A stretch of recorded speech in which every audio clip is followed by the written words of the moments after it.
Good evening everyone, hello and welcome along to another Sports Corner Watch Along live as always on the channel, and it is the final day, I'd say final day, it's not really the final day, but it's the final day of action in 2020 for the World Darts Championship. This is it, day number 13 has arrived, and it's the last session of 2020, it's the last actual day of action on the Sports Corner of anything going on. That's it, as I said, no more action in 2020 for the World Darts Championship, for any sports in general. So this is the last kind of stream we've got before we get into 2021, but we've got a big session today, plenty of stuff going on. I hope you are all good as always in the stream. Welcome along to you all. We've got some incredible games to come up today, and really looking forward to it, because we've got to talk about last night's games on top of, that's the wrong one, on top of course, everything that is going on in the background in today's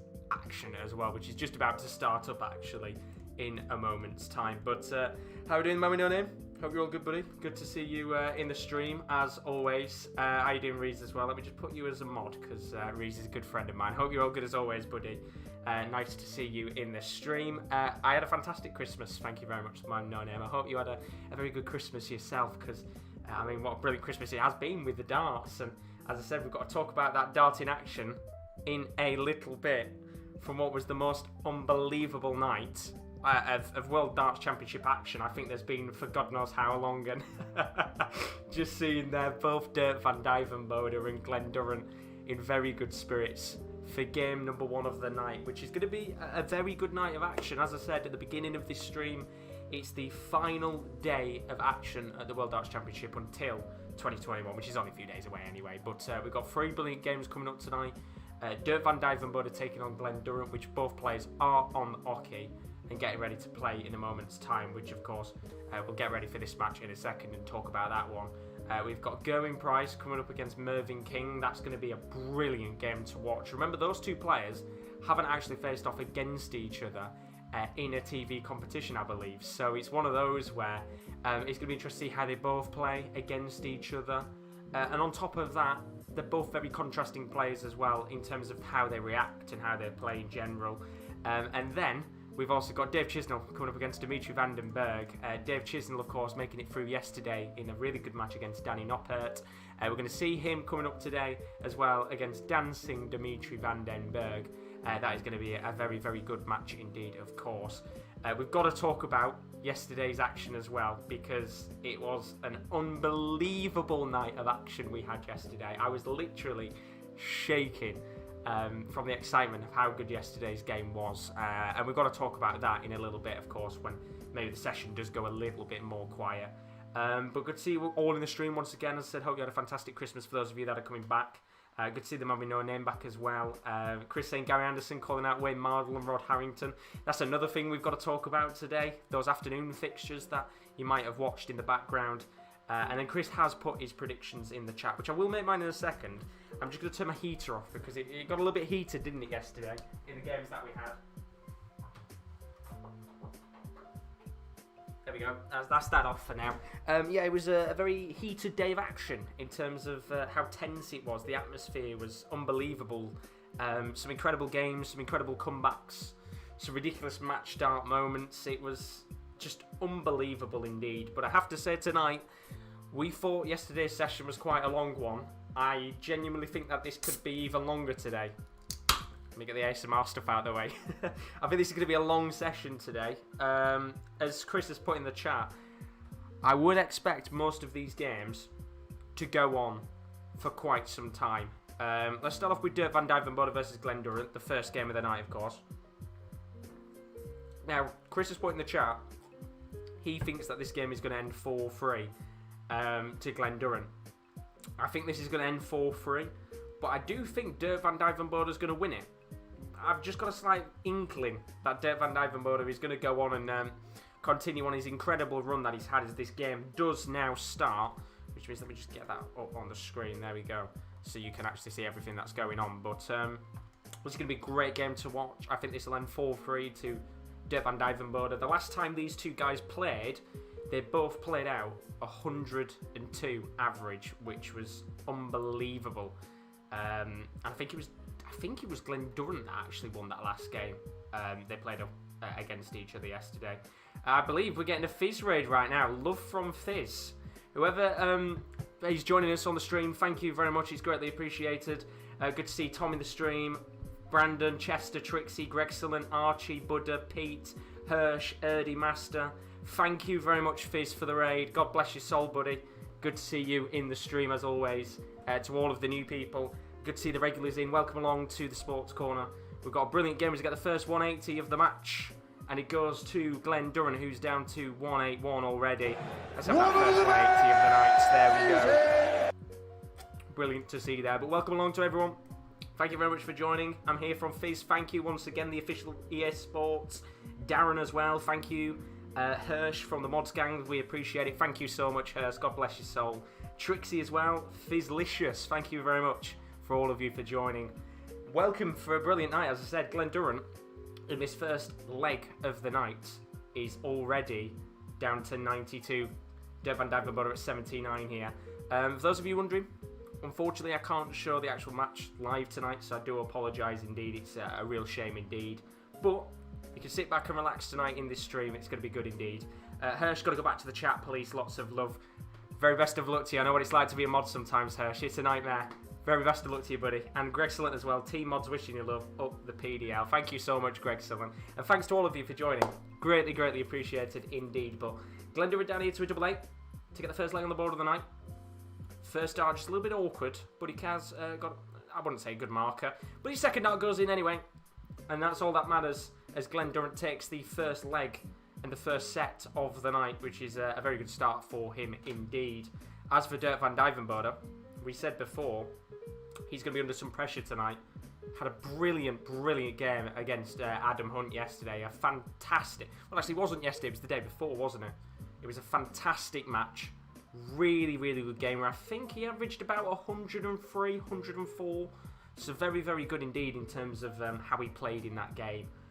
And he's going to be under some pressure tonight because Glen Durrant, he's coming to this competition kind of as an outsider to a certain extent. You know, he even said in his press conferences beforehand, he put his hands up and says, I kind of like being the outsider in this competition. There's not as much pressure on me. There's not as many players in general that are being kind of tipped in the odds ranking that are higher than him. He's quite high up, isn't he, right now, Glen Durrant, in comparison to how he usually is. We get another 180 on the board. The second one. This time with Dirk van Duijvenbode with the first one of the night. And that's his 17 for the tournament, from what I've just heard. But Glen Durrant responds with a 96, and you would expect here, Dave van Duijvenbode at 187 and Glen Durrant at 251, that the Dutchman has an opportunity to get a leg back to his name. Once again, though, big thank you to everybody joining from Fizz. Greatly appreciated indeed. Thank you very much once again for that raid, buddy. Greatly appreciated. Let me give you a subscription on your channel. I will try and find that out in a second. If somebody's got a link, can you please put me the link in the chat and I will go and give the absolute legend a sub. Be greatly appreciated indeed. But Dirk van Duijvenbode here for 91. Got a chance at tops, which he gets. And that is a leg on the board for both players. Dirk van Duijvenbode, lovely check out there on the tops. Makes it one leg apiece. And as I said earlier, I think tonight we're in for a very long session, which would be the perfect way to end off what has been a really good 2020 in darts. As bad as it is to say, you kind of look at this year and think, we started off with the end of the previous World Darts Championship. First day of the year, of course, it was Peter Wright winning the World Darts Championship, which is fantastic indeed. We had, of course, COVID, which stopped the Premier League of Darts continuing on, but eventually we got back to it again. Had the World Darts Championship. Sorry, not the World Darts Championship. That's on now, of course. We had the Premier League of Darts that went behind closed doors. Had that competition going on. Glen Durrant, the player he's playing against now, of course, winning that competition in not necessarily convincing fashion, but there were some really good games in there. Some interesting results. Van Gerwen, of course, not finishing top for once, which is very rare to see indeed. But we had the Ball Sports World Grand Prix. We had the likes of Jose de Souza doing well. Mervyn King in the Ladbrokes one doing very good indeed. So we've had a good few surprises here and there. Dimitri Vandenbergh as well with the Blackpool, the one that goes on in Blackpool. He won that competition, the World Match Play as well. So a lot of good surprises throughout 2020. And I have to say, as much as we can sit here and we can say, you know, not having fans at the Ali Pali, it is a shame and it misses that atmosphere. You have to admit at the same time that we've had some incredible games, as Durant looks for another 180 in this match and only gets a 140, which is a shame for him. But he is down to 68, and he will have at least 6 darts here at that 68 with Duijvenbode back at 176. Recently, I want Duijvenbode to win. His name is awesome. I know nothing about darts. Well, I think the favourite here would probably be Glen Durrant to win the game as he tries to get a 68 checkout here. First dart gets the 20. Second dart doesn't hit the double 4, but the third dart does. And Glen Durrant goes 2-1 upon legs in this first set. And yeah, I think I'd probably say Glen Durrant's the favourite in the odds. But with the way that both players have been playing, I would have probably said Dirk van Duijvenbode to go on and win this game.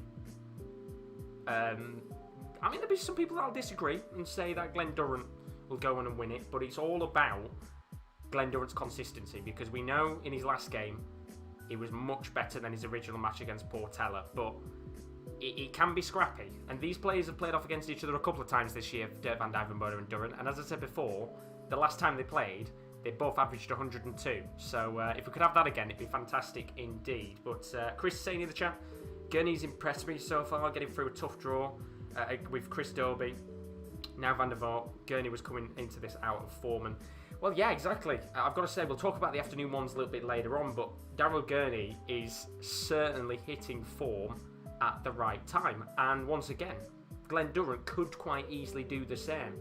And the winner of this match will go on to play Gary Anderson in the next round of the tournament in a few days' time. So it's going to be a really fun match to watch either way, whoever plays Gary Anderson.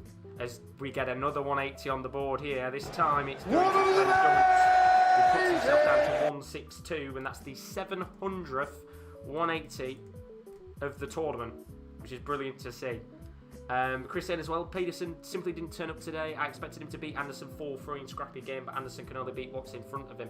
And to be honest, it was one of those games where, you know, Gary Anderson never had to really properly turn up, but in the end got himself a really, really good result, and it's a big confidence booster for Gary Anderson, who will no doubt be thinking himself he could quite easily go on a little run in this competition, even though he might have the potential chance of facing not Gary Anderson, that's himself, and Michael van Gerwen is what I wanted to say. But Glen Durrant here for a 57 checkout, got 1 dart at tops, which he doesn't get, and there's a chance here for Dirk van Duijvenbode to check out the 1-2-3. I will look at your comments in a second.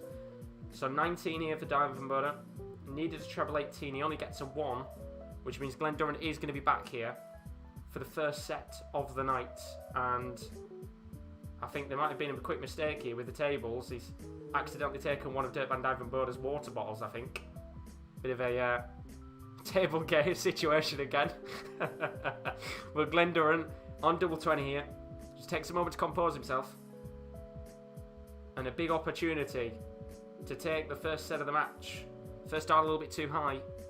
The second dart is a little bit too low and hits the double 20, which means he needs double 10, which he gets. And that is the first leg on the board for Glen Durrant. And I thought for a second we were going to have a table gate situation, and it looks like we are having a table gate situation here. Glen Durrant doesn't look happy about something, and Dirk van Duijvenbode just having a talk to the match referee here, Paul Hinks. I don't know what's happening in this situation, but Dirk van Duijvenbode looks frustrated. Glen Durrant looks annoyed, which kind of kills off a bit of a good start to this game. But as it currently stands, it's 1-0 to Glen Durrant in this match. He won't care either way. He's taken the lead. We'll be back in a moment to talk about that game. But as it stands, are we about to have table gate once again? Who knows?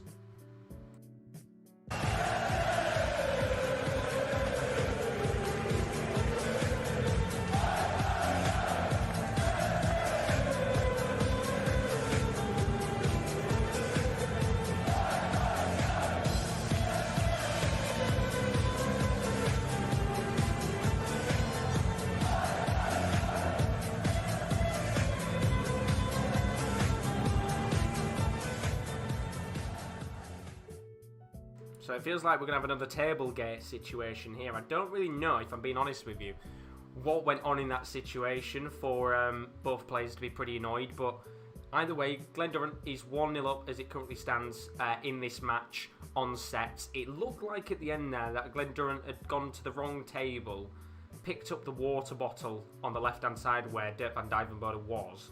And obviously, because of COVID, can't have that water bottle again. So I assume he's probably just said, I accidentally took that water bottle in the end to probably replace it. Probably less drama than we're expecting in this situation right now. But either way, it is 1-0 to Glen Durrant in this match. Let's quickly talk about the stats of the match before I look at your guys' comments in the chat. Dirk van Duijvenbode currently averaging 98.74. Glen Durrant averaging 93.86. There's been 3 180s already, 2 to Glen Durrant and 1 to Dirk van Duijvenbode. In terms of the checkouts, 33.43% for Dirk van Duijvenbode. That's 1 out of 3 opportunities at checkouts. Glen Durrant only 30%, and I'm saying only 30% because he's had 10 opportunities on checkouts and he's hit 3 of them so far. So a little bit low in terms of the checkouts category, but the fact that Dirk van Duijvenbode has only had 3 opportunities at doubles does mean, realistically, Glen Durrant is in a better position right now, and he is anyway because he's 1 set up in this match. But let's have a look at your comments before we continue on with tonight's action. Good to see Benaldo in the stream as well, 180. Good to see you, buddy, as always. Nice to see the regulars in the stream. I have no idea how darts work either, but I like how exciting things get when they say 180. It's always nice, isn't it? They've got some very good 180 callers in terms of the match referees.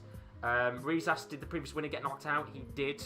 Peter Wright getting knocked out by Gabriel Clemens a few days ago.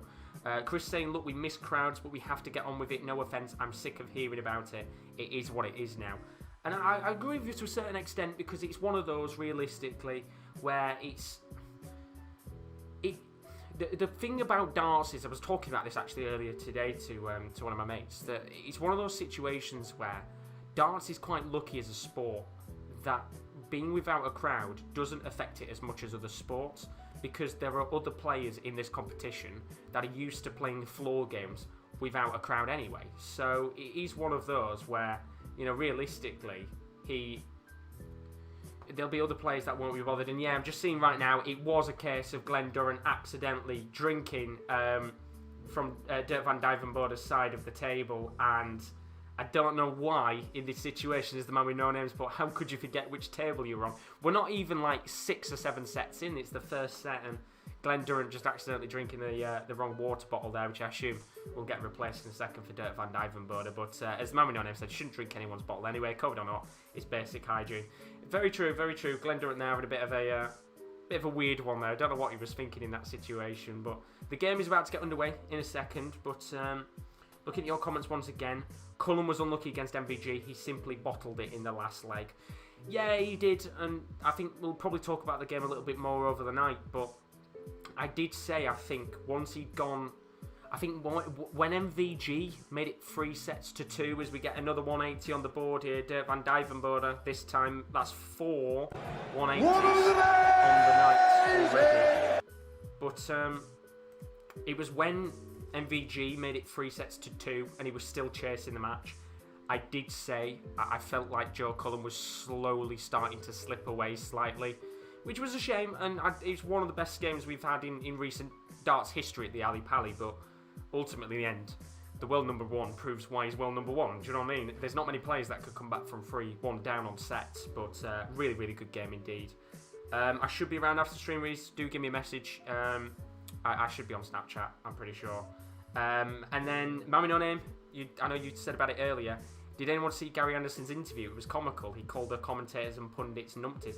I saw the Sky one he did, but I am going to watch the other interviews he did with like Dan Dawson and the other pundits, and well, not other pundits, sorry, other media outlets a little bit later on tonight, because I know he's got a few honest things to say, and that's what I like about Gary Anderson. He's truthful about certain things. That's what makes him enjoyable to watch, even if people don't like it. But Dirk van Duijvenbode here in this first leg, the second set, is down to tops with Glen Durrant at 192, so he's going to get 6 darts at that tops in a second. But yeah, Gary Anderson being a very honest player, I'll tell you that for sure.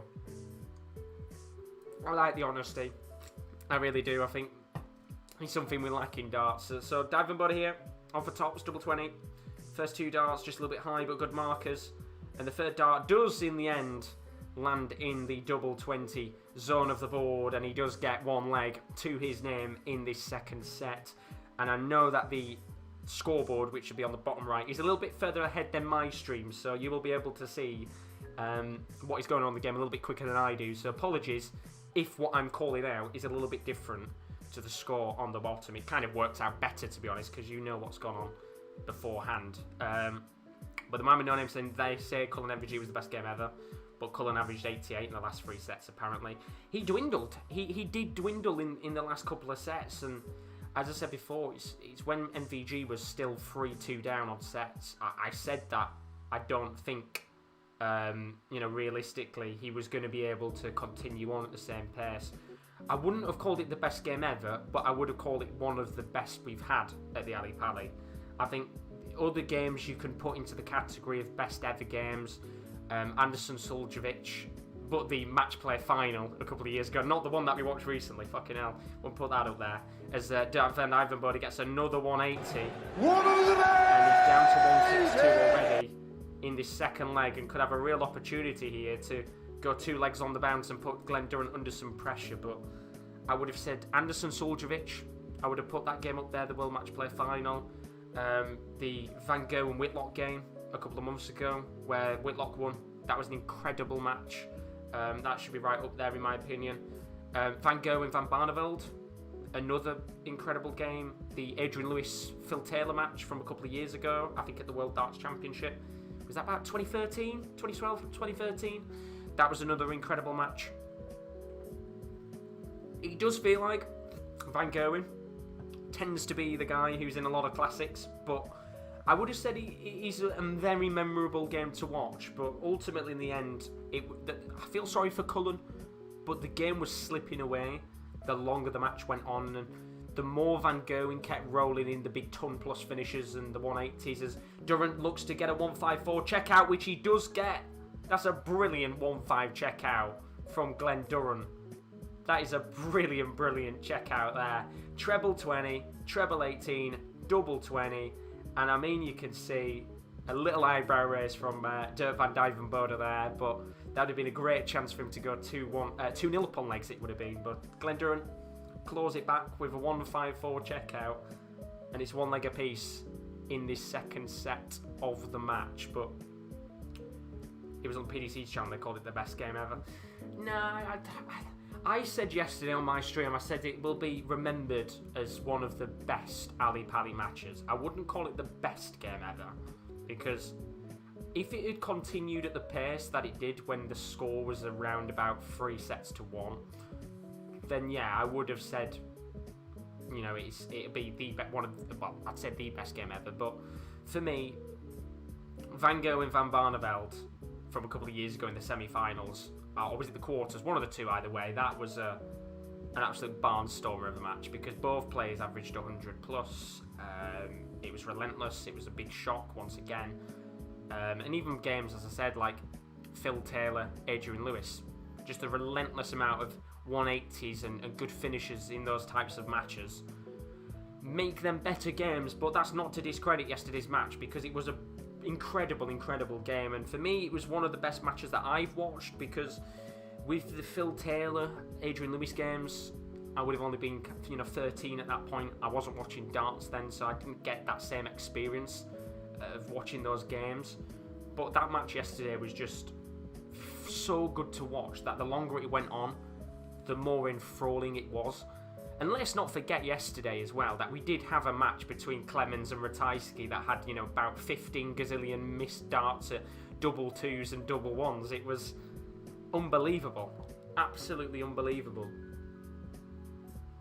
19 180s as well for Cullen to MVG's 9. 19 180s were not enough, which is bonkers, as Durant here is on 72, but Dirk van Duijvenbode had an opportunity to check out 56, and he's not got it here.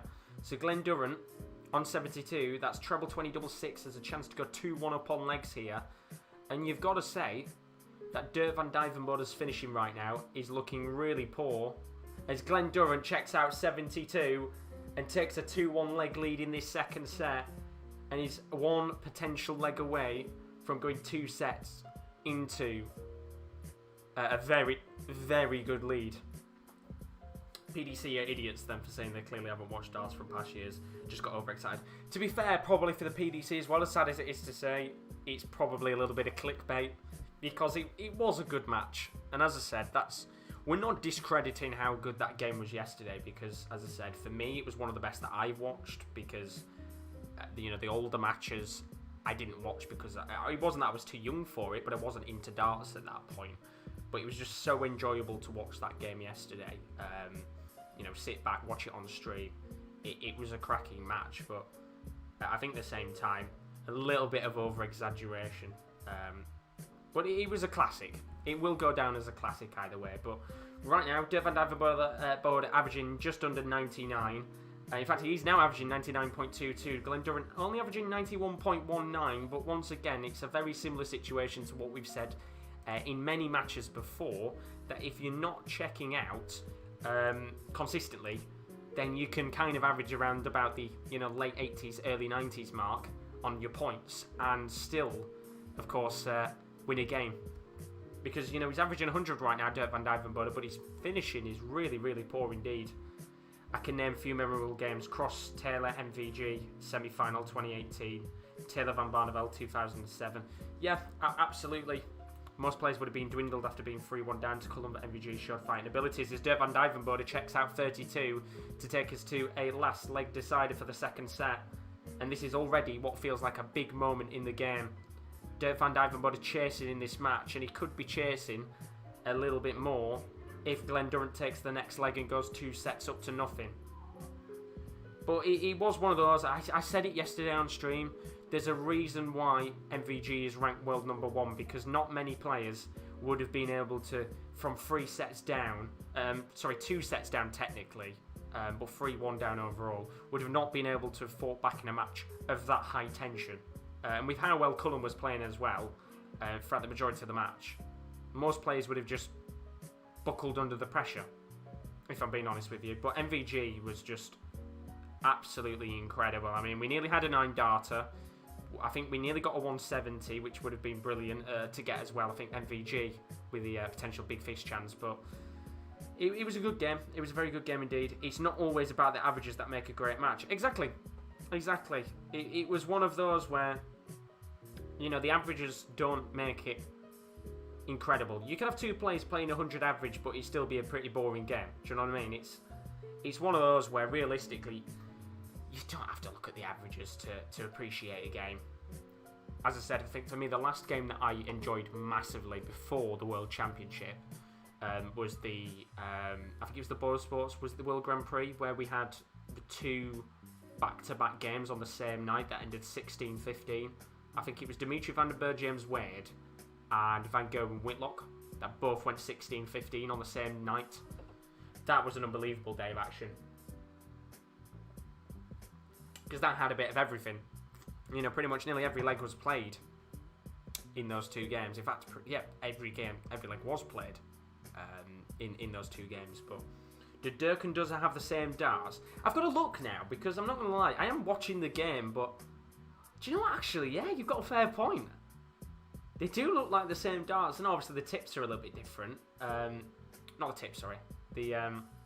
Oh yeah, that was right, the tips look a little bit different, but they do look very similar darts, don't they? Look very similar indeed. I would be surprised if MVG won the whole thing. I would not be surprised if MVG won the whole thing now, says the man with no name. I agree with you. I think a performance like that can really, really boost a player's morale. And if there's one player that's morale didn't really need boosting majorly, it's MVG's. He knows he's good enough to go and win another World Championship. And with the way that the run is, he will either play Gary Anderson, Dirk van Duijvenbode, or Glen Durrant. So realistically, I believe he will be in that final MVG, unless there's a major complete cock-up in the next round. But Dirk van Duijvenbode, he has missed a great opportunity to check out, and Glen Durrant at tops has a chance to go 2 sets up here. First dart's a little bit high, second dart a little bit too high, but a good marker, and the third dart is spot on, and Dirk van Duijvenbode He's 2 sets down in this game, and Glen Durrant is looking very, very comfortable in this match so far. And although Dirk van Duijvenbode is scoring very high in this game, he's got to find himself a couple of sets very quickly here, because Glen Durrant is slightly running away with this game right now. 2 sets to nothing to Glen Durrant. We'll talk about that in a second, in a moment's time.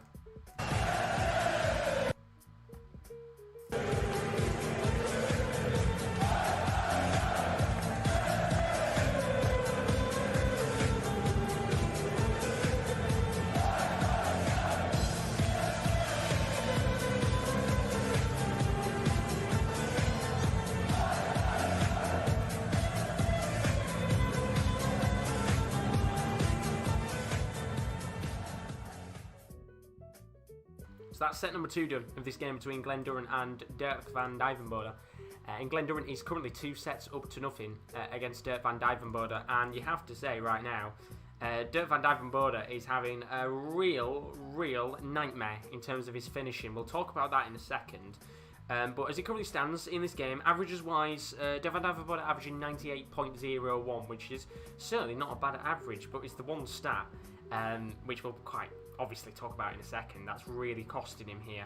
As for Glen Durrant, 88.50, not Glen's best game in terms of his scoring, but right now it's the checkouts that are the real problem for Dirk van Duijvenbode. He's struggling big time to get anything on the board. Glen Durrant, 40% on his checkouts, that's 6 out of 15 on his doubles. But Dirk van Duijvenbode, that's 18.75%, that's 3 out of 16 opportunities at the doubles that he's been able to get. And that is the clear and definitive problem right now for Dirk van Duijvenbode in this game. He's scoring well, he's hit 3 180s in the match, he's hit 7 140 pluses, but he just can't seem to finish. And that's the one real problem he's got on his hands right now, because the longer this game goes on, the more pressure he's going to be under as Glen Durrant starts racking up the legs. And right now, there's a lot of work for Dirk van Duijvenbode to do in terms of his finishing if he wants to get back into this match. But Glen Durrant, he knows how to scrap in these competitions. You know, we saw it in the Premier League. He had to scrap, especially in the semi-finals and finals. He had to scrap through those games to go on and win the competition. And realistically, he's not playing bad at all, Glen Durrant, if we're being honest with you. He's just capitalising on those poor mistakes on finishing from Dirk van Duijvenbode so far. But looking at the chat, seeing what you guys have been saying, Chris put, if Vandenbergh gets through, that'd be a test for MVG, but MVG gets through, then that gives MVG the trophy. It'll be very good actually to see MVG take on Dimitri Vandenbergh. It'd be a very, very good game that overall, because I think both of those players in terms of the odds are kind of expected to go through to the final. The man with no name saying, is it just me, or was Wade's 9-darter the most depressing 9-darter in recent memory? A robot may as well have done it. No emotion was actually a boring 9-darter. And I said yesterday, I kind of understood why he didn't celebrate. And it's not to do with the crowd. It was only before that. I think his previous, set or leg was a 66 average, I'm pretty sure. And I think at that point, Stephen Bunting had got back into the game and made it 2 sets apiece. So he doesn't tend to celebrate anyway, James Wade. He's not known for, necessarily celebrating massive in games, but it would have been nice to have a bit of a celebration, even with no crowd, a bit of a fist pump or something like that. But I kind of understood why he didn't, because he was averaging really poorly, he wasn't having the best game. I'm guessing he didn't want to, fist pump and celebrate just in case he did lose, which in the end he did, and it's that never-ending curse, isn't it, of players constantly hitting 9-darters, but getting knocked out of competitions or losing games after hitting them. It's kind of a regular occurrence, isn't it, in the end. But right now, we're going to go back to this game. Both players back out onto the oche once again, and Glen Durrant is 2 potential sets away from going through to the next round of the World Darts Championship.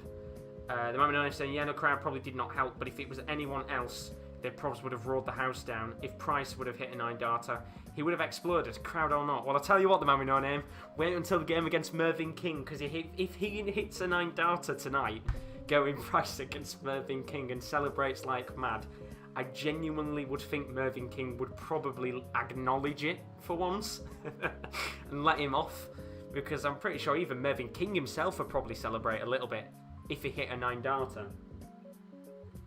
But we've got some very good games still to come tonight. Of course, still got plenty of time left in this game between Dirk van Duijvenbode and Glen Durrant.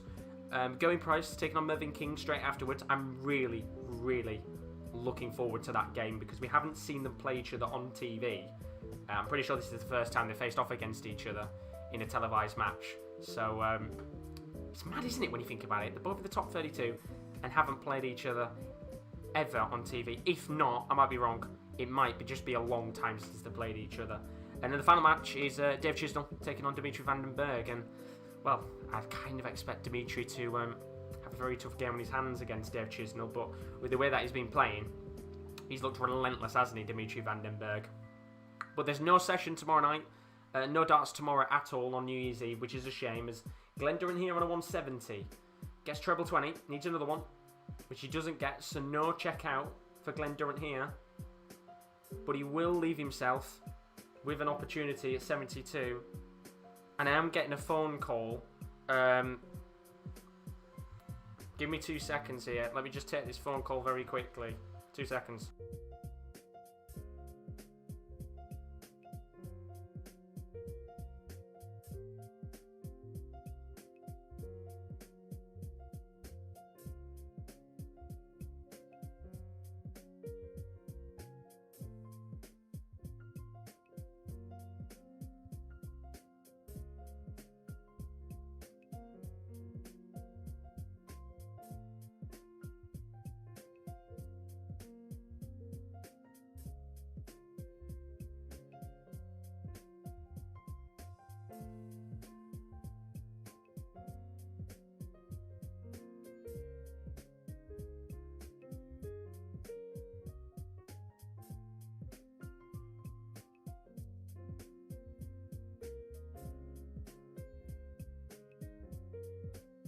Apologies about that. Take a phone call live on stream. My apologies. We're back underway though. Glen Durrant is one leg up here.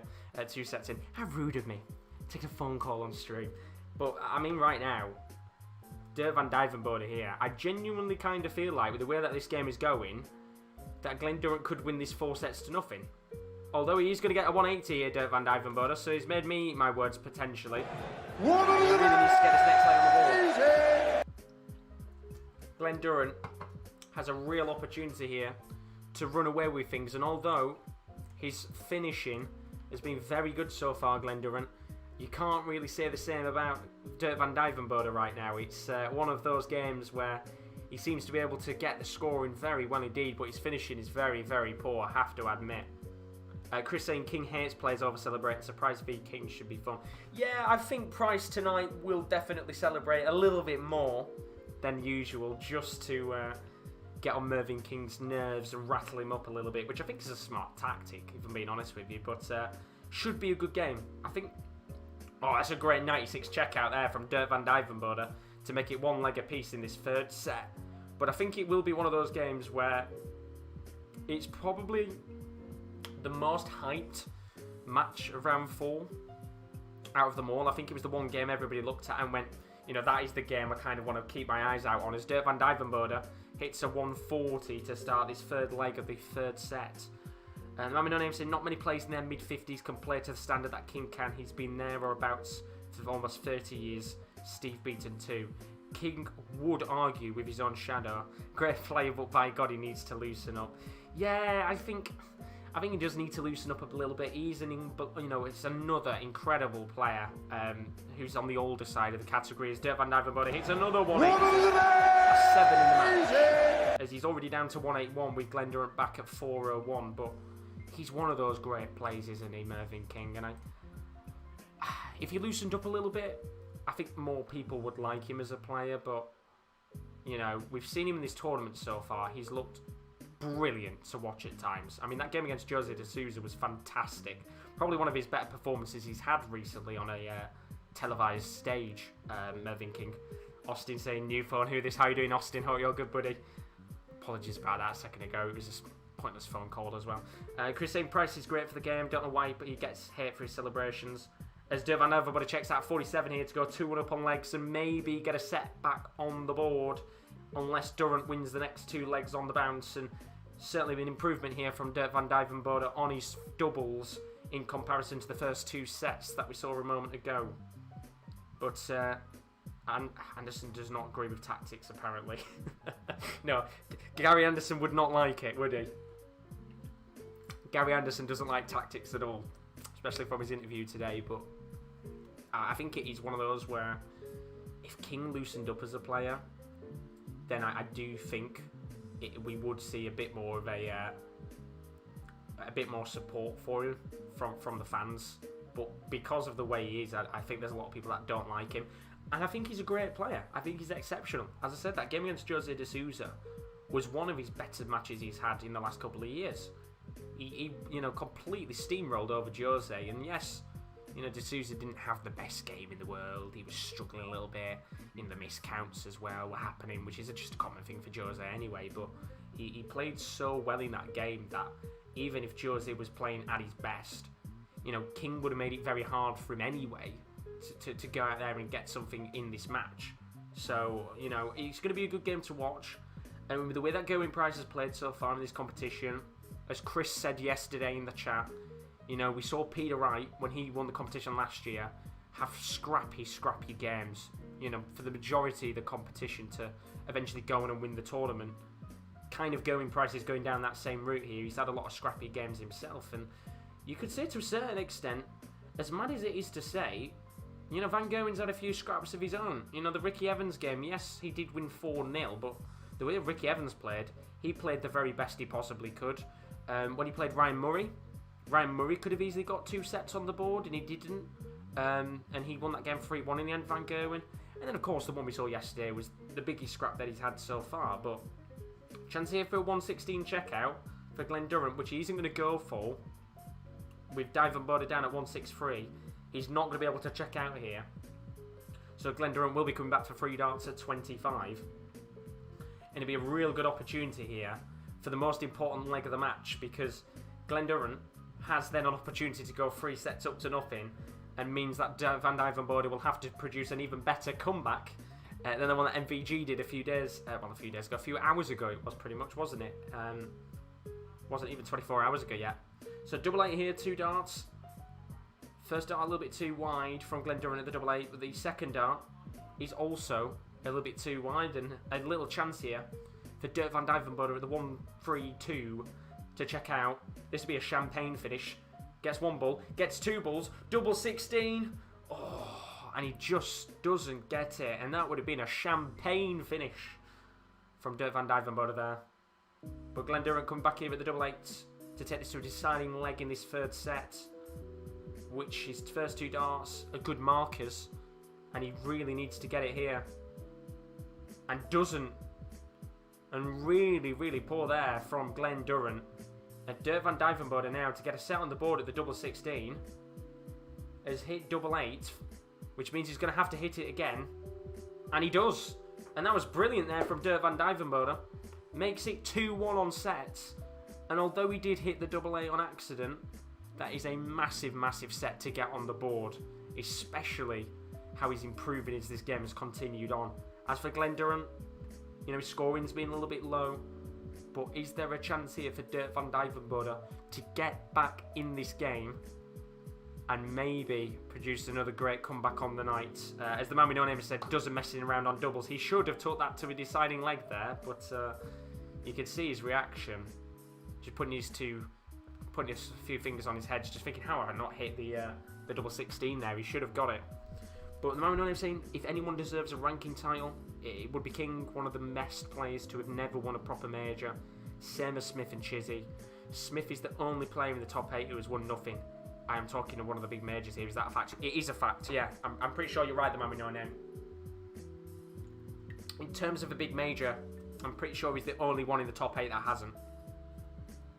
So I think you're spot on with that. As Dirk van Duijvenbode, and he said Glen van Duijvenbode, mixing the names up there. Dirk van Duijvenbode gets another 180 on the board. That's the 8th of the match, and he is starting to really come into his own here. In fact, looking at the stats here, Dirk van Duijvenbode averaging 100.13, Glen Durrant averaging 88.54. So there's a stark contrast between the two scores on averages.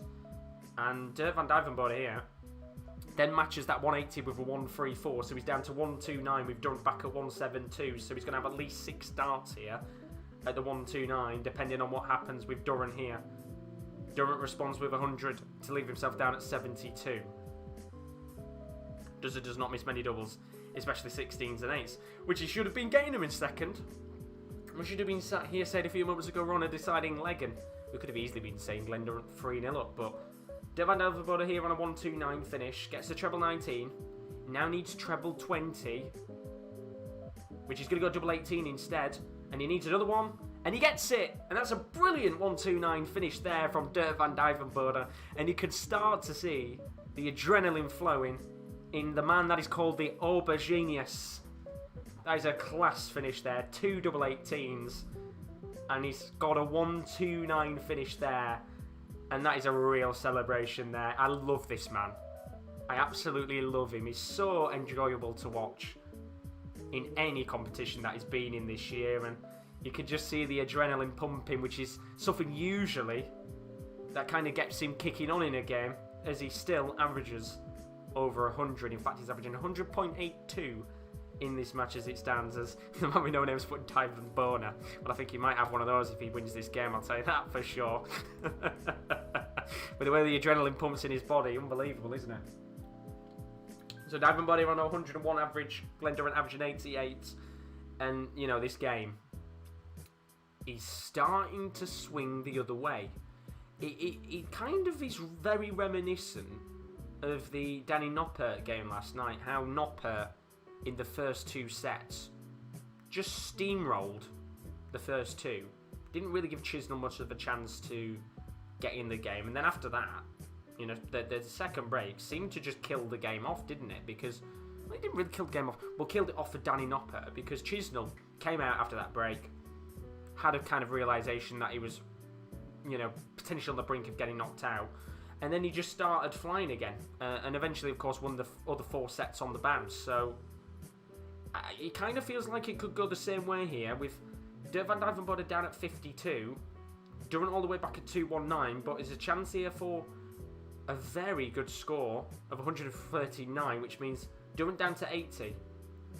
Glen Durrant might have a chance though at the 80, as Dirk van Duijvenbode has 1 dart at double 8 for a 52 checkout, which he doesn't get.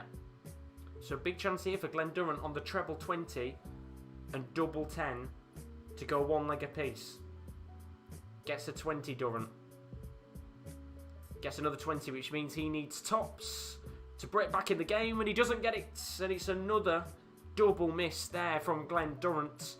And Dirk van Duijvenbode, which the man with no name says looks very intense up there. I agree with you. You can see the adrenaline pumping, but maybe a little bit too much adrenaline right now, because he needs double 8 to go 2-0 up on legs. First dart misses. Second dart hits the 8, which means he needs double 4. And he doesn't get it. And now it's a real opportunity here for Glen Durrant to have 3 darts at tops. First dart is a little bit too high, but a good marker. Second dart hits the 20, so double 10. And he gets it in the end, and that was a bit of a sloppy leg in terms of the doubles for both players, but it is Glen Durrant in the end who is able to get that double on the board, and he gets the double 10, and we do have another leg on the board for Glen Durrant, so it's 1 apiece in this 4th set, and Dirk van Duijvenbode, who should have been 2-0 up on legs in this 4th set, could have quite easily been on his way to make it 2 sets apiece, but Glen Durrant now, in a game that seems to be turning every few seconds in every leg, now has a very good chance to maybe make it 2 sets between him and Dirk van Duijvenbode again, depending on what happens here.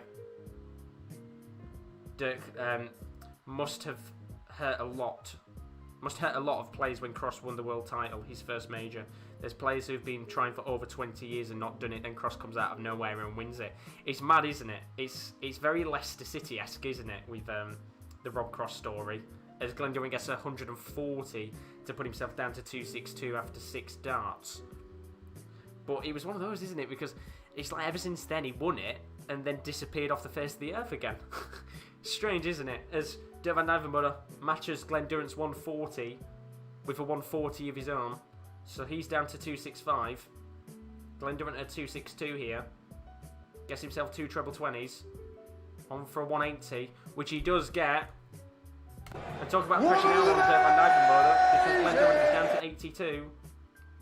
And Duijvenbode isn't going to be able to match the 180. Instead, he gets 103, which might not be enough here with Glen Durrant down at 82 and Dirk van Duijvenbode all the way back at 162 and not able to check out. So Duzza hits a 17, which means he could go 15 and bull. Gets the 19, which means he will leave himself with a decent checkout at double 16 with Dirk van Duijvenbode at 162 and not able to check out. So Duijvenbode gets himself down to double 14.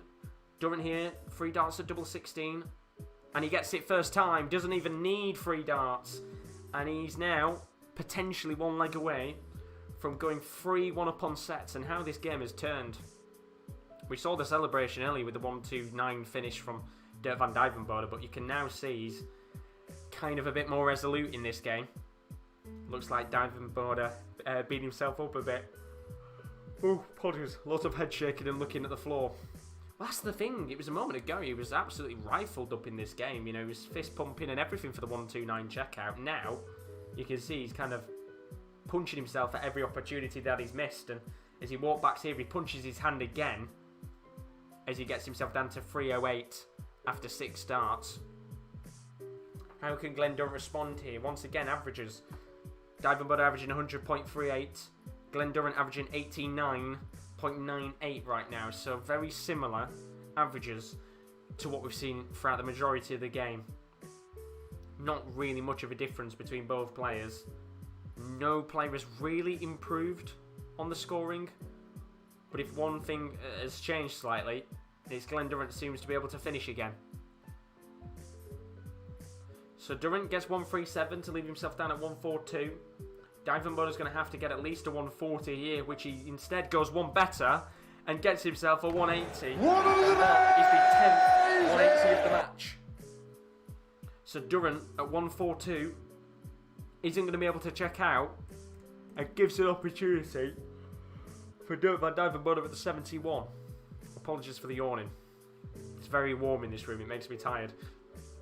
So Dirk van Duijvenbode hits treble 6, means he needs double 18. And he doesn't get it. Which means Glen Durrant now 3 darts at tops to take a 3-1 set lead. And you can see the frustration building now, because Glen Durrant has 2 darts at double 10. First dart misses, but he's a good marker.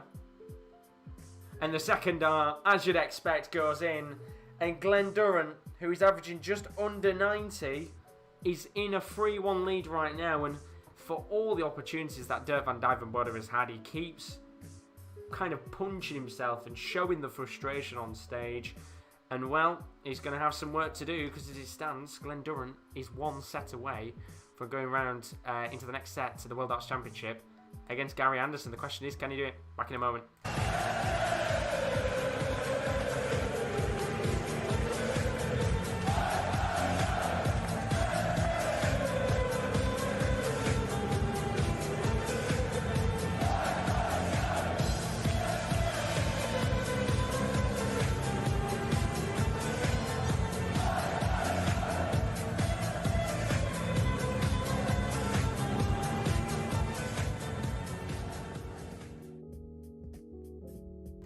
That is the 4th set of the game done and dusted, and as it currently stands, as I said about 10 seconds ago, that Glen Durrant is potentially 1 set away from the next round of the World Darts Championship. And you've got to say, it's one of those right now where Dirk van Duijvenbode is having a strange game.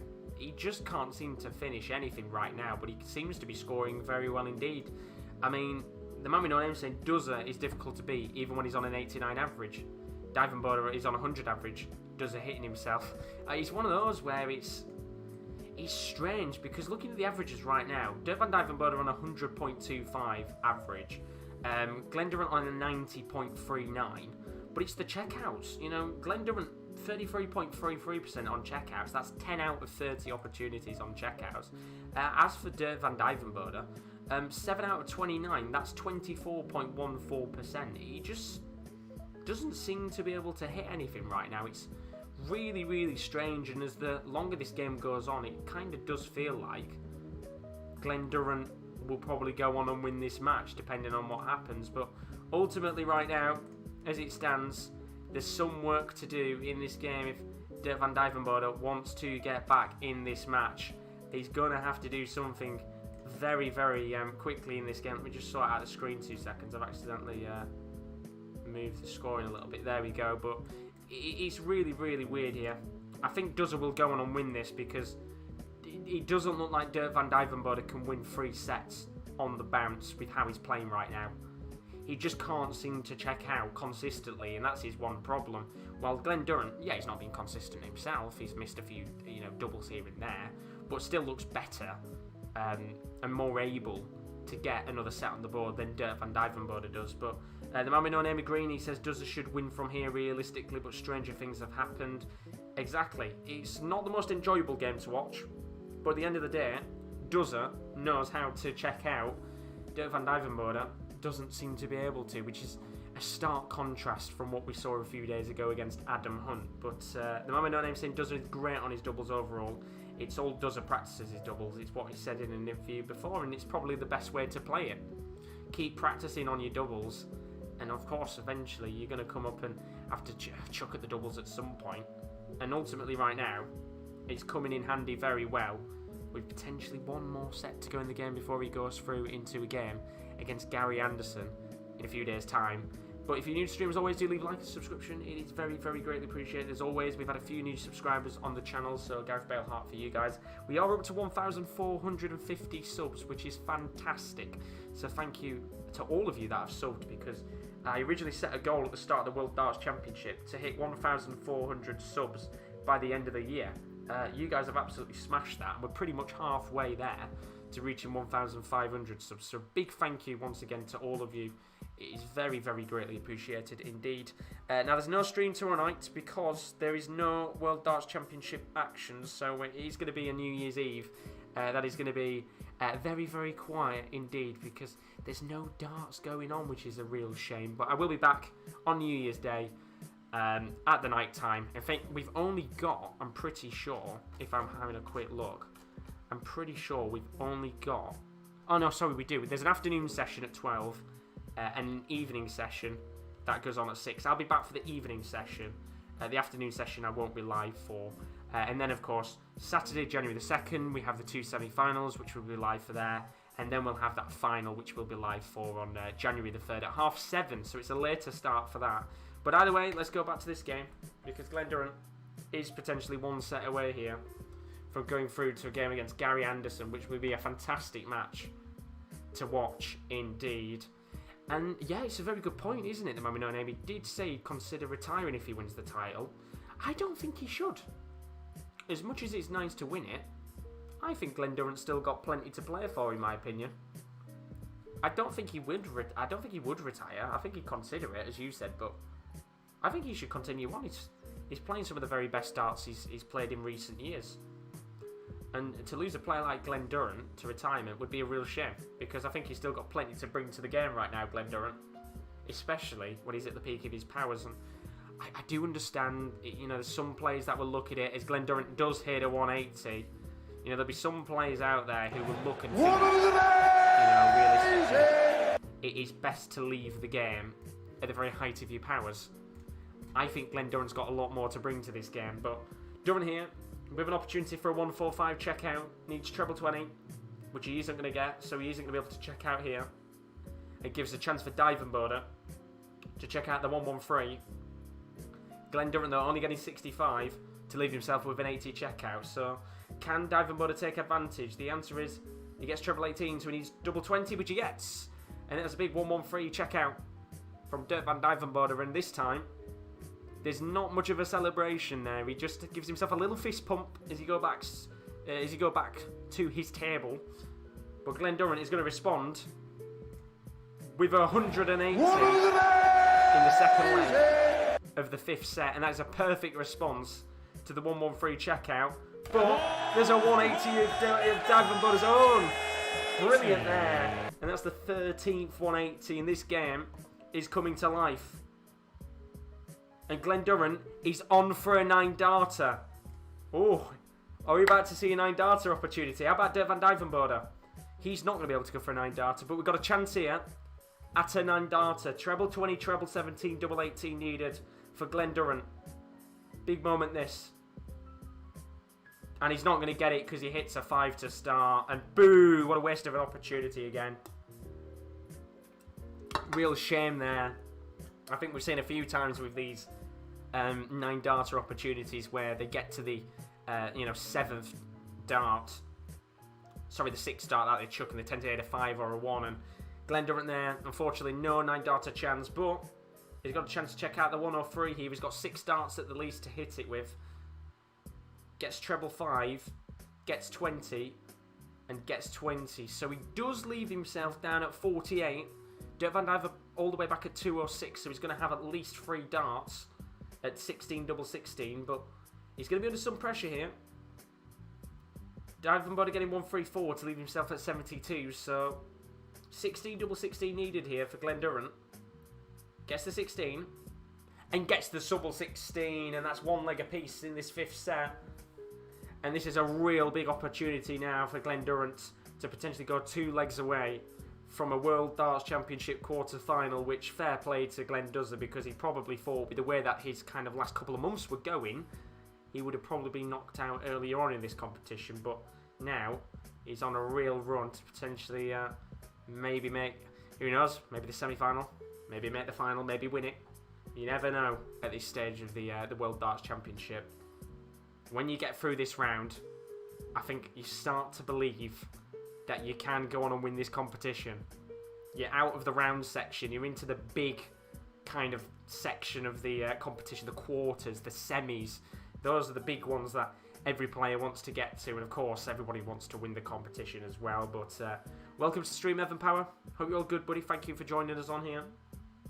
In terms of the averages, Dirk van Duijvenbode is still averaging 100 plus, in fact 100.06. Glen Durrant averaging 92.03, but the average doesn't matter right now because Glen is giving Dirk van Duijvenbode a real scrap to keep himself in this game. Duijvenbode at 246 here, Glen Durrant at 205. Duijvenbode is going to try and respond with a 140, which he does get, and he gets himself down to 106, and this is a good opportunity now for Dirk van Duijvenbode to potentially get a 2-1 leg lead in this 5th set and put some real pressure on Glen Durrant here. I think there's still a little bit of this game to go in my opinion. So treble 20, 14, double 16 needed here. Gets the treble 20, Duijvenbode. Gets the 14, 1 dart at double 16, which is all he needs. And that is a big 106 checkout from Dirk van Duijvenbode. And he's 1 leg away from potentially making it 3 sets to 2. Still to Glen Durrant, but a chance of a comeback as Glen Durrant responds with 123. I thought he was going to get a 180 there, but he didn't in the end with his first 3 darts. Dirk van Duijvenbode responds with 135. Good darts there from Dirk van Duijvenbode. What can Durrant do here though? Now he's on for a 180. And he doesn't get it. But a 121 will be good enough here. He's down to 257. Dirk van Duijvenbode at 366. But once again, 96 might be okay enough for Dirk van Duijvenbode, who's down at 270. Glen Durrant at 257 here. Duijvenbode celebrating tons of 140s. Who does he think he is? Gerwyn Price. Wait till the Gerwyn Price game in a few moments. That's going to be a fun one to watch. That'll be a very good game. Looking forward to it. So Durrant down to 161 here. Duijvenbode at 270. And he only gets 60. Which means Glen Durrant is going to have 6 darts. Sorry about the yawn. At 161. Gets 20, which means he's not going to be able to check out, but can leave himself with a decent finish if he can get a treble on the board, which he doesn't. and gets 53 to leave himself down at 108. So not the best setup in the world from Glen Durrant. As Duijvenbode hits 60, and it's slowly starting to slip away from him here. 108 needed for Glen Durrant. Treble 2016, double 16. He's going to go for the 19 route. Gets 19. Needs a treble 19, which he doesn't get. Which means Dirk van Duijvenbode will be coming back at the 150. You know, when they're celebrating by looking to the left, who are they actually looking at? It's a very good point, actually. I mean, I don't know, because the thing is, when Danny Baggish played, his family were there. I think there were some of his family members there. I'm pretty sure they said, but I genuinely don't know. It's not even a case of looking at the cameras, is it? It's strange, but Glen Durrant here with double 8 will take us to a last leg decider in this match. One dart at double 4 for a big moment in this game, which he doesn't get, and Dirk van Duijvenbode with a chance now, and a 92 checkout to make it 3-2 on sets. Gets 20. Gets double 18. Is he going to match the double 18 again? He does! And that is a massive set on the board for Dirk van Duijvenbode. And it's 2 double 18s again for the second time in this match. And he's slowly and surely creeping back in this game. That was brilliant from Dirk van Duijvenbode. And he just doesn't seem to like giving up, does he? The young Dutchman. As Glen Durrant finds himself in a real scrap here. What a game this is. If there's family members there, why are they being shown? Well, that's the thing. I'm pretty sure when Danny Baggish played a few days ago, there was some family there. But I assume now with the whole tiers stuff, there probably isn't family there. But it's strange. It's strange because, like, who's he celebrating at there? That's the thing I don't know. I don't know who's down there to be celebrating with.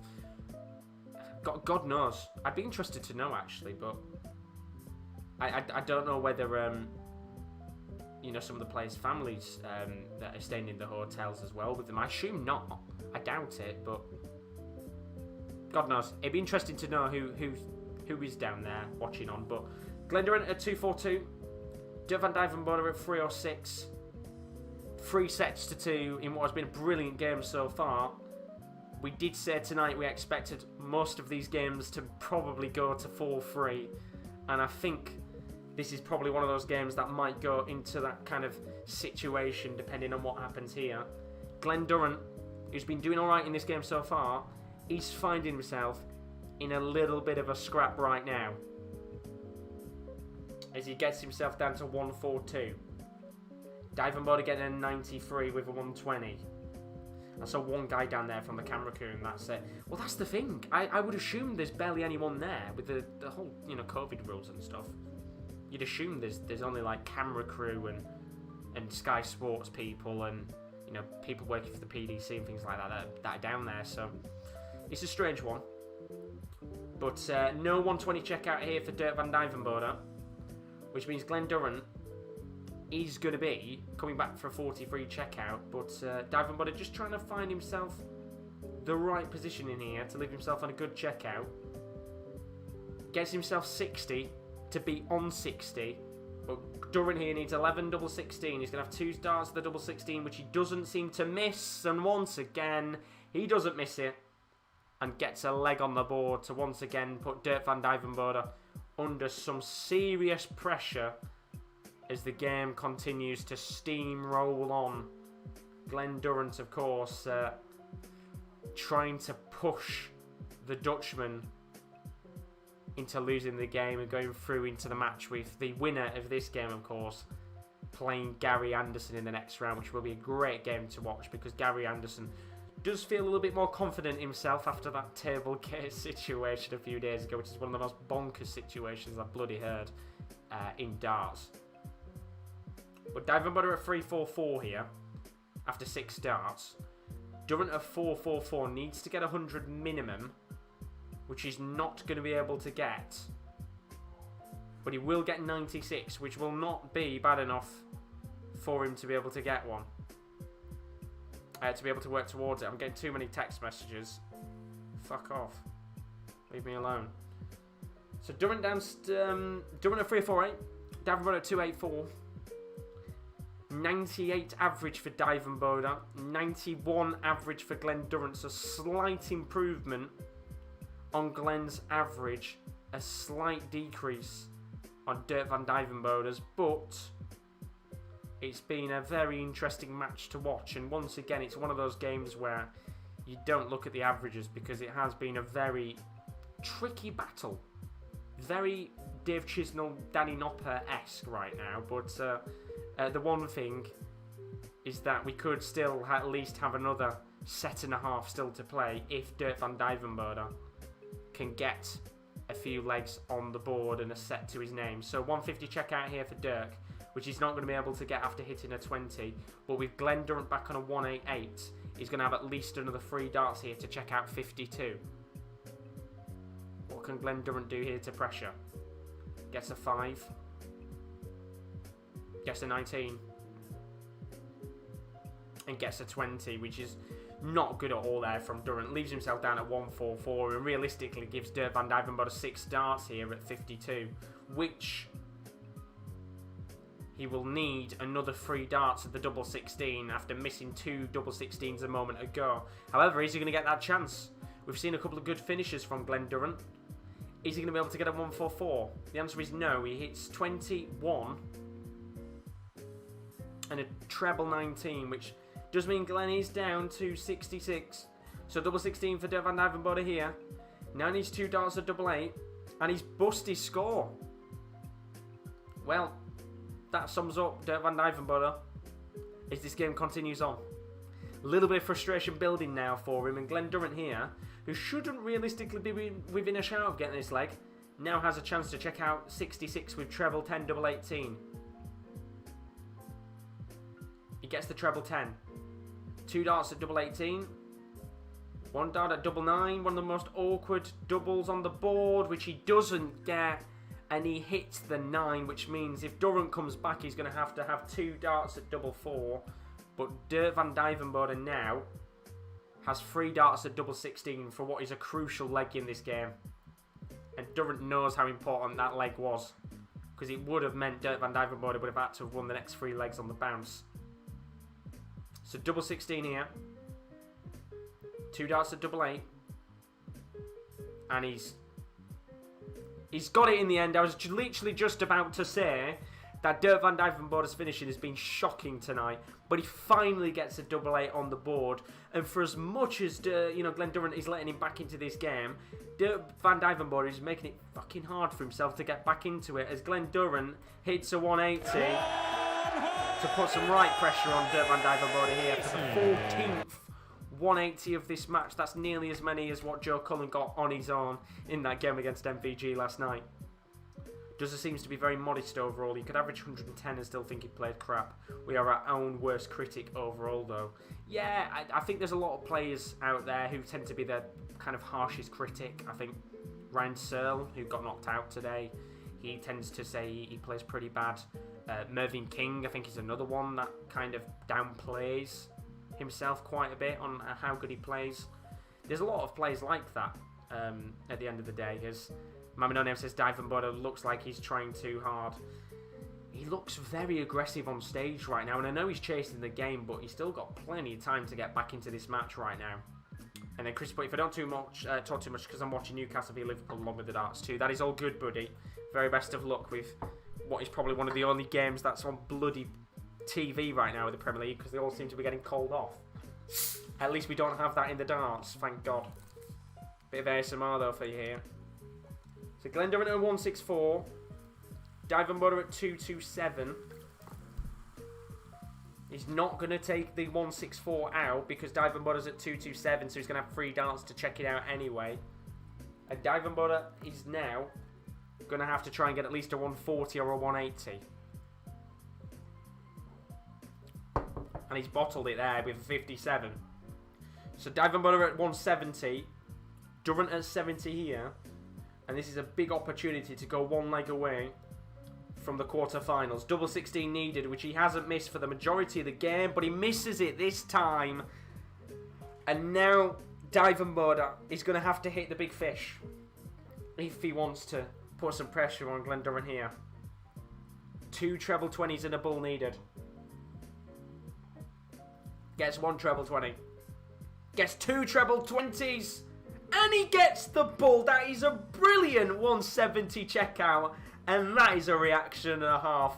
That's the 4th 170 checkout we've had in this competition. And that is a beautiful big fish there from Dirk van Duijvenbode, who's probably just got the biggest leg on the board in this game. And you can see the reaction from Glen Durrant, the agony on his face, because he probably thought there he was going to be 1 leg away from going through to the next round of the World Darts Championship. But in the end, Dirk van Duijvenbode is now 1 leg away from taking us into a deciding set. Glen Durrant, 2 legs away from winning the game, and he's going to have to win those 2 legs on the bounce if he wants to knock Dirk van Duijvenbode out. If there's one thing, Dirk van Duijvenbode just seems to be very, very good at coming back. We saw it against Bradley Brooks where he came back. Did very well indeed, of course, to come back in that game from the 2 sets down against Bradley Brooks. He came back in the game against Rob Cross and won that final leg.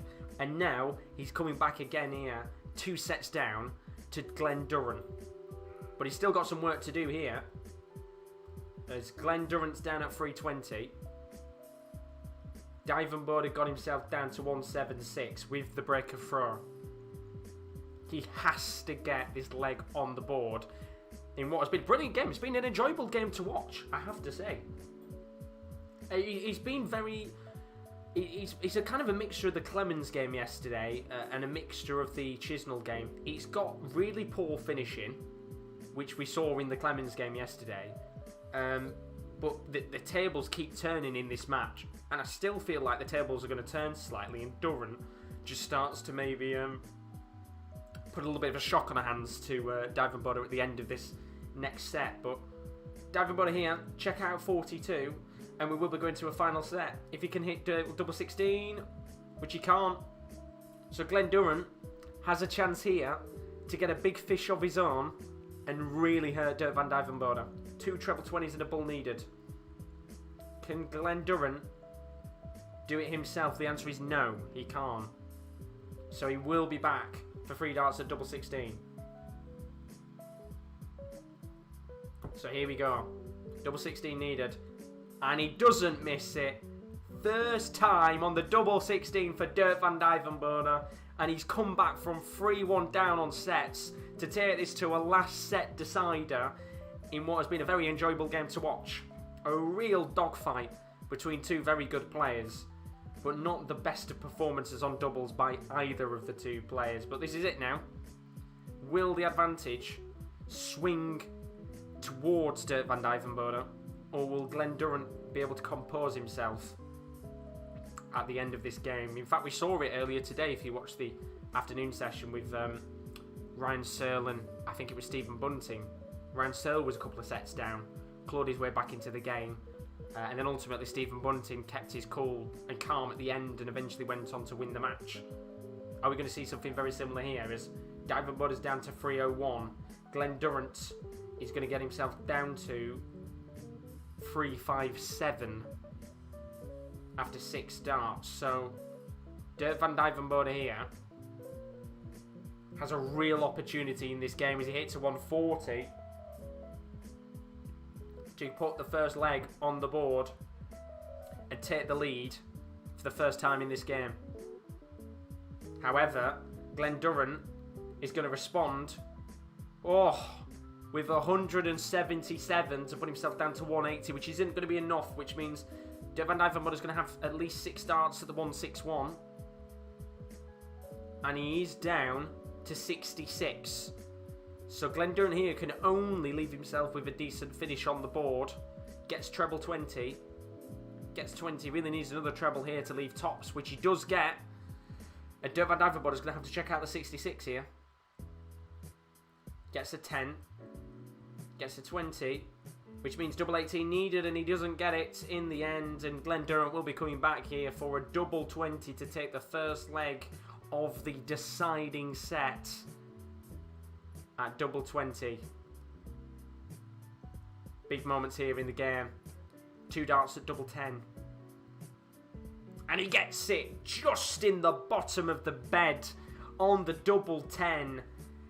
And he's once again got the lead in this match, Glen Durrant. He is 2 legs away from the quarterfinals. And once again, Dirk van Duijvenbode is chasing in this match. Nervy times indeed here. Very, very nervy indeed. Who's got the strength in a game like this to be able to win in a last set decider? That's the question. You'd assume with the way that Dirk van Duijvenbode has been playing, he's been under the pressure, he's been the one chasing, that he could continue on that run, but Glen Durrant seems to be composed himself at the right time. Duijvenbode starts off with 100 with his first 3 darts in his second leg. Glen Durrant will go and match that. So both players here around, well, I was about to say around a similar score, but Durrant at 305, Duijvenbode at 401. And Duijvenbode will respond with 140. So big score there from Dirk. 261. Durrant at 305. Going to have to get a ton of his own here, which he's going to get potentially. And he does. In fact, he gets a 140 as well. So matches the 140 of Dirk van Duijvenbode. However, Duijvenbode will get 100 to leave himself 161, and you can see, as the man with no names put in the chat, a lot of head shaking from Dirk. He seems to be, you know, flapping his hands everywhere. He's shaking his head. He already kind of, I'm not saying he already feels like this game's done, but he just gives himself a lot of discredit because he's done very well to get back into this game. So 161 checkout might be needed here for Duijvenbode. Glen Durrant on a 1-2-3. He's going to need treble 20, treble 17 bull. Going to go for the 19 route instead, which he's not going to be able to check out on. And he will be down to 72 with Glen Durrant at 1-2-3. Can Glen check it out? Get to 19. Means he needs treble 18 for the bull, and he's not going to get it after hitting a treble 4. And this is a real chance now for Dirk van Duijvenbode to hit 72 and make it 1 leg apiece in this 7th set of the match. Hits a 1. Hits a treble 4, and he's wasted a real opportunity there.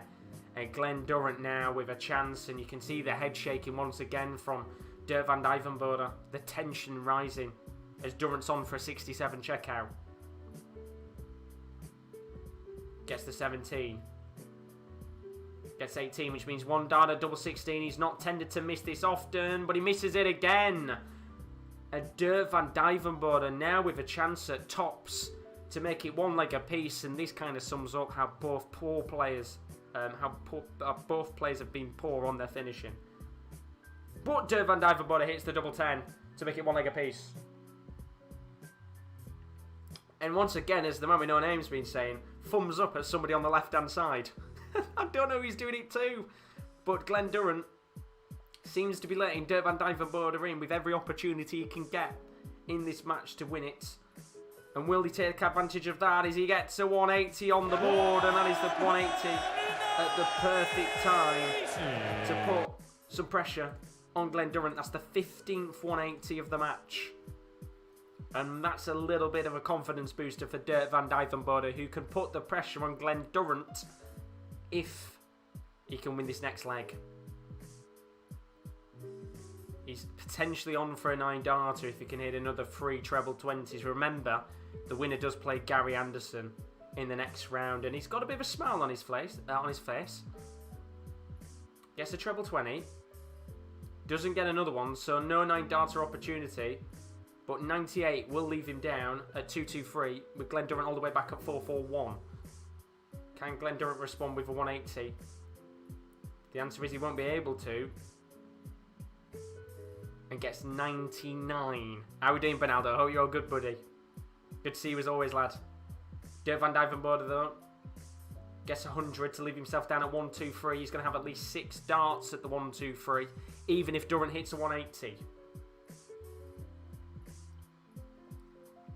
Durrant here, treble 20, treble 19, and then 19 means that 136 puts Durrant down to 206. Duijvenbode here at 1-2-3. Treble 20, he's going to check out for the 1-2-3. In fact, he's not going to go for it. I thought he was there for a second. It leaves himself on a double 16, which is a sensible route there for Dirk van Duijvenbode. However, how much pressure is he going to be under here? Glen Durrant back at 206. Gets 104 to leave 102, so 3 darts at double 16 for Dirk van Duijvenbode. And he gets it for the first time in this match. With 1 leg to go, Dirk van Duijvenbode takes the lead. And that is a real fist pump there from Dirk van Duijvenbode. And it's now some pressure on Glen Durrant, who has to win the next 2 legs on the bounce, or else he's going out of the World Darts Championship. Big moments here. I'm good. Happy Christmas and New Year's soon to the Sports Corner boys. Thank you so much, Bernardo. Happy New Year. I hope you had a good Christmas as well, buddy. Thank you very much for joining us as always. You're a regular on the stream. It's greatly appreciated, lad. I hope you had a good Christmas, as I said before, but Dirk van Duijvenbode, as you put in the chat, he's hitting the right darts now, isn't he? Took him a while to do so, but he's starting to play at the right time here. And Glen Durrant, just his body kind of, his motions right now. I'm not going to say he looks like he's accepting defeat, but he looks very dejected there. And even when Duijvenbode's dart falls out of the board, he still hits a 120. So Duijvenbode down at 241. Glen Durrant's got himself down to 208. And this is going to be a very, very nervy leg, because this is going to be crucial. Are we going to a last leg decider, or will Dirk van Duijvenbode make sure there's not much pressure on him? So Duijvenbode here, getting 96 to leave himself down at 145. Glen Durrant at 208 really needs to get a 140 here, minimum, to put himself in a great position to take the leg. The answer is he does get the 140 and leaves himself at 68, which means Dirk van Duijvenbode is going to have to check out this 145. Gets a 20, which means he won't be checking out. And Durrant has the chance to check out the 68, or else Dirk van Duijvenbode will be coming back for tops. Treble 20 means 2 darts at double 4 for Glen Durrant. 1 dart at double 2. And he gets it. And that is a massive, massive leg for Glen Durrant, because we're going down to a last leg decider in this World Darts Championship. And I swear to God, for a moment there, it looked like Glen Durrant was going to go to Dirk van Duijvenbode's table yet again. He's forgetting. Unbelievable. So this is it. Last leg decider. Who is going to take it here? It's been a back and forth game. But will Dirk van Duijvenbode be able to hold his nerve and take a win? Or will Glen Durrant, who's been leading for the majority of this game, eventually take a win that he will kind of feel like he deserved early on in this match? But things changed a little bit as the game continued on. So Duijvenbode down to 302 after 6 darts. Glen Durrant at 401. Needs to get 100 here, minimum, to match. Gets a 20. Gets a treble 19. Really needs another one here, which he doesn't get. But 96 to leave himself down at 305. He's good enough to match Dirk van Duijvenbode. Duijvenbode goes treble 18. Gets another treble 18. And if he's feeling fruity, he might go for another one, which he doesn't. But does get 128 to leave himself down at 174. So he's not going to be able to check out. And Durrant here needs a 140. Gets a 20. Gets a treble 20. Needs another one, which he doesn't get. So Durrant down to 205. Duijvenbode at 174. Neither player on a checkout. Only can leave themselves with a decent finish, which Duijvenbode is not. In fact, he will do. He leaves himself down at 81. And Durrant at 205. Dirk is very animated. He is a very animated player, isn't he? And no doubt here, if Duijvenbode wins, I think we will see that same similar reaction to the Rob Cross result that he got. But the thing is, Duijvenbode has had so much experience at clawing back games. He's been doing it literally for the entirety of this tournament. So 81 checkout needed here for Duijvenbode. He's not going to get it. He gets 69 to leave 12, which means Glen Durrant has a chance to check out on 100, treble 20, double 20, and you can see the reaction there from Duijvenbode. I think he feels like this game is going to be done and dusted. So Durant gets 20,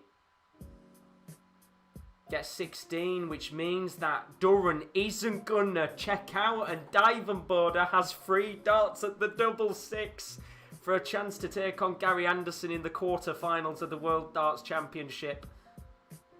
Glen Durrant leaves himself down at 48, which means Dirk van Duijvenbode 3 match darts at double 6. Big moment here. First dart, good marker.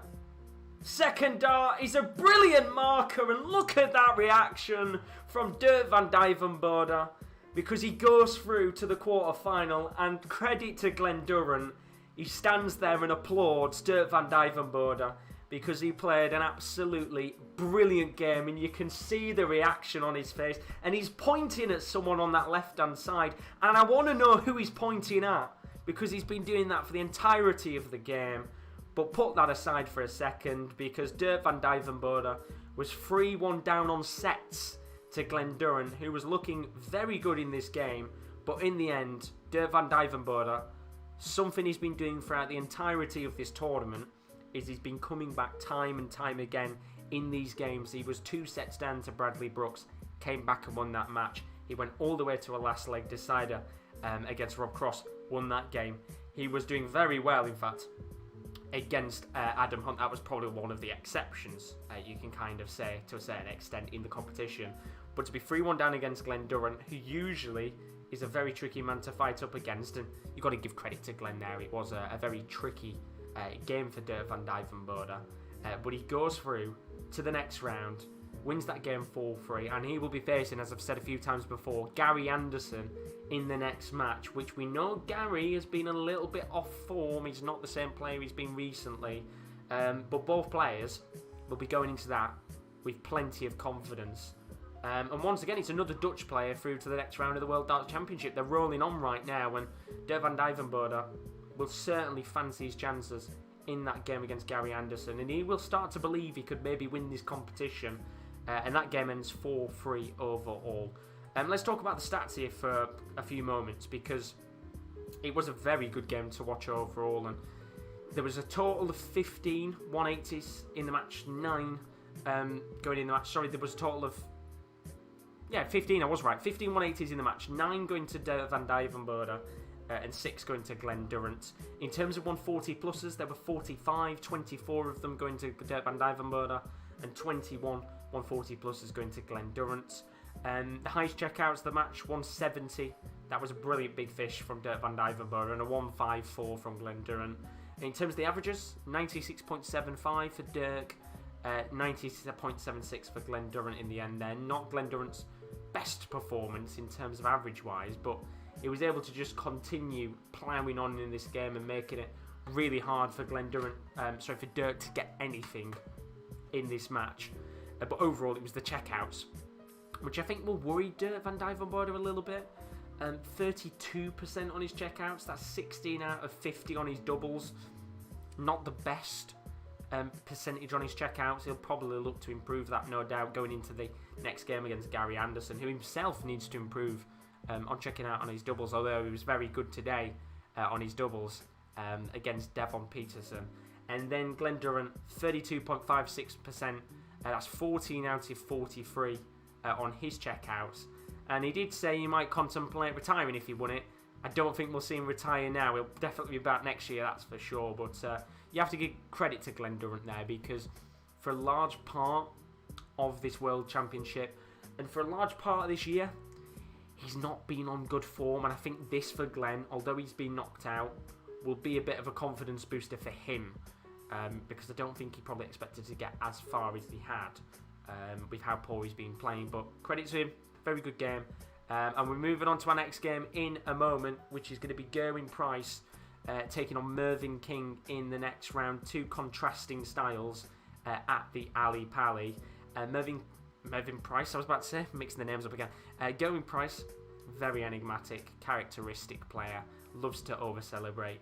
Mervyn King has already made it known he doesn't like players over-celebrating, and well, the question is, I think we're all excited for it, will Gerwyn Price bring the over celebrations out on purpose just to irritate Mervyn King, or will he tone it down? Come on, we know what's going to happen. He isn't going to turn it down, is he? It's Gerwyn Price, for God's sake. We'll talk about that game in a second. I'll be back in a few moments, and then we'll get underway with that next game, which is Gerwyn Price taking on Mervyn King. We'll talk about that in a moment.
Right, let's move on to the next game of the night now. As we said, that game between Dirk van Duijvenbode and Glen Durrant is done and dusted. I'm going to quickly change the graphic on the screen so it says the score of that game. But if you did miss it a moment ago, it was an absolutely brilliant match to watch. Dirk van Duijvenbode, a player who has, to be fair, in this competition a fair few times, had to come back in matches.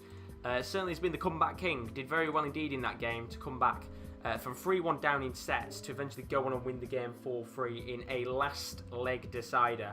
And you have to give him credit because, as I said before, he's been doing it a few times now where he's had to come back in games, claw his way back into the matches, and in the end he does very, very well indeed to get something in this match. And he will face Gary Anderson in the next round, which is going to be a very, very good match to watch. And just looking a moment ago actually at that kind of left-hand side of the bracket, the winner of that game between Dirk van Duijvenbode and Gary Anderson will go on to play Michael van Gerwen or the winner of Dave Chisnall / Dimitri Vandenbergh.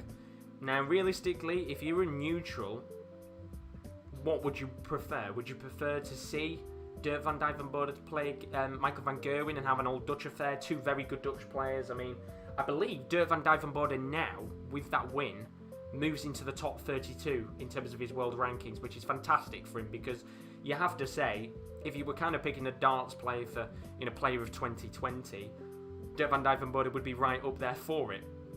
You know, got himself into a final a couple of months ago, got himself into the quarterfinals of the World Darts Championship with a chance of making the semis, which is absolutely mad for him. I don't think even probably Dirk van Duijvenbode expected to go on a run as far in this competition, but Would you prefer to see an old Dutch affair? Would you prefer to see Michael van Gerwen take on Gary Anderson? We know both of those players over the last couple of years have had some thrilling affairs against each other. I think the one thing we always allude to is when Michael van Gerwen nearly hit the 9-darter and Gary Anderson took out a 170 to respond, which was just unbelievable darting action at that point. Or would you love to see something different like Dimitri Vandenbergh against Dirk van Duijvenbode? That would be quite a good game to watch. Two very good, informed players this year coming up against each other. So either way, any game you get from that side of the bracket, whether it be Dave Chisnall going through, whether it be Gary Anderson making it into the semis, you've got real good options of games on that side of the bracket. And if you look at the right-hand side of the bracket, which is this side, there's some very interesting ties going on here because we've got Gerwyn Price taking on Mervyn King now, which we'll talk about actually in a moment's time before this game starts. But you've also got, already in the quarterfinals, you've got Krzysztof Ratajski, who you have to say has been one of the more informed players of the World Darts Championship, being really good to watch, the Polish Eagle. We've got Stephen Bunting, which we saw today, very good win for him in his match against Ryan Searle, although he did have to work bloody hard for it. And then, of course, we've got Gerwyn Price, who, very similar, I think has had a really tricky, tough run. And when I mean like a tough run, he's had very scrappy games. The Jamie Lewis game was a very scrappy one. The Brendan Dolan match was a very scrappy one that he had to get through. And I think we'll see something very similar here with Mervyn King. Ben in the chat, how are you all good, buddy? Welcome to the stream. He says, met Mervyn King, lovely guy, really hope he does well. And I have to say, I love Gerwyn Price, I love his reactions, but I really like Mervyn King as well. It's two players that I love to watch because I like the reactions that Gerwyn Price has on stage. I like the reactions, the roars, the fist pumps, and everything that Gerwyn brings to the game. I don't mind it personally. I think it's fine. I like that added dimension to the game of celebrations and things like that. We know with Mervyn King, he is quite the opposite. He doesn't like the over-the-top celebrations. You know, he does celebrate from time to time, but he doesn't like celebrating just for the sake of it, which is understandable. I do get his point. But what are we going to see here? Are we going to see Gerwyn Price over-celebrate a little bit more just to maybe put Mervyn King off a little bit and maybe not put doubts in Mervyn King's head, but just frustrate him slightly with the over-the-top celebrations? Or, and I doubt this is going to happen, will Gerwyn Price maybe not celebrate as much because he knows this is going to be a very scrappy game for him? This is the best player that Gerwyn Price has played in the tournament so far, in my opinion. Maybe you'll disagree with me and say, Brendan Dolan or Jamie Lewis are better players, but Mervyn King always does better when there's no crowd there. We saw when he played Van Gerwen, very nearly won in the final against him a few weeks ago. We've seen him in this competition so far. We spoke about it, about 10 minutes ago, where we said about his game against Jose de Sousa. It was one of his best matches of the year, and probably one of the best matches in recent years for Mervyn King, because for Jose de Sousa, yes, he did miscount, and there was a couple of moments here and there where ultimately, he kind of cocked it up for himself. But even if Jose de Sousa had been playing at his very best, I still think Mervyn King would have won that quite convincingly with just how he played. It was fantastic indeed. But the point that Chris has made in the chat, and do put in the chat what you think this game is going to end. For those of you that are jumping in and maybe wondering, can I show the game live? Unfortunately, I won't be showing the game live in here. I do apologise. I wish I could. It is because of copyright issues that I can't actually show the game live. So for those of you that are popping in, I do apologise. If you're wondering where can I watch it live, if you live outside of the UK, Ireland and Netherlands, PDC.TV, you can buy a day pass. It costs like £2, and you can watch the matches tonight. If you're in the UK, it's on Sky Sports. If you're not in the UK and you can't pay, there's probably a perfectly legal stream on YouTube out there that's probably streaming it right now. So if you are looking for it live, then I do apologise, I can't show it. I wish I could. If I could make a burner YouTube account and stream it, I would, but maybe another time. But yeah, no, it's going to be a good game indeed. And coming to what Chris has said in the chat, this is what world champions are made of. when you scrape through 3-2, 4-3, etc. I agree with you. I've said it multiple times before. If you look at last year's run for Peter Wright, you know, he had a tough game against Mallockton last year, which he only scraped through that, I think 3-2 in the end. He had a tough game against Jeffrey as well, where he scraped through that. I'm pretty sure it was by one set. It went all the way in that game. And he had a few other scrappy sets here and there against other players in the competition. And I think that's what makes world champions. You're never going to make it through with an easy run. It's very, very rare you're ever going to get an easy run through a world championship. And you can say the same, in my opinion. I think you can say the same about Michael van Gerwen. Yes, he is world number one, but he's had a tough run in how some of the players have played. You know, the game where he played Ryan Murray was a scrappy game. Ryan Murray could have got 2 sets on the board, didn't in the end, but made it tough for Van Gerwen. The game against Ricky Evans, yes, you know, he whitewashed Ricky Evans and won 4-0, but Ricky Evans averaged 100, and 9 times out of 10, if he was playing anyone else, he would have probably got 1 or 2 sets on the board. And also, that game against Joe Cullen last night, one of the best games of this tournament, was the scrappiest of all games, and whoever he plays next, which could be Gary Anderson, will be a scrappy game. If it's Dirk van Duijvenbode, I can see that being a scrappy game. MVG's not had an easy run himself.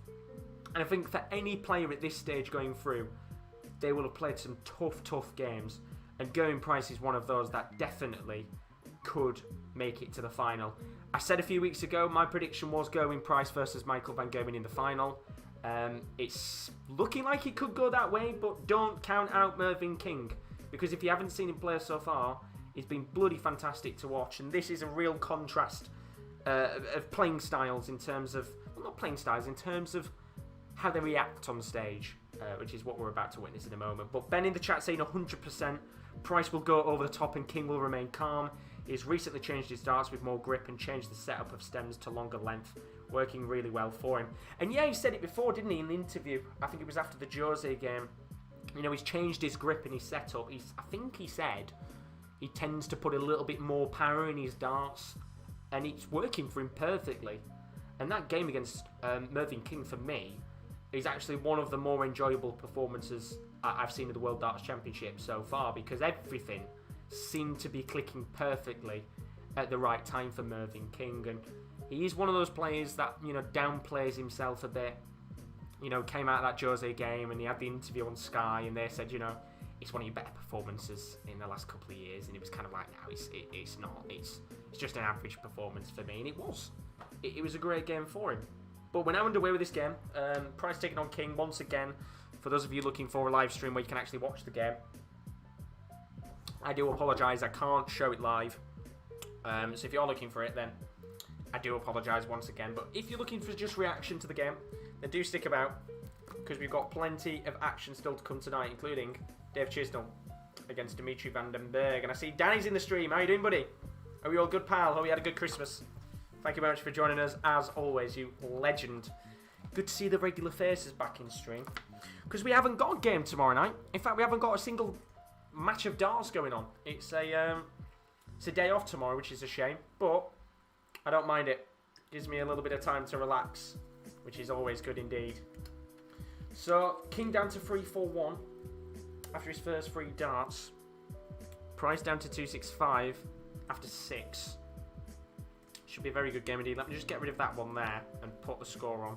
As we get the first 180 of the game, and it goes to Gerwyn Price to put himself down to 2-6. Sorry, it goes to King to put himself down to 1-6-1. It wasn't Gerwyn Price there that got it.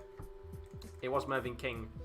So first chance here for King for a 1-6-1 checkout. He's not going to get it though.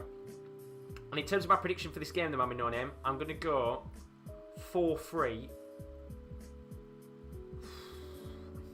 Do you know what? It's a tough one, right? Because the way that Gerwyn Price has come out with some stuff, he said before, he was in a position where he was kind of thinking to himself he didn't want to be here. You know, he said he'd rather spend Christmas at home with the family instead of being in a hotel in London.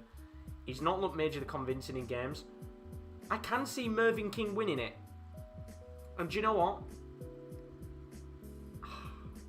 it's so tough because I feel like going 4-3 Mervyn King, but at the same time, this is Gerwyn Price we're talking about. He's ranked 3rd in the world. Still has a chance to become the 1st ranked player in the world, doesn't he, if he wins the tournament and Vandenbergh gets knocked out. And he gets the first tops, and that's the first real reaction of the game on the tops, and that was a nice celebration there from Gerwyn Price, and I think we'll be seeing that quite a bit in tonight's match as there's a slight... Well, I'm not going to say there's a slight reaction from Mervyn King. There's no reaction at all there. He keeps himself calm as he always does, but expect some reactions tonight from Gerwyn Price in this game. Every little thing that goes his way, he will be celebrating to try and put off Mervyn King. It's a brilliant, brilliant game this is going to be. But I'm going to go 4-3 Mervyn King. I'm going to stick with what my head is saying. If he ends 4-3 Gerwyn Price, it's one of those games realistically where it's hard to predict who's going to win. I just think they're two very, very good players on the day. And does anybody know if Mervyn King moves down the rankings and maybe moves down to like 16 or 15? Because I know obviously we said before about Stephen Bunting moving down. Does King move down as well? Either way, if he loses this game or not? Because I think now Dirk van Duijvenbode, as we said earlier, is in the top 32 after winning that game, which is massive for him. And fair play, he deserves it. So King here at 268. Price down at 176. Good little opportunity here for King to put some pressure on Gerwyn Price. He gets 98 to leave himself down at 170. So Price here not on a checkout. But how much pressure is Price going to put King under here? The answer is a lot of pressure because he's got himself down to tops. So King's going to have to check out the big fish here. We've seen 4 in the tournament. And we're not going to see 5 as he hits treble 2020. And I think a 2 to get himself down to 75. So Price here on tops. Gets tops. And that is the second leg on the board. And Gerwyn Price is on course for the first set of the match already. And it's a good start for the Welshman, who has looked a little bit shaky in his recent games. But this is a confident start for the Welshman against the 19th ranked Mervyn King. I suddenly said Mervyn. Mergin. He's not called Mergin, he's Mervyn. This Price starts with 58 after 3 darts to leave 4-4-3, and there's a bit of a chance here for Mervyn King to pounce. He's already down at 3-6-1 after 3 darts. And he does capitalise with a 138 to leave himself down at 2-2-8. So Price here under a little bit of pressure in this third leg of the first set. And he's going to have to get a treble here, which he does, and gets 96 to put himself down to 3-4-7. So pressure building here a little bit for Mervyn King to capitalise on this third leg. Gets treble 1, treble 20, and another treble 20 to get 1-2-3. So Mervyn King here is going to have at least 6 darts at the 105. Can he get a leg on the board? Price gets 140 to go down to 207. And King, I assume, in this section, will leave himself with a decent finish. In fact, he only gets 24 to leave himself down at 81. So a bit sloppy there from Mervyn King. Not necessarily the finish he'll have wanted here, as Gerwyn Price gets 59 to leave himself down at 148. So treble 19, double 12 needed here for King to get his first leg on the board of the night. Gets 19. Gets 12, which means he needs bullseye, which he doesn't get. He gets the outer ball, but with Price on 148, he's going to have to check this out, or else King's going to have 2 darts to the double 8. Gets treble 18. Gets another, which means tops here for a brilliant 148 checkout to take the first set of the game. And he gets it. And that is an absolute roar from not from Mervyn King, from Gerwyn Price. And Mervyn King looks calm. You expect him to be calm. Doesn't look unsettled at all, but what a start there from Gerwyn Price. Checks out the 148. Mervyn King looking calm and comfortable. There's a long way to go in this game, but expect a lot more reactions to come as it stands. It's 1-0 to Gerwyn Price. Back in a moment to talk about the game.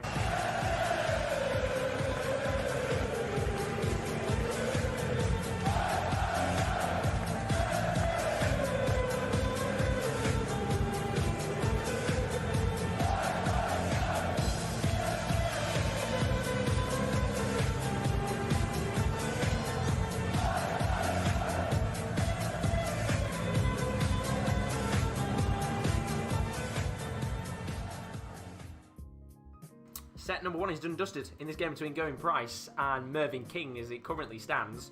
Gerwyn Price is off to a flyer in the first set against Mervyn King.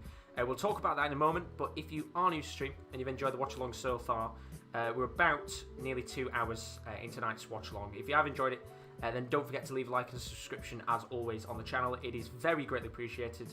I do see we've had another sub, so Gareth Baleheart to whoever that is. Thank you very much for leaving a subscription. We've got more sporting content to come on the channel over the next couple of weeks. You will see there's a new episode of the Wrestling Corner available on the channel. That was available yesterday. A new episode with Rowan and Simon, so you can keep up to date with all the latest in NXT, WWE, AEW, any wrestling you watch they cover. That's available on the channel now. We've got a few more days, the World Darts Championship. In fact, we haven't got a stream tomorrow night. There's no darts altogether tomorrow.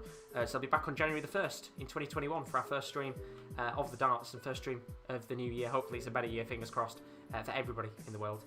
And then we've got some NFL playoffs coming up in a few weeks' time. There's going to be some NFL playoff watch-alongs. It's going to be with Kieran and Will in a few weeks' time. So keep your eyes out for that. If you're a big fan of NFL, then we're bringing that to the channel. If you've been a regular viewer, you'll know we had an NFL podcast. That is coming back soon. But there's going to be some NFL watch-alongs. So if you like that, then highly recommended you do leave the sub on the channel because that's still to come. And of course, we've got plenty of football watch-alongs to come over the next couple of weeks and months too. But let's go back to this game because this currently stands. Gerwyn Price is 1-0 up against Mervyn King. What a start to the game for Gerwyn Price. I mean, you look at the stats, and do you know what? Mervyn King's not playing bad either. Gerwyn Price averaging 104.86. Mervyn King averaging 99.64. But the one obvious stat is the checkouts. 100% so far for Gerwyn Price. That's 3 out of 3 on his doubles. Mervyn King 0% because he's had 0 out of 3 on his doubles. So a little bit of contrast there. But ultimately right now, Gerwyn Price, fantastic first set in the match. That's the best kind of set we've seen of Gerwyn Price so far in the World Darts Championship. And if he could continue on at that pace, then maybe Mervyn King might not have much of a game on his hands. Because Gerwyn Price is looking very confident indeed. And, well, he's got to try and put as many good performances in, especially if he does get to a final and faces the likes of an MVG. Get as much confidence as you can going into that final, but he's got a long way to go. This is only round 4. He's still going to have to play in a quarter-final. He'd still have to play in a semi-final. And then, of course, if he does win that semi-final, he will make the final. But a long way to go yet. And a long way to go yet in this game as well. We've seen 180 in the match so far, and that was for Mervyn King. We saw that reaction a moment ago from Gerwyn Price. There was a massive celebration from Gerwyn Price with his checkout. Mervyn King, no reaction at all. Man with no name. Not a single reaction. Kept himself calm, looked organised. No reaction on Mervyn King's face so far. And to be fair play to him, because there's going to be a lot more reactions to come if Gerwyn Price is playing like that. I'll tell you that for sure, as we're about to get underway with the second set of the match. If you're wondering what happened in the previous game earlier tonight, you'll be able to see on your screen, Dirk van Duijvenbode through to the next round of the World Darts Championship. After a 4-3 win against Glen Durrant, he was 3-1 down on sets to the Englishman, came back to take it to a last set decider, and eventually went on to win the game. He will face Gary Anderson in the next round of the World Darts Championship, so that'll be a thrilling match to watch. We've got another thrilling match to watch now with Gerwyn Price and Mervyn King, which is back underway with the second set. And this should be a very, very good game to watch. I'm just trying to get myself a little bit comfy. There we go. Can sit back now in my chair. Be nice and relaxed. So 3-5-1 to start off. Gerwyn Price here after 6 darts. Mervyn King needs to get 100 at least, which he doesn't, and only gets 60 to leave himself down at 3-9-5. So a little bit of a shaky start here for Mervyn King to this second set, but same can be said for Gerwyn Price as well, who will be looking to try and go 2 sets up and put some real pressure on Mervyn King, who, as I said, had an absolute quality performance against Jose de Souza a few weeks ago. So Price here at 255, on for potentially for a 180, which he doesn't get, but a 140 will do, and that puts him down to 115, and he's going to have at least 6 darts here at that 115. Can Mervyn King respond and get his score down? He gets 81 to leave himself down at 257. But once again, Gerwyn Price here, you'd assume might have even 9 darts at the 115. He's going to go tops though for a 115 checkout, which he gets. And no reaction there from Gerwyn Price as he gets the first leg of the second set on the board with another ton plus finish on a 115. And Mervyn King is just struggling here to get a leg on the board. That's 4 legs on the bounce now for Gerwyn Price. And well, we saw something very similar in the Danny Noppert game even, where he went, I think it was 5 or 6 legs on the bounce. Danny Noppert got before Dave Chisnall got 1 to his name. Seeing a very similar situation here tonight. 100% still on his checkouts Gerwyn Price. 0% for Mervyn King. Price averaging 102.54. Mervyn King averaging 95.65. It's the perfect start for the Welshman. As King gets himself down to 227. And Gerwyn Price is down at 361. So a good start to this second leg here for Mervyn King. Gets a treble 20. Gets the 20. Really needs another treble here, which he gets. So 140 will put him down to a very tidy 87. And he's going to have at least 6 starts here with Gerwyn Price back at 361. So a good opportunity here for Mervyn King to get a leg on the board and make this second set a little bit more interesting. Treble 17, double 18 here for Mervyn. Goes for it, gets 17. Gets 18, which means he isn't going to be able to check out. But he will be coming back as he sets himself on up a double 16 to get his first leg on the board. Maybe King is scared of Price. Hey, you never know. You never know. He's got quite a figure, hasn't he? Gerwyn Price, of course, former rugby player. So you would expect him to have quite a figure. But double 16 here for King. Now needs double 8 for the first leg on the board, which he gets. And that will be a confidence booster for Mervyn King. That's the first leg in the game. It's 4 on the bounce for Gerwyn Price. And that was a very, very good leg there from Mervyn King. And I think, well, what Wayne Mardle's saying is he expects Mervyn King to kind of pick up the pace of his darts here. But I think that was a very, very good leg indeed. As Gerwyn Price is down to 367, Mervyn King gets 100 to leave himself down at 401. But Gerwyn Price here gets a 140, and he was about to celebrate the 180 there, but it just went away from the from the treble 20. But Mervyn King, the thing is, like, he's playing so well right now, playing so well in this game. Once he can get towards his checkouts, I think we'll see a much more even game here. But Gerwyn Price now on 4 or 180, which he gets, and that's a big celebration there. George Noble, shout 180.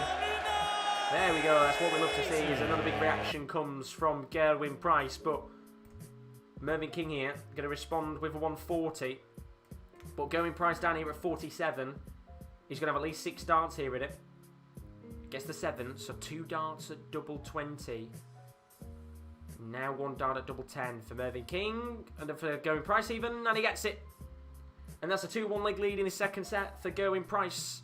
And he's 1 leg away from a 2-set lead in what is looking like a very quick game right now. But Mervyn King, he's going to get a 180 of his own.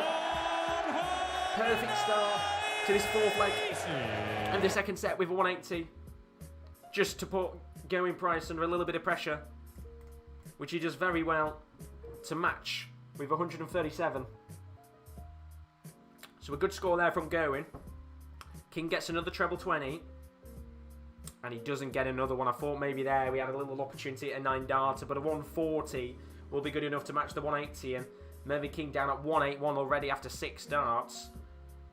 Gerwyn Price at 364. And only gets 45, which means Gerwyn Price is back at 309 there and just dropped his dart there, which is an interesting one. I mean, they're saying on commentary they thought it was a throw-in action there. I think it was being a little bit harsh. I think he just dropped his dart naturally on accident. So King down to 58, Price at 309. It means we've got a chance here for Mervyn King to take us to a deciding leg in this second set. Rowan, you'll be buzzing. He's through. He's facing Gary Anderson. You'll love to see it. If that's an afternoon session game, we'll be watching it. So double 20 here for Mervyn King to go 2 legs apiece. Doesn't get it, but he's going to have another chance. because Gerwyn Price is back at 265. So we'll have at least another 3 darts here. At the double 20. Gerwyn Price only getting 58 to put himself down to 207. So he's in fact going to get 6 darts at the very least. At the 40. And he only needs 1 dart.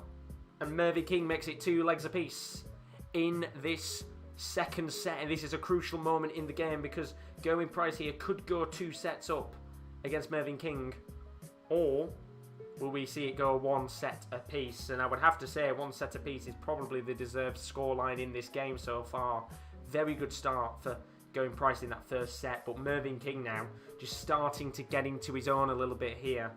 But if Gerwyn Price can go 2-0 up, there will start to be some worries in the back of Mervyn King's head. And it's a good start here for Gerwyn. He only gets 83, but he is down to 3-2-1 with Mervyn King back at 4-4-2.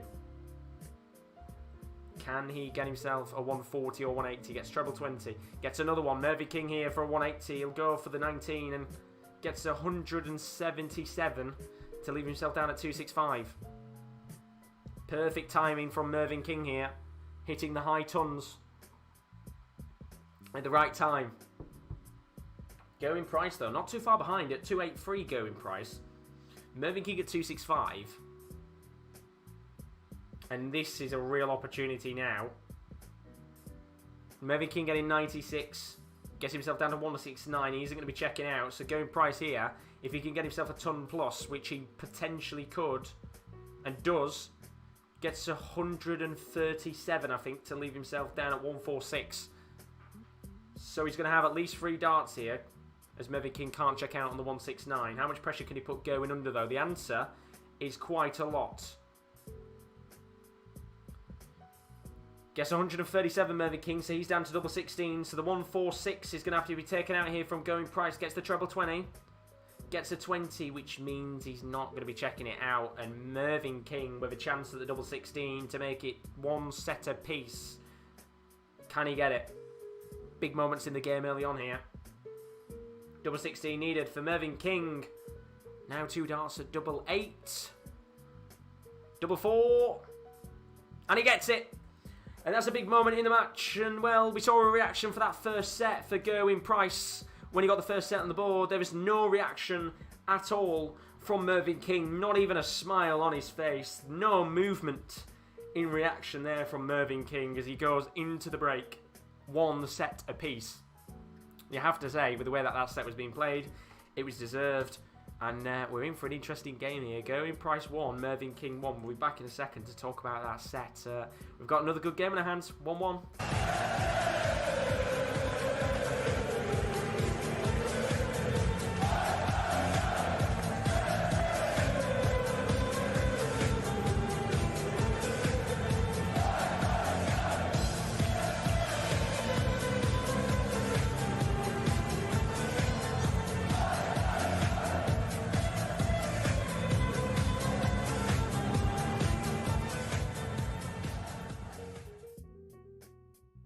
That is the second set of the game done and dusted. As it currently stands, it is 1 set apiece in this game between Gerwyn Price and Mervyn King. And I think most of you will agree, maybe if you're a Gerwyn Price fan, you won't agree with me, that Mervyn King kind of deserved that set in my opinion. A little bit of a drop-off there for Gerwyn Price, but not a drop-off massively. I think Mervyn King there, more than anything, improved in that set, then Gerwyn Price dropping off slightly.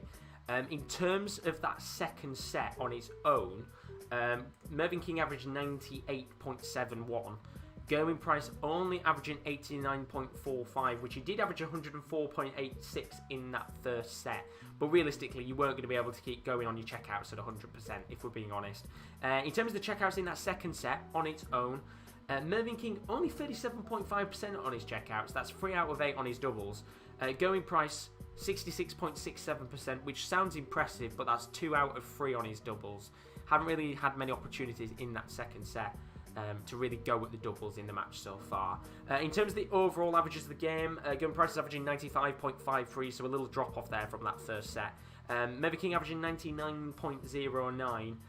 In terms of the checkouts, 83.33% with Gerwyn Price, which is very impressive indeed. Mervyn King only at 27.27, but right now it seems to be enough for him to have one set on the board. And realistically, if Gerwyn Price can continue on with his good finishing and keep to it's not going to keep to the same checkout stat with high percentages.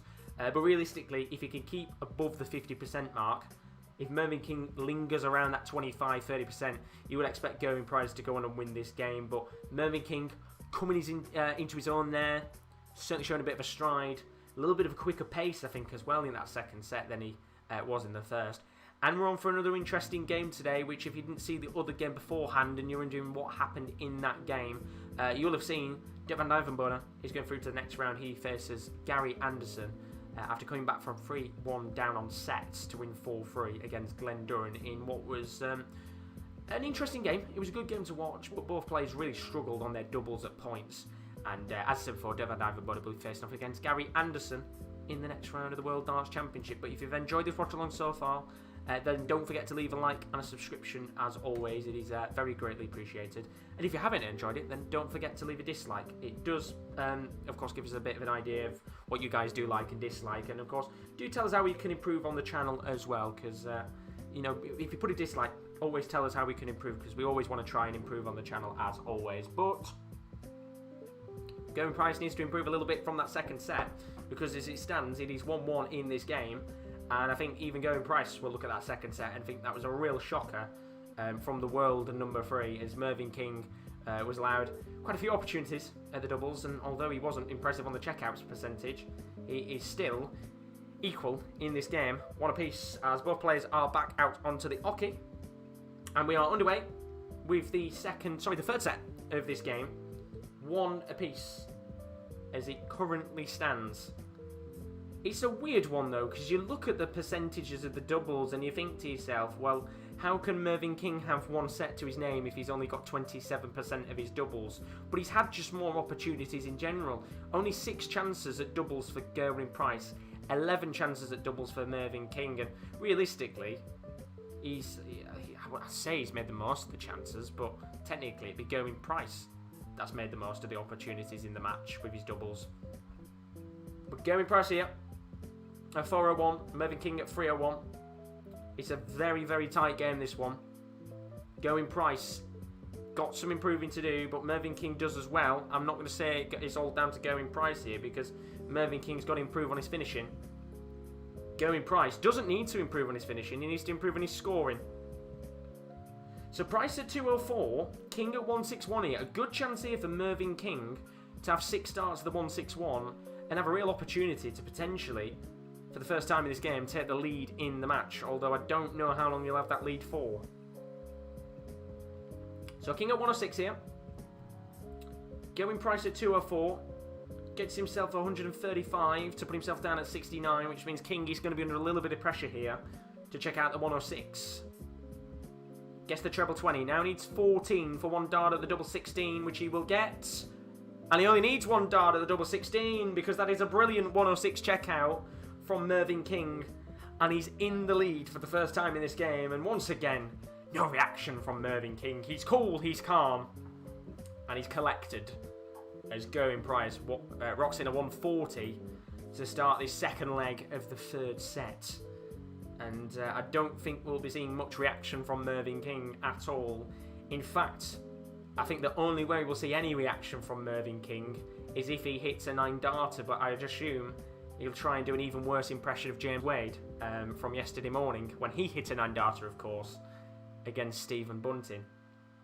Maybe we might see a reaction then, but I doubt it. This is Mervyn King we're talking about. This man doesn't react. He has no emotion when it comes to smiling and happiness. As Mervyn King gets 60 to put himself down to 3-8-1. Price all the way down at 2-3-8, which means this leg is well and truly in the hands of Gerwyn Price, although he only gets 50. So a good chance here for Mervyn King, if he can get at least a 140, to just put a little bit of pressure on Gerwyn Price. Gets himself a treble 19, 20 and a 19. So he is down to 285 here. Gerwyn Price at 188. Gets treble 20, 20. And he keeps dropping his darts quite a bit here, Gerwyn Price. I don't know if it's nerves that he's feeling, but I think that's 3 or 4 times now we've seen Gerwyn Price just drop his darts in this game. But he is down to 88 either way, with King back all the way at 285. Now King is down to 186. So treble 20, double 14 for an 88 checkout. Gets treble 16, which means he'll go tops instead. 1 dart at double 10, which he gets. And we are 1 leg, 1 set apiece in this game. Good checkout there from Gerwyn Price. Gets the double 10 in the end. And a very good, well-paced game this is. 2 very good players who just can't seem to shrug each other off as Mervyn King goes for the 180 and gets 123 to start off this 3rd leg of the 3rd set. I don't think we'll see as many 180s in this game as we did in the other one, although saying that, I might have just jinxed it. Well, I'm saying jinxed it. That's what we want. Big roll there from Gerwyn Price as he gets a 180 on the board. And he has a chance potentially for a 9 darts if he can get a few more 180s here. King responds with a 140 to go down to 238. How can Price respond to that? Gets a treble 20. Gets another treble 20. Go for it, Gerwyn. Gets the double treble 19. We're on for a 9 darter. Here we go. This is what we want. King at 238. Gets the 20. And then drops his dart. Can we see a 9 darter from Gerwyn Price? We haven't had a 9 darter on this channel yet, but we've only been streaming the World Darts Championship for about a week and a half. So here's a chance at a 9 darter for Gerwyn Price. And he's already bottled it by hitting 20. Boo! That's about 4 or 5 times now we've had 9 darter opportunities. And it gets to that first dart on the final 3. And they cock it up. Real shame there. We might have one opportunity someday, because we weren't live for the James Wade one, so we didn't even get to see that, which is a shame. But to be fair, he didn't react anyway, so didn't really miss out on much. But Price here on a 64 checkout either way. King down to 40. Needs tops here, Gerwyn Price, which he gets, and he's back into the lead. And he's 1 leg away from a 2-1 lead in this game. Mervyn King is going to have to win the next 2 legs on the bounce if he wants to get a 2-1 lead of his own. No pressure on Mervyn King here. And once again, there's no real nerves on the face of Mervyn King. No reaction, no response, no emotions being shown. The same straight face that he's had since the start of this game. And he's not even playing a poker face either. He's just a very calm, relaxed player when it comes to being on stage. And I tell you one thing. If we wanted a game of 2 players which show no reaction, Jason Lowe versus Mervyn King would have been the perfect game. Because there'd have been no reaction from either player for anything they would have got in the game. Unbelievable. But both players nearly averaging 100 here. Price 100.69. Mervyn King averaging 97.94. So both players improving as the game continues on. Although saying that here, only 43 for Gerwyn Price, which means he's down to 228. King at 349 has to get a 140 at the very least here to capitalise on that mistake from Gerwyn Price. Gets 21 and a treble 20 to get 81 and put himself down to 268. Not good there from Mervyn King, who saw the dart go into the 1 and just say no. She sums up his reaction. It's probably the most reaction we'll get out of Mervyn King tonight. So Gerwyn Price here at 128.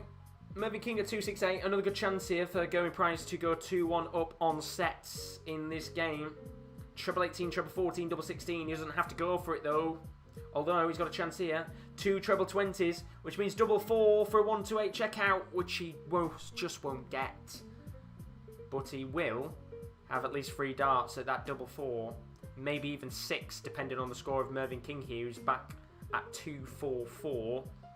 But gets himself 100 to leave 144. So, double 4 here for Gerwyn Price to go 2-1 up on sets, which he gets.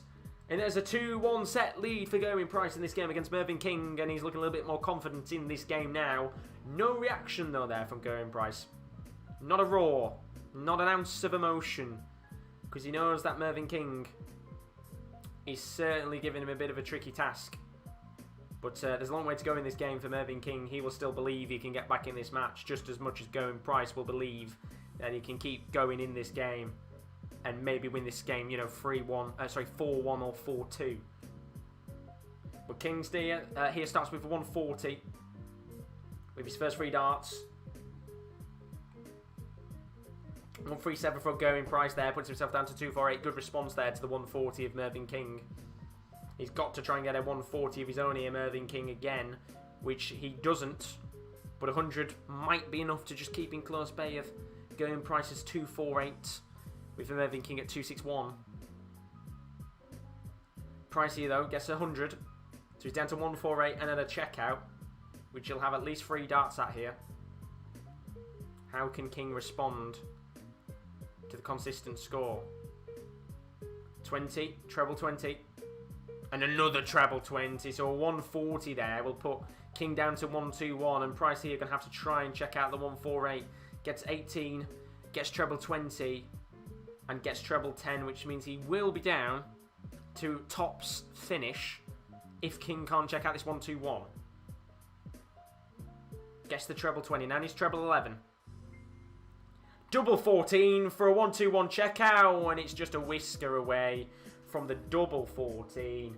And a chance here for Gerwyn Price to take the first leg of this 4th set. Good marker. Now he's double 10 with 1 dart.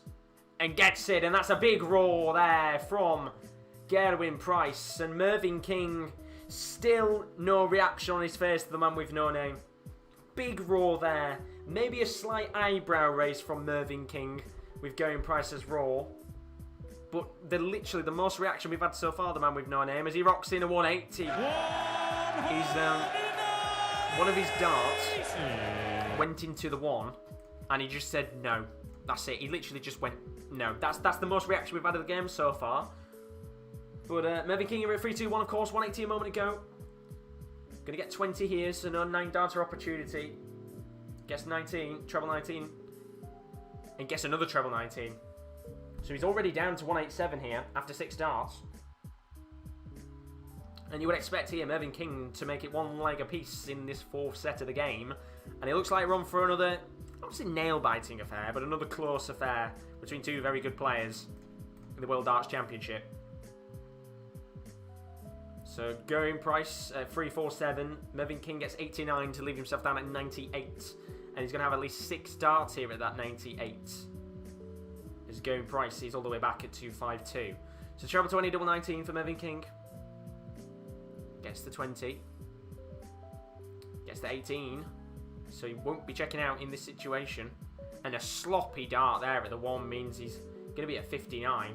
Which leaves 19 and tops.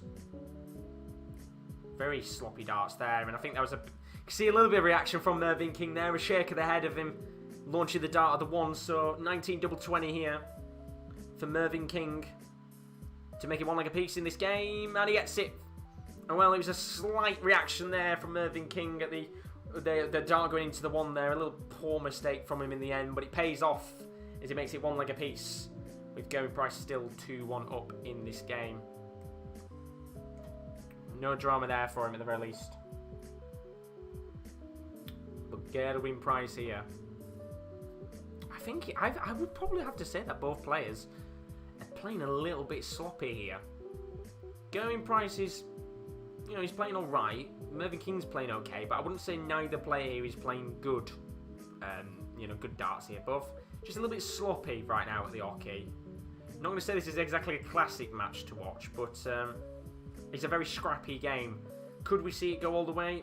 I don't know here, as King gets a 140 to put himself down to 265 with Price all the way at 302, and his first dart falls out of the board. His second dart is dropped again, but his third dart does give him 80, and very unlucky there. Hit the outer ring of the treble 18 and it falls out of the board, so a little bit of a chance here for Mervyn King to capitalise on the mistake of Gerwyn Price there, which he does in fine fashion by getting 130 to put himself down to 135.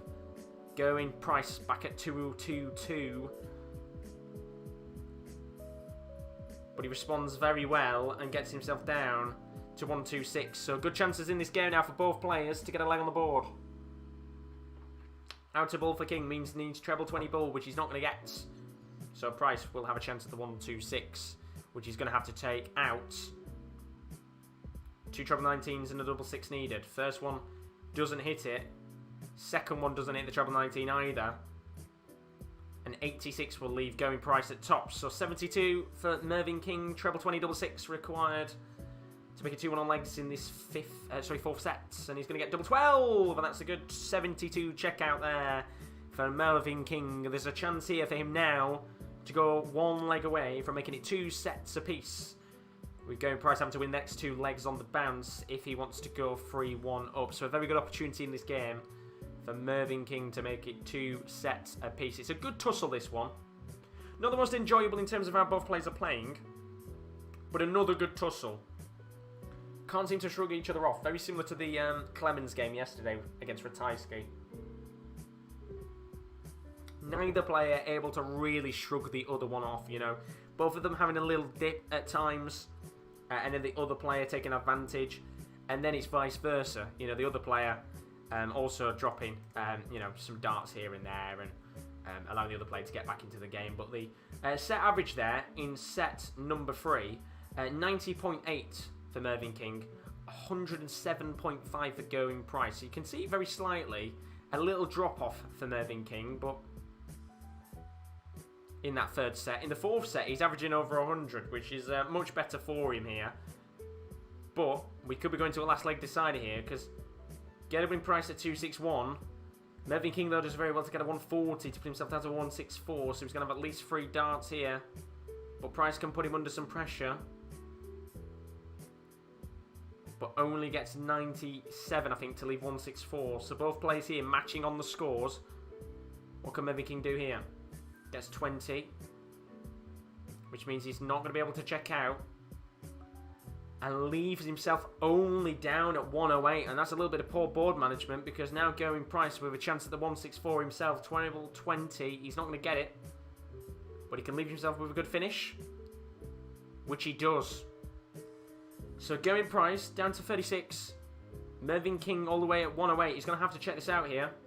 I think Gerwyn Price knows himself that he expects to come back to the board and make it 2 legs apiece. And he is going to get a chance as Mervyn King hits the treble 4 even. And it's a little bit poor here from Mervyn King, you have to say. So darts a double 18, which he gets. And we're going to a deciding leg here. And this is a massive leg in the match, because Gerwyn Price could go 3-1 up on legs. Or will Mervyn King make it 2 sets apiece in this deciding leg? We'll have to find out here, as Gerwyn Price looks like he's about to smash in a 180, and he does. Big 180 on the board there for Gerwyn Price to start off this deciding leg of the 4th set. How about that for timing? Brilliant there from Gerwyn Price, as he's on for a potential 9-darter. And no...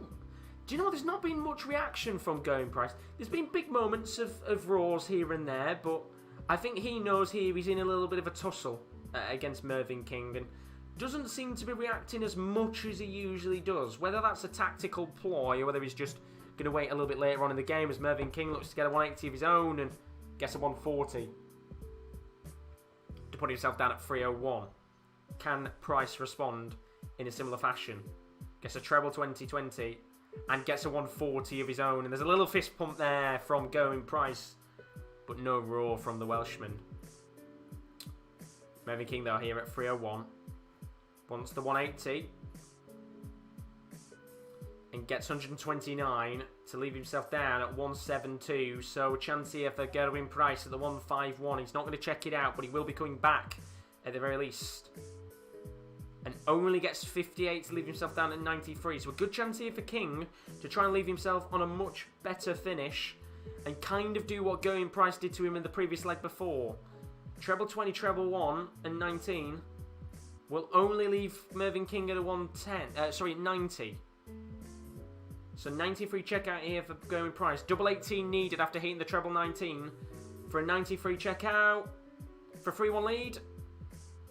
And he gets it, and that's the roar that Gerwyn Price has been waiting for. Massive roar there from the Iceman, who's been cool and calm and collected in that last set. But now he lets a massive roar out because he knows how important that set was in this game. He's 3-1 up in the match against Mervyn King, and there's no reaction again from Mervyn King, not an ounce of movement on his eyebrows and just no reaction at all from him so far, and he will still feel like he could maybe be in this game. Remember, we did see Glen Durrant go 3-1 up against Dirk van Duijvenbode, but right now, as it stands, Gerwyn Price is 1 set away from going through to the World Darts Championship quarterfinals. Be back in a moment. 3-1 to Gerwyn Price.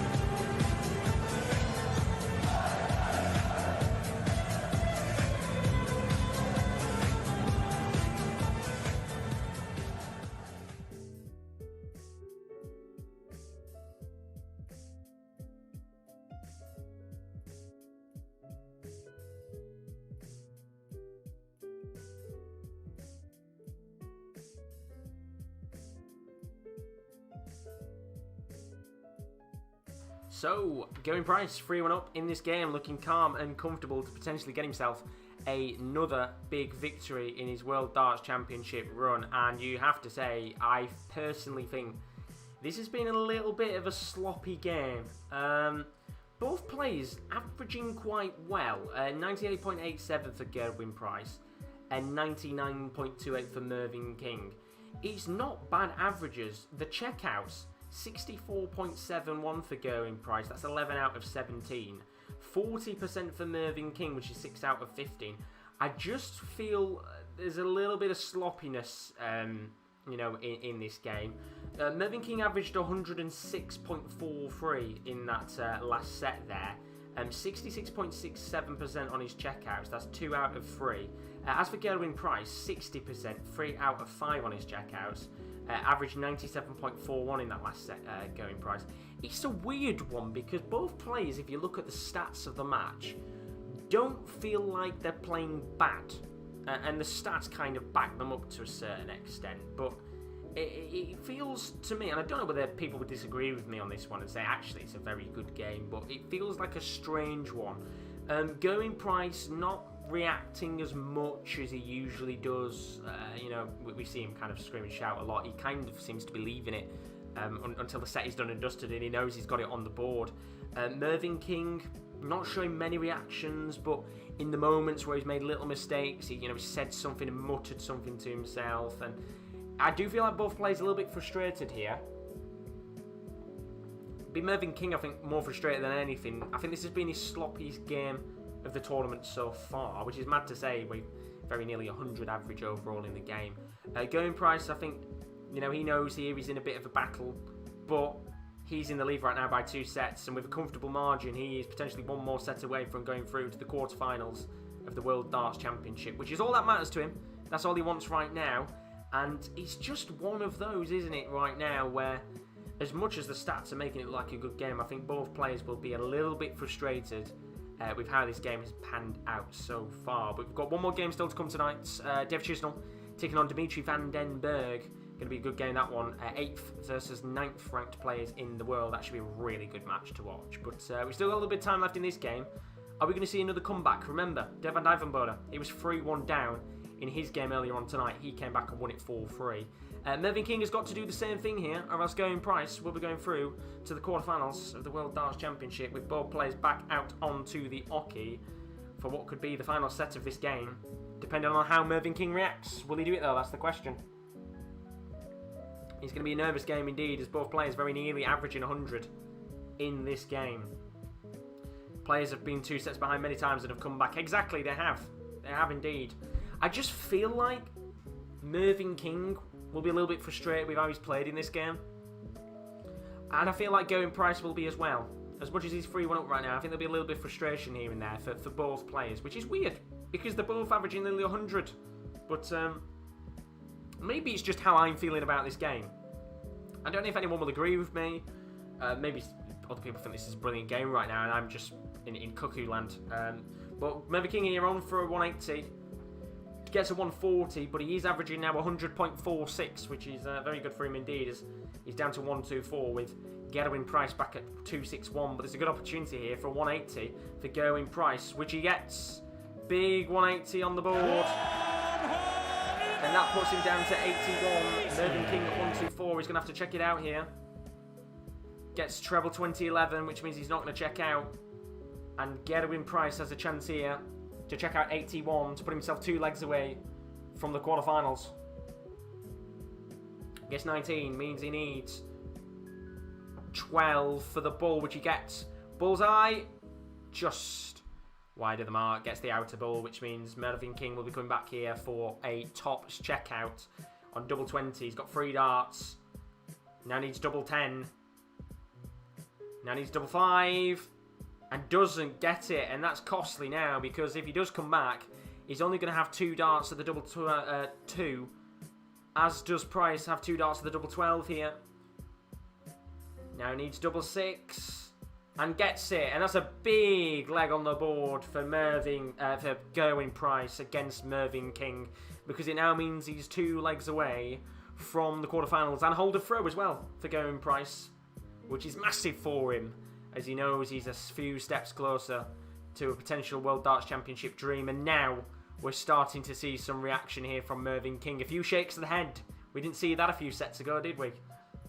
As it does start to feel like time is running out for Mervyn King as this game continues on. Price after 3 darts at 4.58. King at 4.01 in this match. And he's got some work to do if he wants to get back in this game. So Price here at 3.24, which he did very well there indeed, to just put himself a bit of space between him and King. And well, King responds with a 42, which means now there's a real opportunity here for Gerwyn Price to just push forward. He's got a chance for a 180 here, which he doesn't get.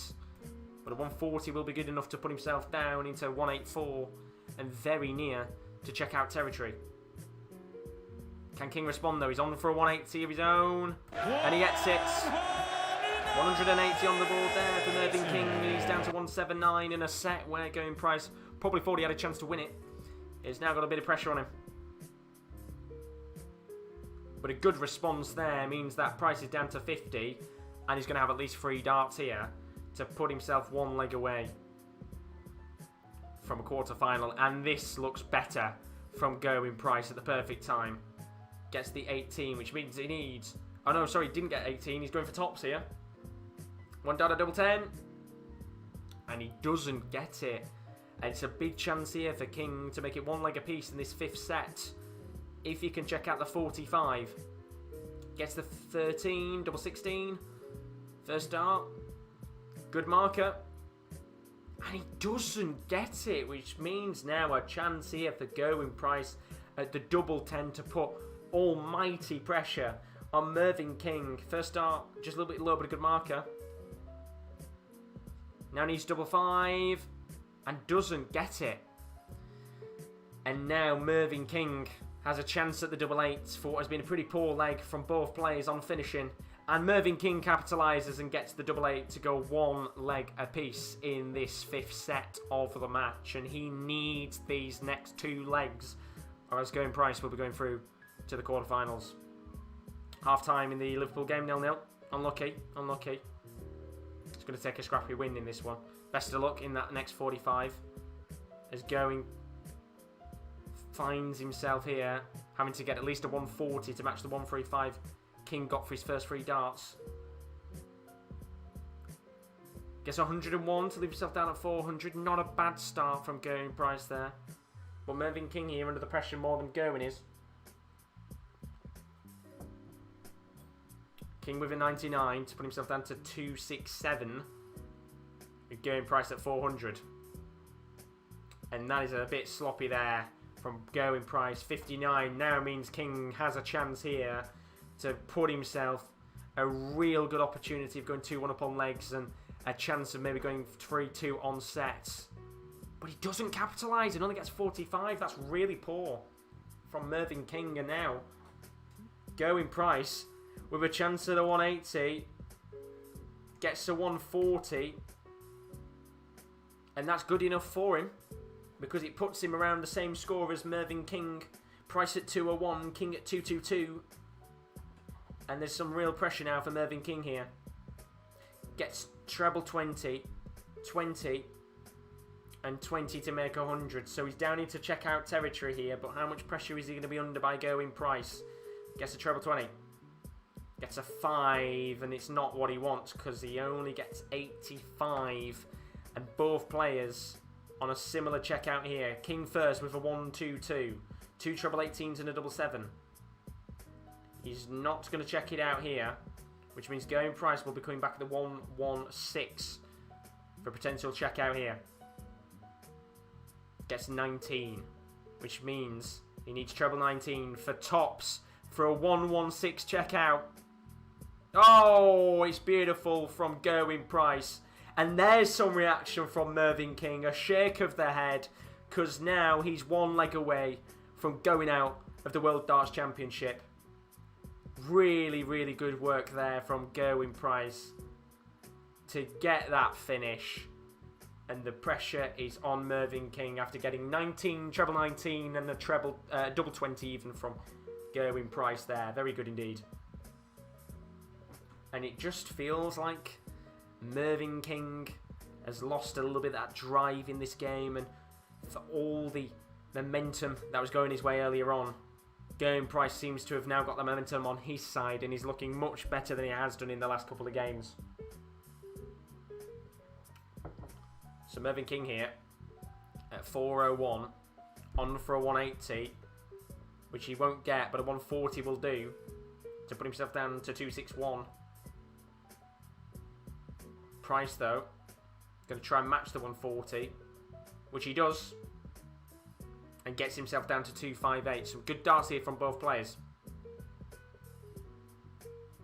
So 261 for Mervyn King, and 83 there for King to leave himself down at 178. Mammy No Name's got a question in the chat. It says, guys, here's a question. Do you think going for the bullseye when you've got 50 left and hitting it is disrespecting your opponent? It's a double after all. It happened in my league. Thoughts?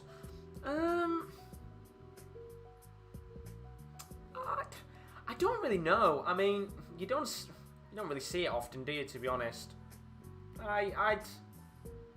Oh, 2 seconds here though, because Mervyn King might have a chance here to make it go to a last leg decider. He gets 138 to leave tops, which he's going to be coming back for. But to answer your question, Momino, I'd say it's a little bit disrespectful. I mean, as you said, it's a double after all. So in the letter of the law, you can go for it. But I get the point of it being disrespectful. But Mervyn King here, going for tops to take us to a last leg decider, needs double 10. Got one dart here for double 10, as Price is coming back for tops, and he doesn't get it. And that might be the last darts Mervyn King throws in the World Darts Championship. Double 20 here to win the game. And he gets it. Gerwyn Price wins the game. And Mervyn King is going home. And there's a smile on the face of Mervyn King, which is very rare to see. And I think he can acknowledge that that was a brilliant game there from Gerwyn Price. A much better performance in the end from the Iceman, who was cool, calm and collected to get himself probably the best win of his World Darts Championship so far. Mervyn King ultimately in the end just didn't look at the races tonight, looked very sloppy, and in the end the King bows out of the competition and the Iceman goes into the quarterfinals. Very, very good for him indeed, of course, as he looks to try and get a World Darts Championship to his name. Remember, if he wins the competition and Michael Van Gerwen goes out, then he could go to world number 1. And do you know what? He didn't react as well, actually, to winning the game, Gerwyn Price, which I think you can see there a mutual respect between both players. And I think you look at it now, you know, with both players there, I think you can kind of maybe see why Gerwyn Price didn't react as much to what he usually would. I think both players got a bit of a mutual respect for each other there, which is completely understandable. But very good game overall, and Gerwyn Price there with a 4-1 victory in the end. But ultimately, as you can see, in terms of the stats of the match, 4 180s in the game for both players overall. An average of 97.71 for Gerwyn Price. As for Mervyn King, average 98.15. Highest checkout for Van Gerwen, he's not playing today. Gerwyn Price was 148. Having a nightmare here. 106 for Mervyn King in terms of his highest checkout. And in terms of the checkouts, it changed quite drastically for Mervyn King. He was looking alright on his checkouts earlier in the game. He ends with 29.17% on his checkouts. That's 7 out of 24. Gerwyn Price, 51.85%. That's 14 out of 27 on his checkouts. A much better performance in the game in terms of his checkouts there on the doubles from Gerwyn Price. Really, really good indeed. In that final set, he averaged 93.47 there, Gerwyn Price. But ultimately, in the end, you've only got to look at that last set for Mervyn King. Only got himself 11.11% on his doubles. That's 1 out of 9 on his checkouts. Really, really poor indeed. And I think tonight, as much as you look at the stats, and they're not that bad for Mervyn King, he will see that his checkouts were very disappointing indeed. On a 29.17. He'll be frustrated with that. And I think he'll feel like tonight that I don't really think he threw much differently to what he did against Jose de Sousa. But I think he will look and think he played much worse than he did against Jose. And ultimately, kind of a lot of people's favourites go out of the competition. But I think most people's other favourite goes through to the quarterfinals. Big, big game for him though next Gerwyn Price. He goes through to the next round of the competition. And it'll be interesting to see, of course, what happens and who he will face, of course. I can't remember who he faces off the top of my head. I think it's... was it the winner of... it's not the Van Gerwen game, is it? Because they could come up against each other in the final. I can't remember who he comes up against. It's not Ratajski, is it? Because Ratajski comes up against Stephen Bunting. He comes up against someone. Someone will tell me in the chat who he comes up against. Chris will know more than anything who will come up against in the next round. In fact, it might actually be the Chisnall Vandenbergh game. Whoever wins that goes into the next round against him. But either way, good performance tonight from Gerwyn Price. Much improved, really well indeed. Mervyn King just not at the races today. And it's a 4-1 in the end. I'm going to take a quick moment to just have a break and sort myself out. So I will be back in a few minutes' time where we'll get underway with the final game of the night, which is going to be Dave Chisnall taking on Dimitri Vandenbergh. It's the 8th ranked player in the world, that is Dave Chisnall, going up against the 9th ranked player in the world, that is Dimitri Vandenbergh. And I'm pretty sure most people are kind of thinking that Dimitri will go on and win the game. The question is, what do you think? Put your prediction in the chat. I'll be back in a few minutes, but after that game, Gerwyn Price 4, Mervyn King 1. Back in a few moments.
Right, I'm back. Apologies about that. Just had to take a quick break there. To be fair, they usually take about 15 gazillion years to start the next game. They do about 7 gazillion different interviews. Ask Wayne Mardle about what he thinks about it, and then take forever and a day. But we're on to the next game now. As you can see on the screen, Dave Chisnall taking on Dimitri Vandenbergh in a match that I'm really looking forward to, I have to say. This one, of course, both very evenly ranked on the world rankings, but I've said this multiple times.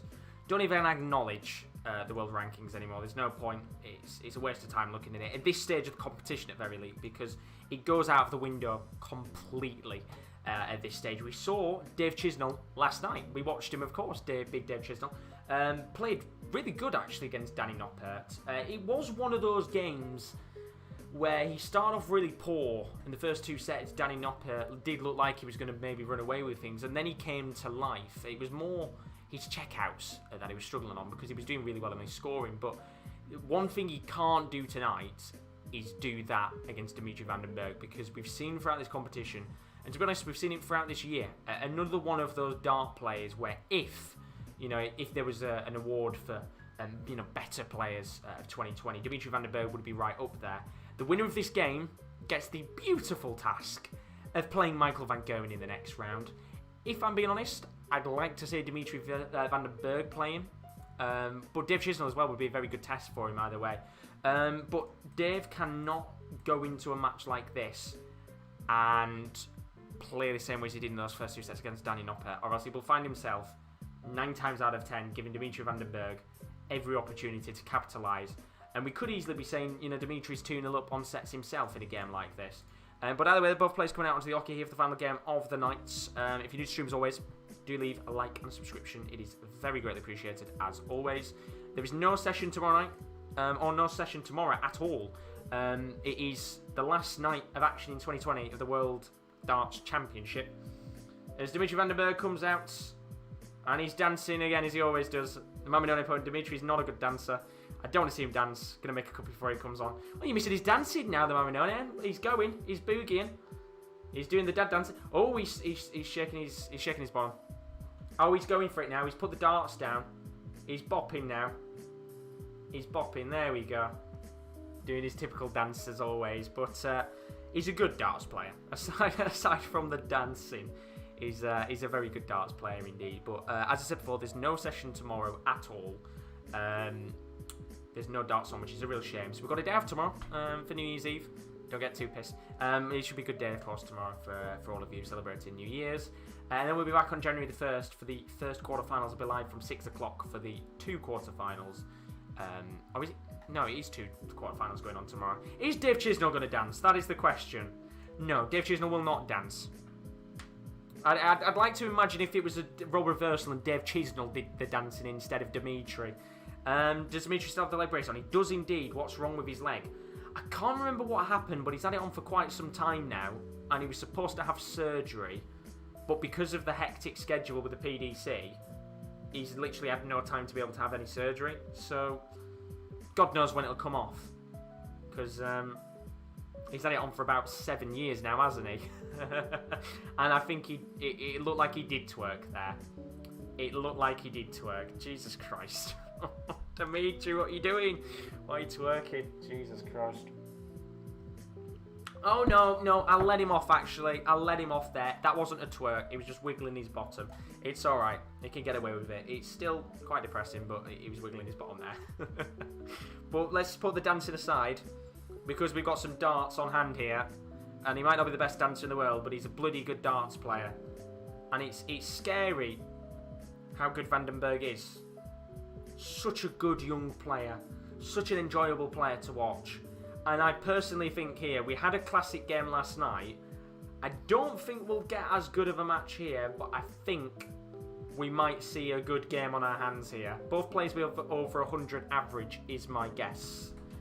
Let's hope it is a classic though, because if we can have something similar like last night, then that would make for a very interesting hour and a half, or however long this game is going to take. But Russ Bray on calling for this game, the match referee, as we get on with the final game of 2020 and the final stream of 2020 as well, because we've got nothing going on tomorrow. Nice little break for me. It's been a busy Christmas period. In fact, it's been a busy December, hasn't it, to be honest? We've been live pretty much nearly every day apart from that Christmas week.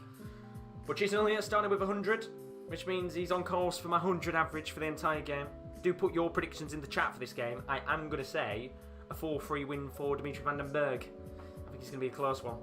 All depends which Dave Chisnall turns up, because Chisnall is a bloody good player on his day. And it comes back to the point that you said before, the man with no name. It's quite surprising how he's not really won a big tournament for how good he is as a darts player. But Dimitri Vandenbergh, he's a player that can say the opposite, win the World Match Player this year. Which means, at least for him this year, he can say that 2020's not been a bad year for him. It's been a bloody good one for Dimitri. Ranked 9th in the world. Dave Chisnall ranked 8th in the world. And he's on for the first 180 of the game, and I think we'll see a few of those. Although he did get 135 there to leave himself down at 126 with Dimitri Vandenbergh back at 301. So good chance here for Chisnall to get the first leg of the game on the board. And he's going to be a good test, this one. I think this is going to be a very back and forth, which will be good to see. So 19 here. Treble 19, which means a chance at the bull for Dave Chisnall for the first leg, which he won't go for with Vandenbergh at 180. So we'll have another chance here to go at the board with 3 darts at tops. But how much pressure can Vandenbergh put him under? The answer is quite a lot of pressure indeed, as he gets himself down to a 24. So no pressure here, Dave Chisnall. You've got to take out that top, so as Dimitri Vandenbergh will have a chance at double 12. And first dart's a little bit too high, but a good marker. And it was a very good marker indeed, because Chisnall gets the first leg of this game on the board. And Chizzy is off the mark in the final round 4 fixture of the World Darts Championship. And you have to say, it's been a very good round 4. Not really many bad games to watch at all in the 4th round of the competition. But we're getting towards the latter stages now, which is a shame. Which is a real shame indeed, which means I'll have to start planning for the next dart stream, which will be, I think, when the Premier League of Darts starts in February. Although, there might be a few of the dart videos that go up in between about, you know, darting news and things like that, depending on what happens. But first chance of the 180 in the match, and it's going to be a 140 for Dimitri Vandenbergh to put himself down to 304. Dave Chisnall at 401. And Chizzy here gets himself 99 to put himself down to 302, so evenly matching himself up here right now on the scores.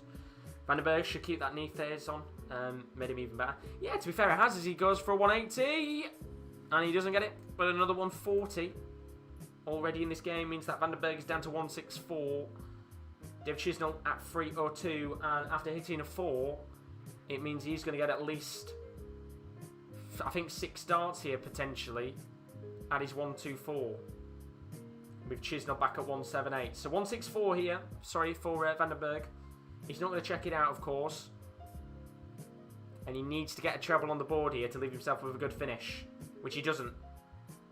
So Vandenbergh down to 104, Chisnall at 178. How much pressure can Dave put him under? The answer is, it looks like quite a bit here. Treble 2020. And a 140 means that Chizzy is down to 38. And Vandenbergh is going to have to check out this 104 with treble 2012 and double 16. No pressure. Dimitri Vandenbergh gets treble 18. Then gets 18, means one dart at double 16 for a brilliant 104 checkout.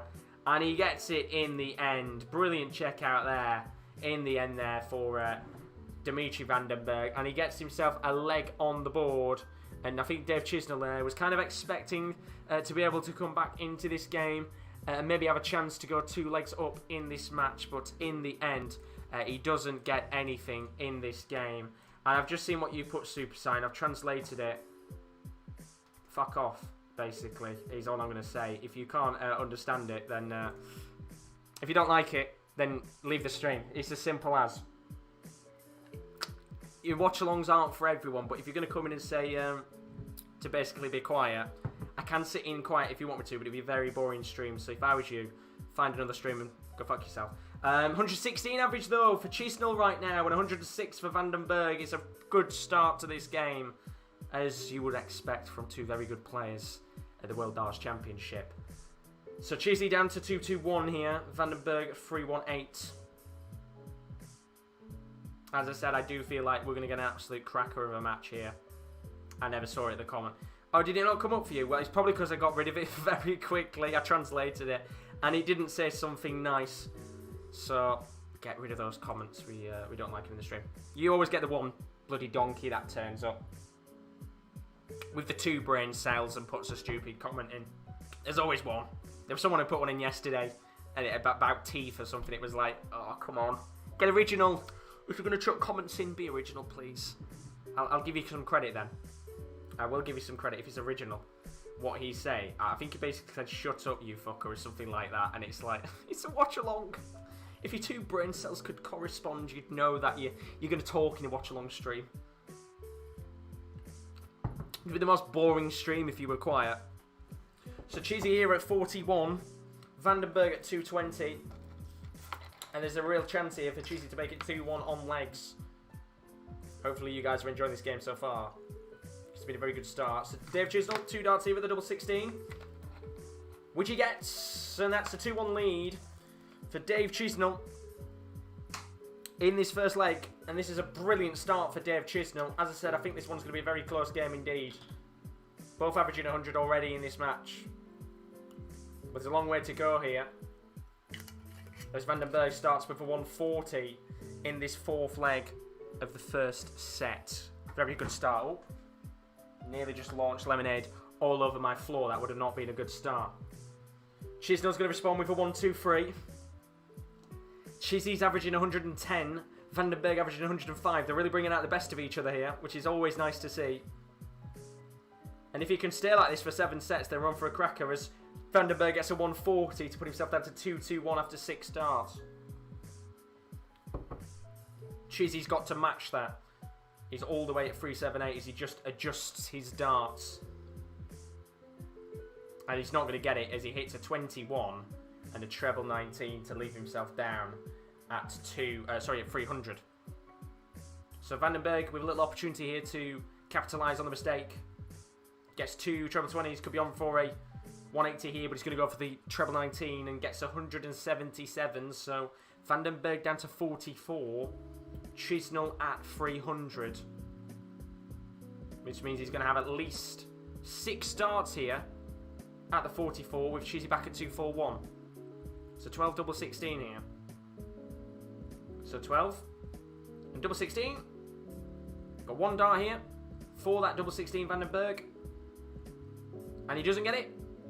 Which means that Chisnall is going to have to get a decent score here to put himself down to a finish and hope that Vandenbergh doesn't hit the double 8. So 20 there. Only 20, he really needs a treble, which he's not. In fact, he will get it in the end. He'll get a treble 19 on the board. So Vandenbergh down to double 8. With a chance here to go to a last leg decider. Has 2 darts at double 4. Big opportunities early on in this game. 1 dart at double 2, which he doesn't get. Which means Chisnall has a little opportunity to check out the 1-4-4 and take the first set of the game. Can he do it? Needs another treble 20. Double 12! Oh, what a steal that is! Look at the reaction from Dave Chisnall. 1-4-4 check out there. And he sweeps away the set from Dimitri Vandenbergh's hand. And what a first set that was. Both players averaging over 100 and a 1-4-4 checkout to start off an absolute belter of a match. Brilliant start to the game. And both players in really good form indeed. We'll talk about it all in a second as it currently stands. Dave Chisnall is 1-0 up against Dimitri Vandenbergh back in about 10 seconds.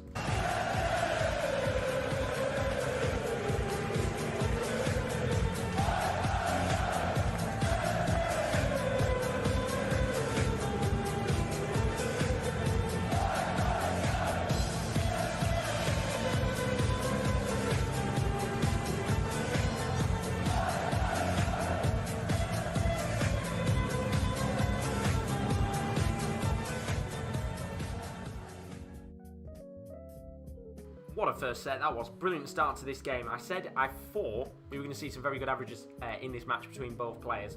And we saw a very good first set of this game between Dave Chisnall and Dimitri Vandenbergh. What a brilliant start to this match. In terms of the averages, Dimitri Vandenbergh averaging 101.67, Dave Chisnall averaging 107.24. So if we can continue at that standard for the entirety of the game, we might be on for another brilliant match tonight. We've had no 180s so far in this game, but he doesn't need 180s to be a good game because we've had already 11 140 pluses, 6 for Vandenbergh and 5 for Dave Chisnall. Dimitri Vandenbergh only 16.67% on his checkouts. That's 1 out of 6 on doubles. Dave Chisnall though 75%, 3 out of 4 on his doubles.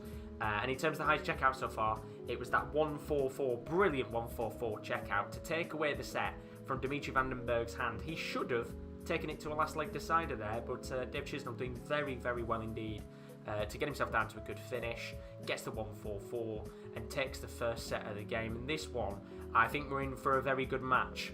I think we could see, if they can continue at that pace for the entirety of the game, we might have another good match on our hands here. Dimitri Vandenbergh just needs to improve on his finishing after that first set. He had 6 opportunities, which was more than Dave Chisnall had in that original first set. He only had 4 opportunities overall, Chisnall.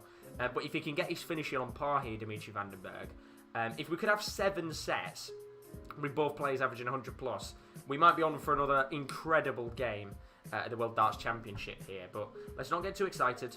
It is only set 1 of this match, and there is a long, long way to go in this game. But if you're wondering what happened in the other 2 games tonight, you can see on your right hand side of the screen, we're just right there. Dirk van Duijvenbode got himself a 4-3 win against Glen Durrant tonight. He was 3-1 down on sets against Durant and came back to win that match 4-3 in the end. The comeback king, I think you've got to start calling him now. That's pretty much 2 or 3 times at this World Darts Championship that he's had to come back in games. And then Gerwyn Price with probably his best performance of the World Darts Championship so far. A 4-1 win against Mervyn King, who just didn't really look at the races for the majority of that match. In Gerwyn Price, I think you have to say was his best performance so far at the World Darts Championship. But if you're new as always and you've enjoyed the watch along so far, then don't forget to leave a like and a subscription. I can see there's 14 of you and only 11 likes. So if you haven't left a like yet, then please do. And if you haven't left a sub, then there's plenty more content to come on the channel as always. We've got a few more days. The World Darts Championship still to come. I'll be covering every evening session live, including that final on the 3rd of January.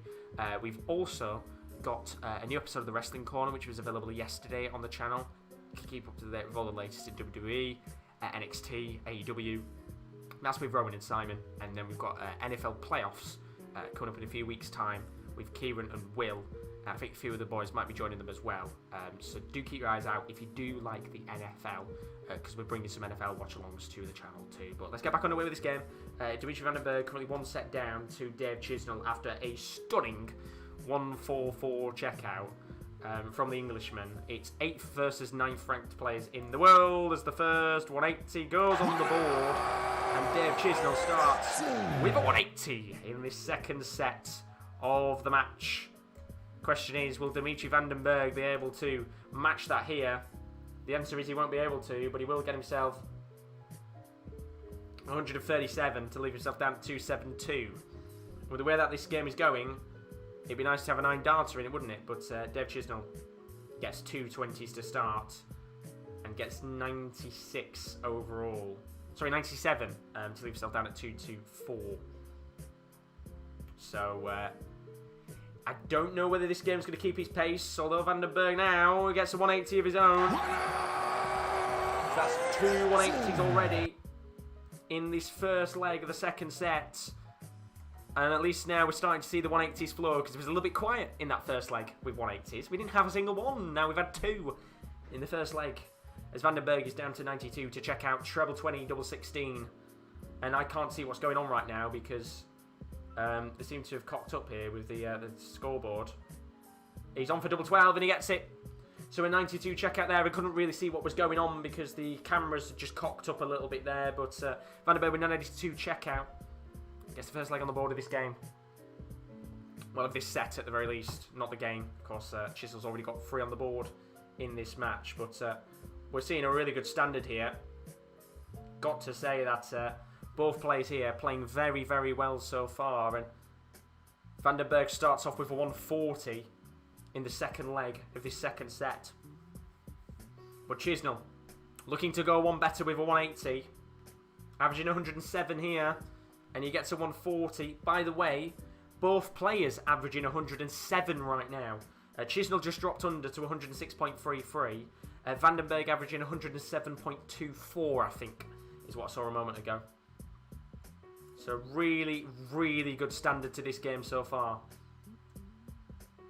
Vandenbergh down to 261. Chisnall at 302. And we're seeing an absolute barnstormer of a match here. 2 treble 18s on the board for Chisnall. And a treble 20 as well. To get 168. Brilliant start to this game as Chisnall gets himself down to a 134 finish. Can Vandenbergh respond with a 140? The answer is no, he can't, but a 100 will do to put him down to 161. So 134 checkout here for Chisnall. He's going to be able to go for it.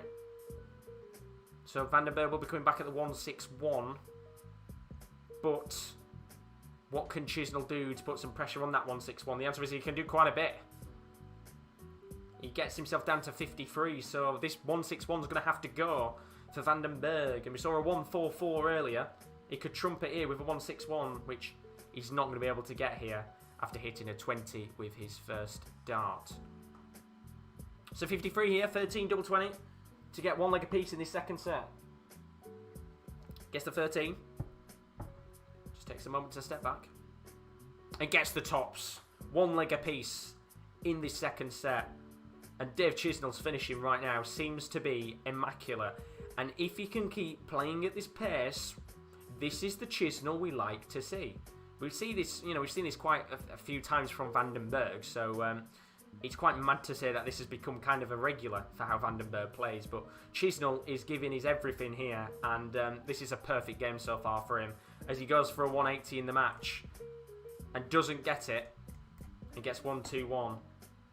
With Vandenbergh getting a 140 with his first 3 darts, the third leg.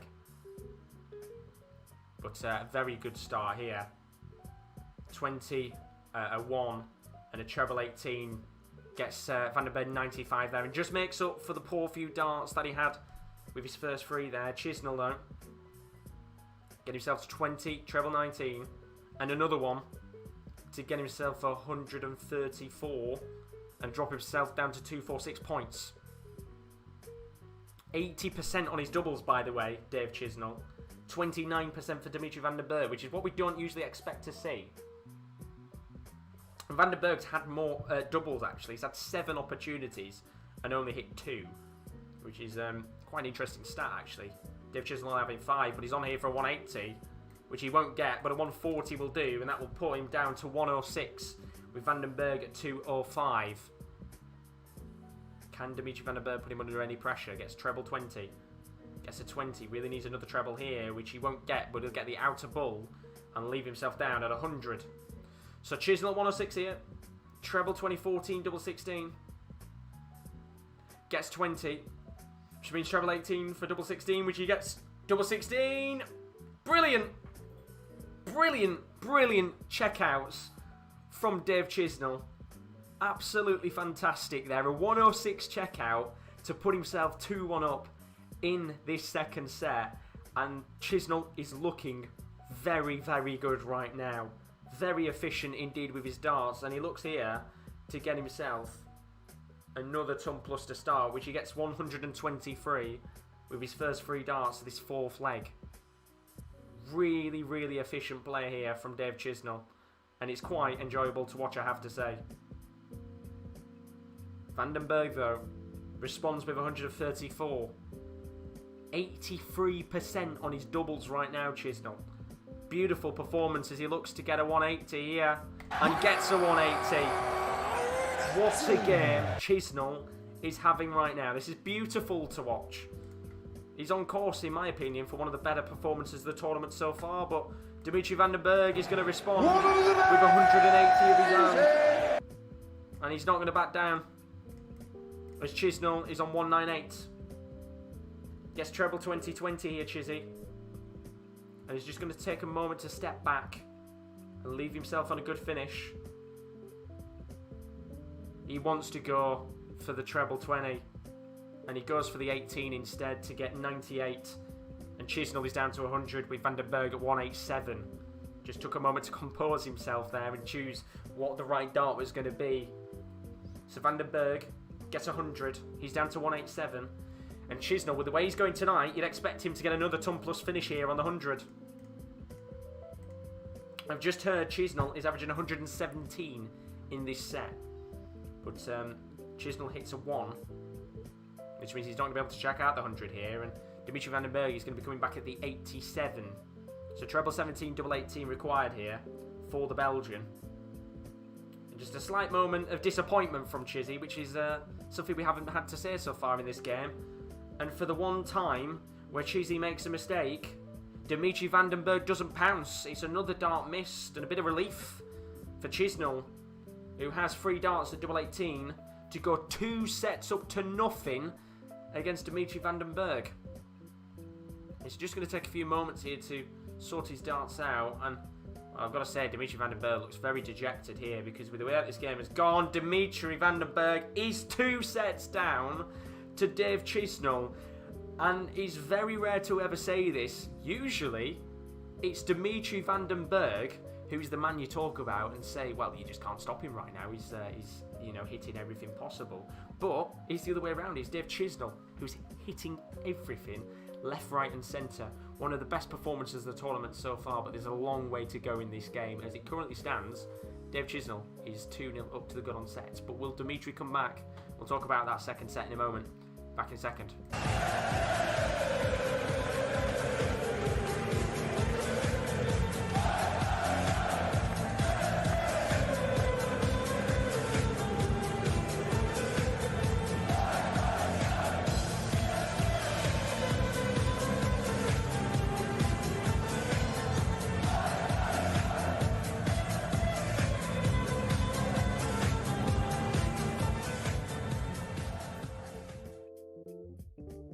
Chizzy is absolutely flying right now. He's 2 sets up to nothing against Dimitri Vandenbergh in one of the better performances I think we've seen in the World Darts Championship so far. A fantastic game Dave Chisnall is having right now. Really, really good performance indeed. He is on fire. And let's not take away from the fact that Dimitri Vandenbergh is trying his very best to keep up with him. And there's the one obvious stat which would have changed this game completely had Dimitri Vandenbergh been as good at it. Let's start off with the average. Dimitri Vandenbergh is averaging 105.91, which I would assume, as it currently stands, is one of the best averages there's been of the World Darts Championship so far. And he's 2 sets down. Dave Chisnall is averaging 110.24 overall, by the way. This isn't just on the last set, this is overall. It's the checkout stat. Dimitri Vandenbergh only 22.22% on his checkouts. That's 2 out of 9, which is a really, really poor stat for Dimitri. You would expect much better from the Belgian. But in the end, Dave Chisnall, 85.71%. That's 6 out of 7 on his doubles. We were saying earlier about having Gerwyn Price looked very good in his opening few sets in terms of his checkouts and doubles.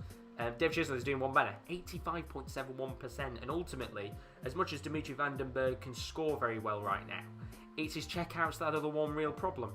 And the longer that this game goes on, he's got to improve, because Dave Chisnall right now looks unstoppable. I mean, if you look at just the second set on its own, Dimitri Vandenbergh was averaging 110.69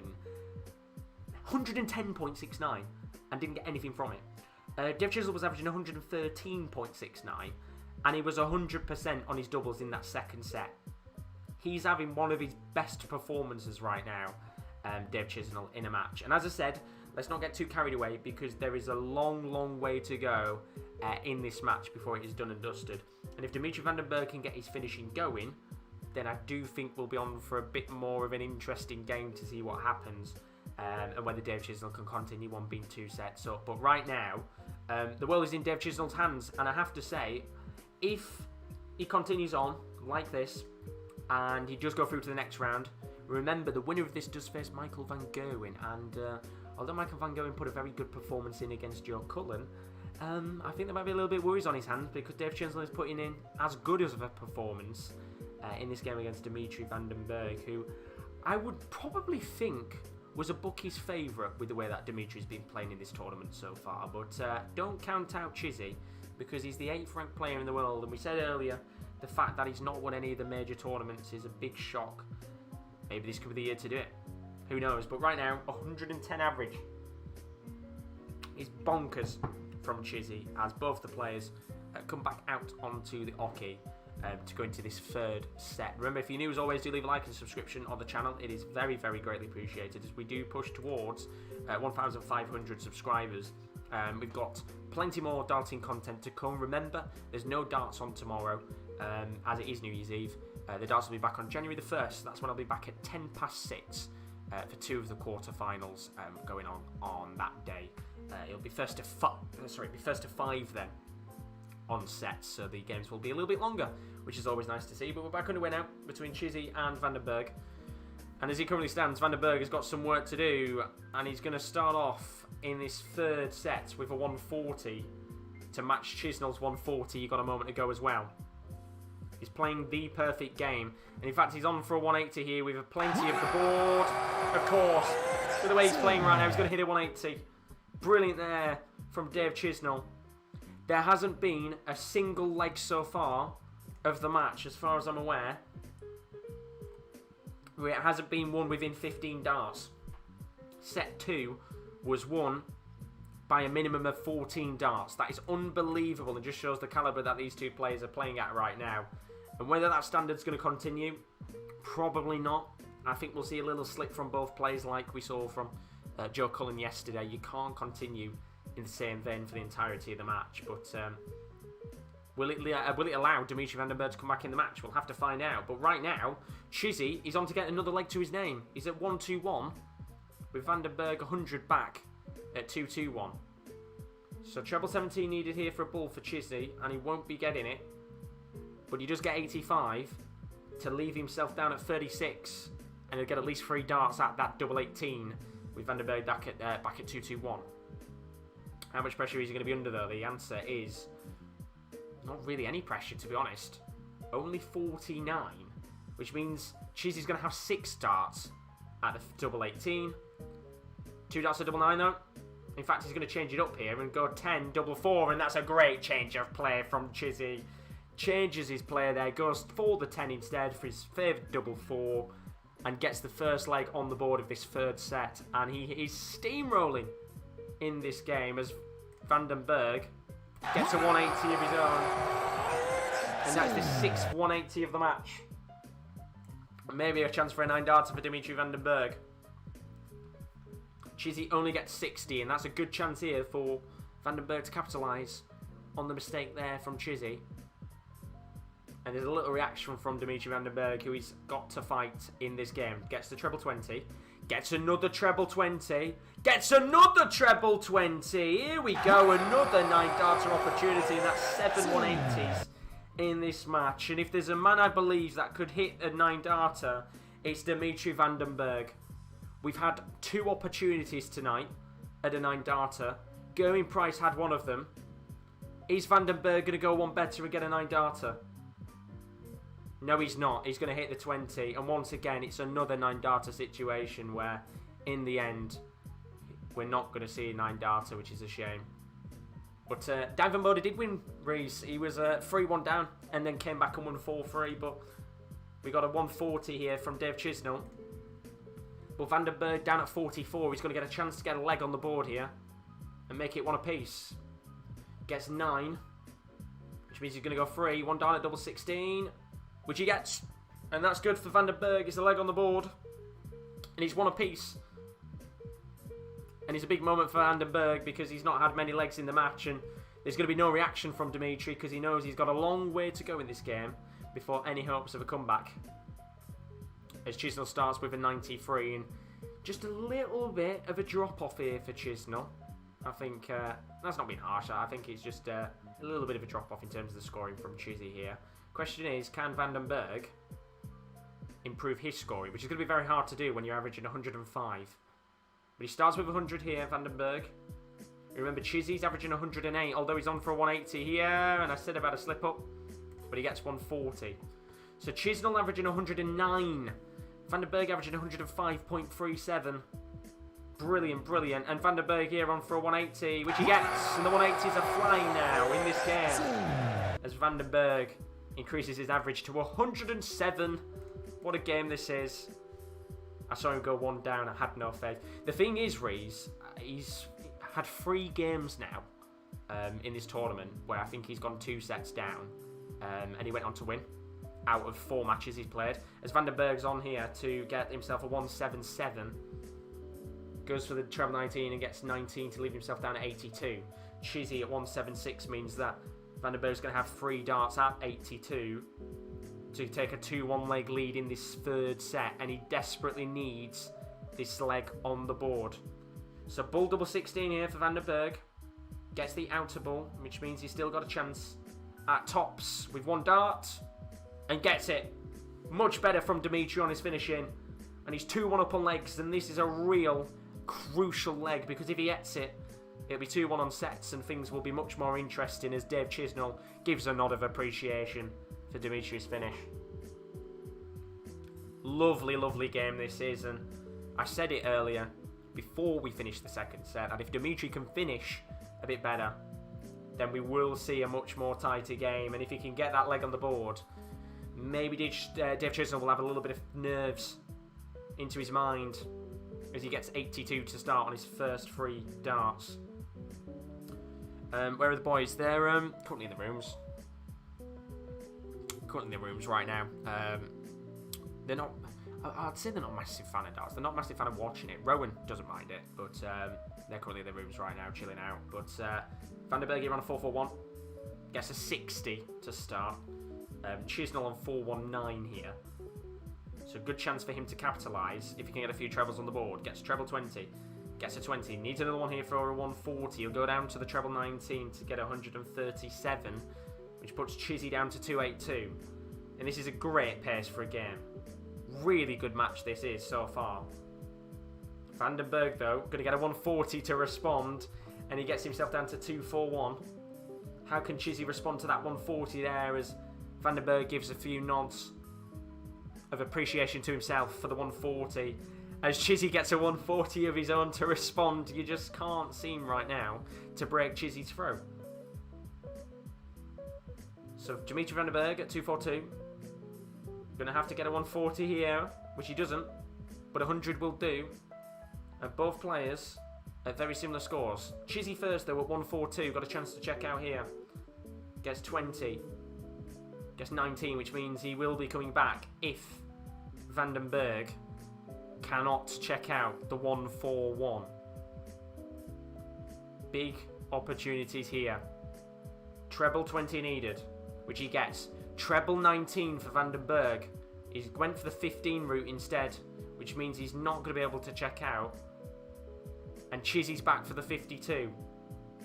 20 double 16 to take us to a deciding leg, and a crucial, crucial leg for Dimitri Vandenbergh. So he goes 12, tops instead. Big chances. Now has a chance of double 10. And gets the double 10, and we're going to a deciding leg for this 3rd set. And Dimitri Vandenbergh, who had hopes here of coming back in this game, could be about to go 3 sets down. And look at his face right now. You can see the pain on his face as he knows that Chizzy could go 3-0 up in this game. Although he started off here, Chizzy, with a treble 1. And starts off with 82 to go down to 419. So a chance here for Vandenbergh to capitalise if he can get a few trebles on the board here. Starts off with a 20. Gets another 20. He's going to let him off the hook. The answer is yes, he is. 60 for Dimitri Vandenbergh. And not the best starts there from Chisnall. And I have to say, the body language of Dimitri Vandenbergh right now does not look convincing. His head seems to have dropped a little bit here. And I think Vandenbergh has really, really got to do something here, because this isn't the Vandenbergh you usually expect to see with the head dropped down and his body language looking a little bit low. But he's still having a good game as he gets 100 to put himself down to 341 with Chizzy at 319. Your score's changed in a while before you commentate. Yeah, it's I know it. I can't do anything about it because it's a website that's going on. So I'll leave it, because what I had before is I had... Where was it? I had this scoreboard before, but I had to personally update it every time. So it's just easy to have this going on the background where it tells you what the scores are. So 180 there for Vandenbergh. Putting down to 161. With Chizzy at 194 means he's going to have at least 3 darts to the 161. But is Chizzy going to go for 180? He's not, and leaves himself at 60. So Vandenbergh under big pressure here to check out the 161. This is a crucial, crucial 161. Gets the treble 20. Needs treble 17. Ball for 161. Check out. Oh, he just hits the outer ball, and that would have been an absolute nail in the coffin for Dave Chisnall for that set. Oh. And now he's got to hit the 60 here with Vandenbergh at 25. 20 double 20 for a 3-0 set lead on Dimitri Vandenbergh. It's a bit of an awkward dart. It's going to be really awkward for him to hit this double 20, but if he can get it, it'll be a very, very good dart. And he gets it right in the corner of the bed, and Chizzy has gone 3 sets up to nothing against Dimitri Vandenbergh. And that is fantastic from Dave Chisnall, as Dimitri Vandenbergh smashes in a 180 to start this first leg of what could be the final set. 108 average from Vandenbergh. 108 average, and he's 3 sets down. Unbelievable. Absolutely unbelievable. 108 average. Dimitri Vandenbergh, though, on 3-2-1 here. Gets 20. Gets 20. Needs a treble here, which he does get, and gets himself down to 2-2-1 in the end there, with Chizzy back at 4-6-1. What an incredible game this has been. The scores on this just look unfair now, I can't lie. It's mad. It's absolutely mad. 108 average and he's 3 sets down to nothing. It's mad, isn't it? That's how well Dave Chisnall is playing. As there's a chance here for Vandenbergh to get 177, which he does get to leave himself 44. Chizzy all the way back at 3-8-1, and this is a good opportunity for Vandenbergh to get himself 44 and a leg on the board, but Chizzy gets to 180, and that's the 11th 180 of the game. And a chance here for a 44 checkout from Dimitri Vandenbergh at double 16 after the 12. Which he gets, and that's the leg on the board for Dimitri Vandenbergh, and it could be the start of a comeback, which is very, very unlikely, I have to say. Think he's going to take all 4? I think probably not. I think it'll end 4-1, but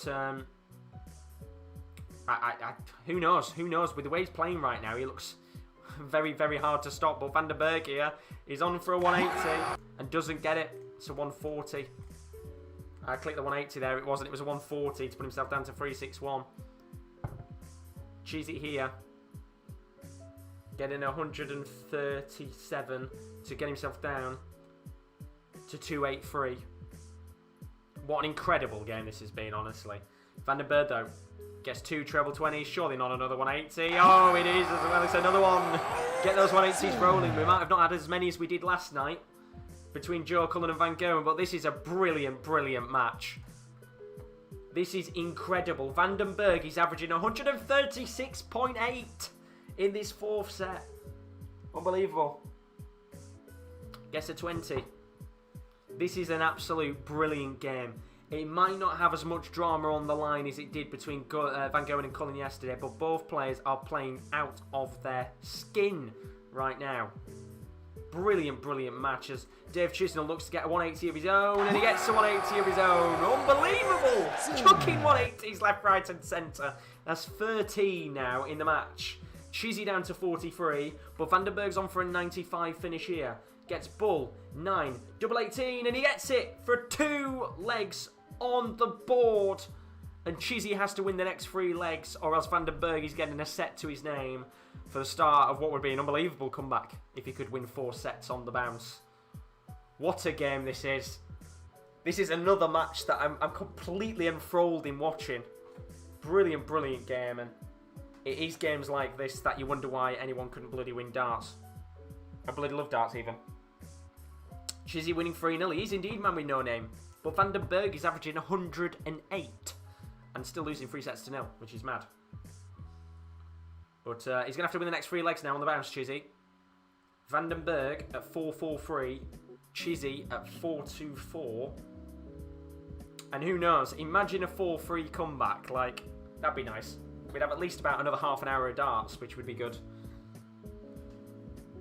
So Chizzy gets himself at 4-2-4. Vandenbergh only 56 to leave himself down at 3-8-6, which means Chizzy has a chance to capitalise here, but 90, I think, will put Chizzy down to 93 it was, to 3-3-1. So Vandenbergh with a chance to capitalise here with a few trebles on the board. Gets the treble 20. Oh, surely not another 180. Oh, it is as well. It's another 180. 9 180s now for Vandenbergh. That's 14 in the match, which is mad when you think that Joe Cullen hit 19 yesterday. But what a game this is. Chizzy at 197. Vandenbergh is hitting 180s and 140s left, right and centre, but Chizzy is matching him stride for stride. And that's 134 for Dimitri Vandenbergh, so he's down to 72. He's on course here for one of the highest ever averages of a losing player in the World Darts Championship. Bonkers. In fact, I'm pretty sure Dave Chisnall will surely be on for one of the highest averages ever at the World Darts Championship right now.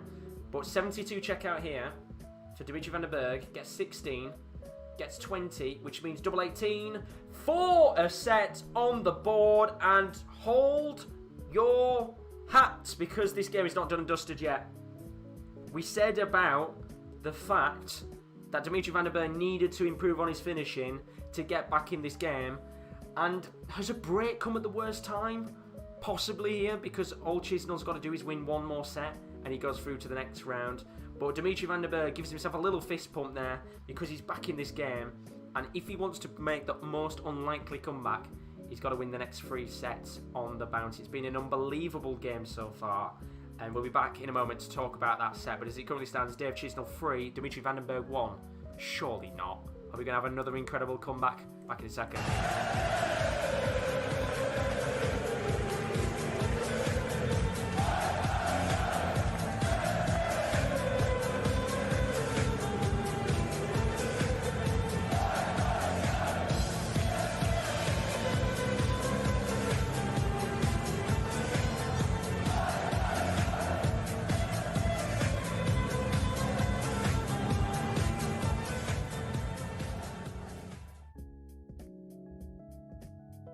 And there we go. It's 3-1 as it currently stands between Dave Chisnall and Dimitri Vandenbergh, and this game has got a long way to go still as it currently stands. It's going to be one of those games that it's going to be nervy. As I said, a break I don't think comes at the right time for either. Well, I mean, actually, you could say a break comes at the right time for Chisnall, just for the fact that it stops Dimitri Vandenbergh with a bit of confidence. It stops him for a moment, but Dimitri Vandenbergh got a set back to his name here. We said about it before with his finishing, needed to improve it very slightly. If he wanted to get something back in this game. He's got a set to his name now, and will that give him the confidence to continue in this match? We'll have to find out indeed. I know the scoreboard's miles ahead, but as I said, I can't change anything about it because it's a website. I could go back to the old scoreboard system, but then you can't see the scores that the players have got. So I'd rather just have it be 30 seconds ahead, and you see what's going on before, then go back to the original scoreboard, because then I'll just have to sit there and count everything that's going on. But in terms of this game so far, there's been 14 180s, 9 for Dimitri Vandenbergh, and 5 for Dave Chisnall. There's been unbelievable checkouts. I mean, 75% for Dave Chisnall's checkouts so far. That's 9 out of 12. Dimitri Vandenbergh has much improved on his checkouts. That's 43.75 on his checkouts. That's 7 out of 16. Much better from the earlier sets he played. But in terms of the game, the averages, man, Dimitri Vandenbergh is averaging 108.4. Dave Chisnall is averaging 107. I'm pretty sure that those two averages there are on course for some of the best averages there's been in a World Darts Championship game. If Dimitri Vandenbergh loses with an average roughly around that 108, I'm pretty sure he's on course for one of the best averages of a losing player. And if Dave Chisnall can just up his game very slightly, because it has dropped a little bit, he could be on course to get one of the best averages there's ever been at the Ali Pali, which is mad indeed. But I think there's a long way to go in this game. Dimitri Vandenbergh getting on into his stride a little bit, I think you could say. And I mean, if it's a very big if he comes back 4-3 in this match, then my lord, we saw an incredible game yesterday between Joe Cullen and Michael Van Gerwen. But if he comes back 4-3, which is very unlikely, but it could happen. This is sport we're talking about. This is what the beautiful thing about sport being live. You never know what's going to happen. Who knows if Dimitri Vandenbergh can come back, because he's averaging 108. He could do it. His finishing is improving. In fact, that last set they played, his checkouts were 75%. Dave Chisnall was 0%. He didn't even get a chance at a checkout because Dimitri Vandenbergh averaged 115.62, with Dave Chisnall averaging 109.18. This is how good they both are as we come back for the 5th set, and I kind of want this to go to a last set decider, but we've got 2 more sets to go if we want to get to that. The question is, can Dimitri Vandenbergh make it 3-3 and take us to a last set decider for the neutral? Or will Dave Chisnall, who hasn't dropped at all, he's dropped slightly I think, but 109 average in a set that he lost is bonkers. Who knows what's going to happen here? We'll find out as both players back out onto the hockey for the 5th set of this incredible game. And honestly, who knows what's going to happen, man. Really, really good game so far. The man with no name says, Dimitri won't care about the highest losing average. I'd rather average 85 win than 115 than lose. Whoever says otherwise is a liar. Yeah, no, exactly. He won't care about that, but it's just a stat, isn't it, at the end of the day? It's just a fun stat to chuck out there, unless you're Dimitri Vandenbergh. But the thing is, it's similar, isn't it, to the Peter Wright game. Peter Wright averaged 100 plus against Gabriel Clemens. He couldn't give a shit if he averaged 100 against him. He wouldn't care if he averaged 110 and lost. You only care about your high averages when you win a game, as Dimitri Vandenbergh is on here for another 140 after hitting a 140 first away on his first 3 darts. He gets 100 to leave himself 261 here. Dave Chisnall, though, gets 18 treble 20 and another treble to get himself down to 164. So Vandenbergh here needs to get a few trebles on the board. Gets a 20. Gets a treble 20. Not another 140, surely. Oh, yes, it is another 140. So Vandenbergh down to 121 here. Chisnall down at 164. Gets a 19 Chizzy, which means there's going to be no checkout from Chisnall here. Dimitri Vandenbergh, though, with a chance at a 121. And I think Chizzy's made a counting error as well. So 55 for Chizzy means he's down to 109. Vandenbergh at 121. A slight mistake there from Dave. Can he get a ton plus finish, though? Got 101, needs treble 17 for a bull, which he gets the treble 17 bullseye. Oh, that is brilliant from Vandenbergh. 1-2-1 checkout. And that is a leg on the board in this 5th set. And that is an incredible 1-2-1 checkout. Bit of a fist pump there from the Belgian. A little bit of nerves for now for Chisnall. Remember, we did see Chisnall a couple of months ago, actually, bottle a game. I think he was it the World Grand Prix where he was about 5 or 6 legs up or something and then completely bottled it. I mean, we've seen it before. We've seen it happen. But Dimitri Vandenbergh here starts the 2nd leg of this 5th set, and of course gets 121 there to start off. Another ton plus to begin this 2nd leg, as Dave Chisnall has now lost 4 legs on the bounce, by the way. And his average is just slightly dropping, while Vandenbergh's average keeps rising. He's nearly at 110 for his average, while Chizzy's at 106. I'm saying it's dropping, but it's a better average than I will ever do playing darts, as Vandenbergh here gets 2 treble 18s. No, he doesn't, sorry. He gets a 20-18 and a treble 18 to put himself down to 288. And Chizzy here getting a treble 20 and a 1, but makes up and gets a treble 20, and it just seems to be I don't know how to put it. He seems to be a little bit frustrated with his throw there. That flick which went into the one there, a bit of a mistimed throw. And a bit of frustration starting to begin to build for Dave Chisnall, who's had a pretty easy game so far. But now there's a chance here for a 180 to make up for it, which of course, he gets the 180. And that is, I believe, a 15th 180 in this game. And Chizzy's down to 104 with Vandenbergh back at 231. Remember, if you have enjoyed the stream so far and you've enjoyed the watch along, don't forget to leave a like and a subscription. I can see more viewers than likes. If you haven't left a like yet, then please do. And I've seen we've got a new subscriber as well, so whoever you are who's subscribed, big thank you. Greatly appreciated indeed. As Chizzy misses double 20 for a 104 checkout, but he will be coming back at tops with Dimitri Vandenbergh on 204. So, big opportunities here in this game for Chizzy to get a leg on the board. He's lost 4 legs on the bounce here. Vandenbergh at 146. 3 darts at tops for Chizzy, which he gets. And Chizzy is now 2 legs away from going into the World Darts Championship quarter-final. But at the same time, Vandenbergh here has to get this next leg on the board to put pressure on Chizzy. But Chizzy here starting off with a treble 20. And in fact, he's going to start off with 140 with his first 3 darts of this 3rd leg. Vandenbergh is going to have to respond with something similar here to keep his darting dreams alive of a World Darts Championship to his name. Gets a treble 20. Gets another one. Surely not a 180. Oh, it bounces out and he gets a 140 there to match Chizzy. Very unlucky there with the bounce out on the 180. 6 180s for Chizzy, 9 for Vandenbergh. As Chizzy gets 100, and I feel like this game has still got some way to go in my opinion. I might be wrong. I kind of felt like I called everything last night with the Cullen game. I'm probably going to be wrong today, but Vandenbergh here on for a 180. That'll put some right pressure on Chizzy, and he does. A 180, that's 16 in the match. 10 for Vandenbergh. And he's down to 181 with Chizzy at 261. And he really needs to get this next leg on the board, or else Chizzy will go 1 leg away from a quarter-final against Michael van Gerwen. Remember, that's who they play, the winner of this game.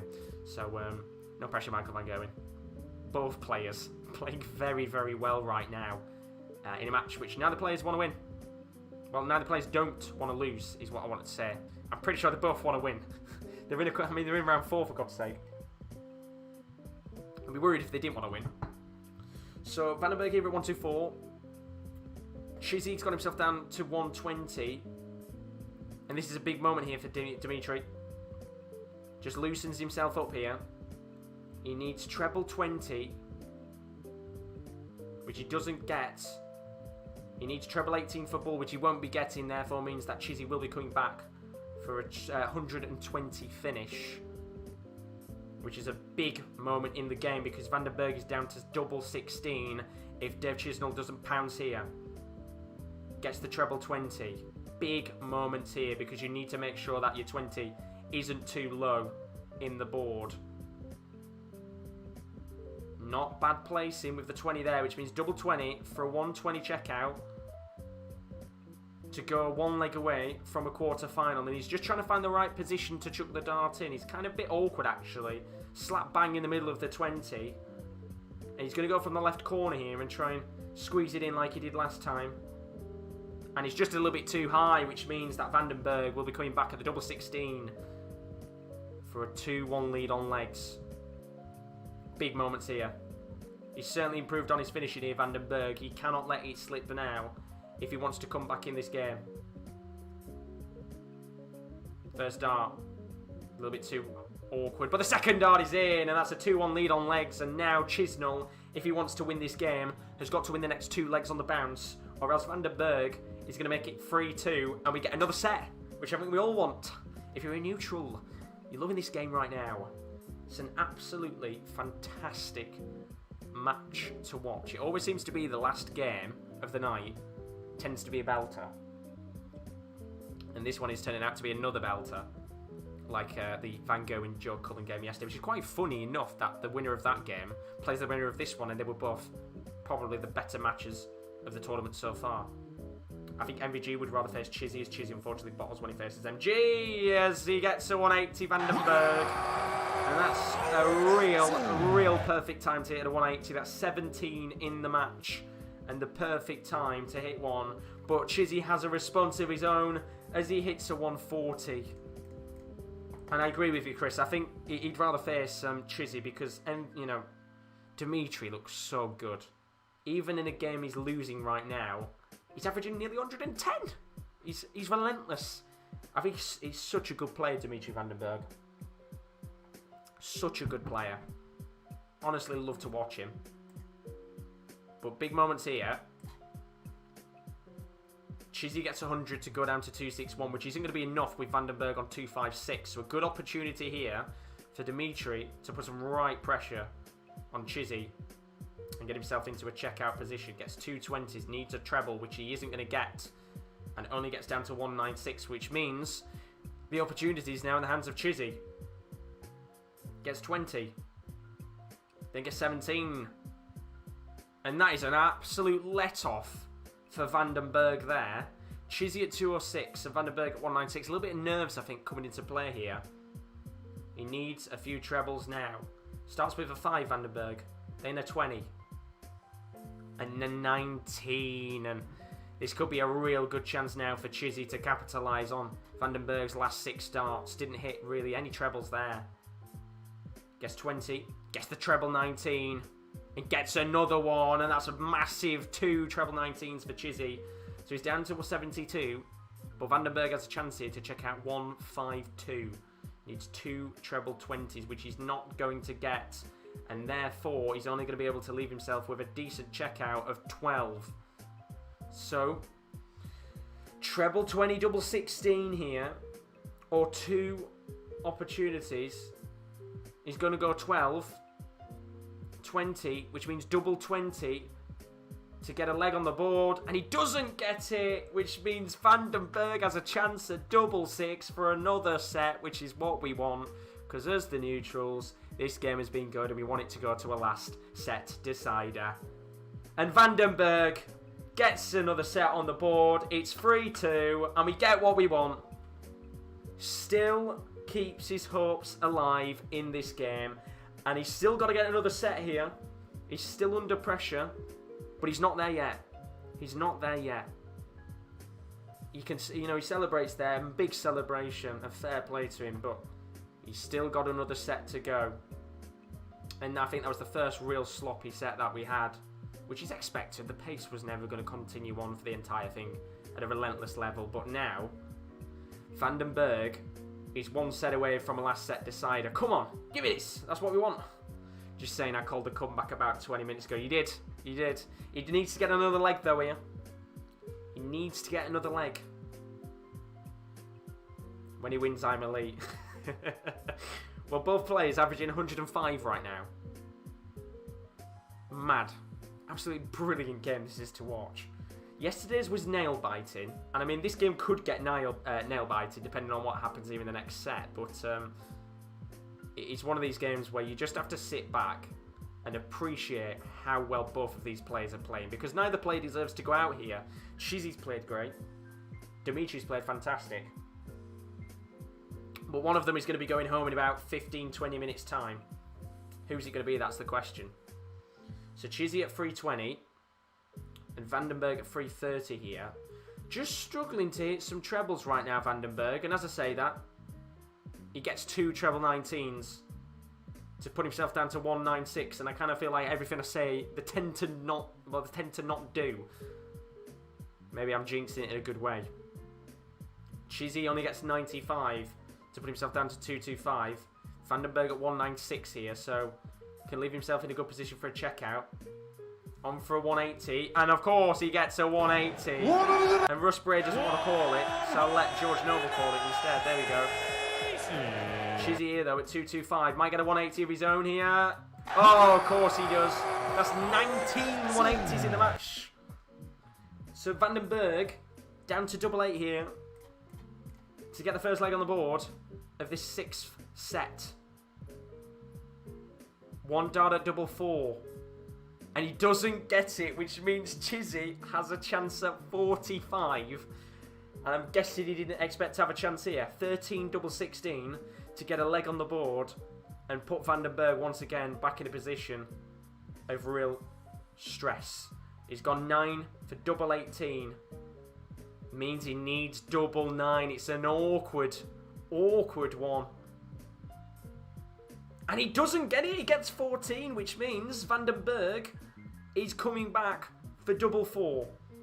And I think even Chizzy there has just looked at himself and thought, why did I go down that route instead?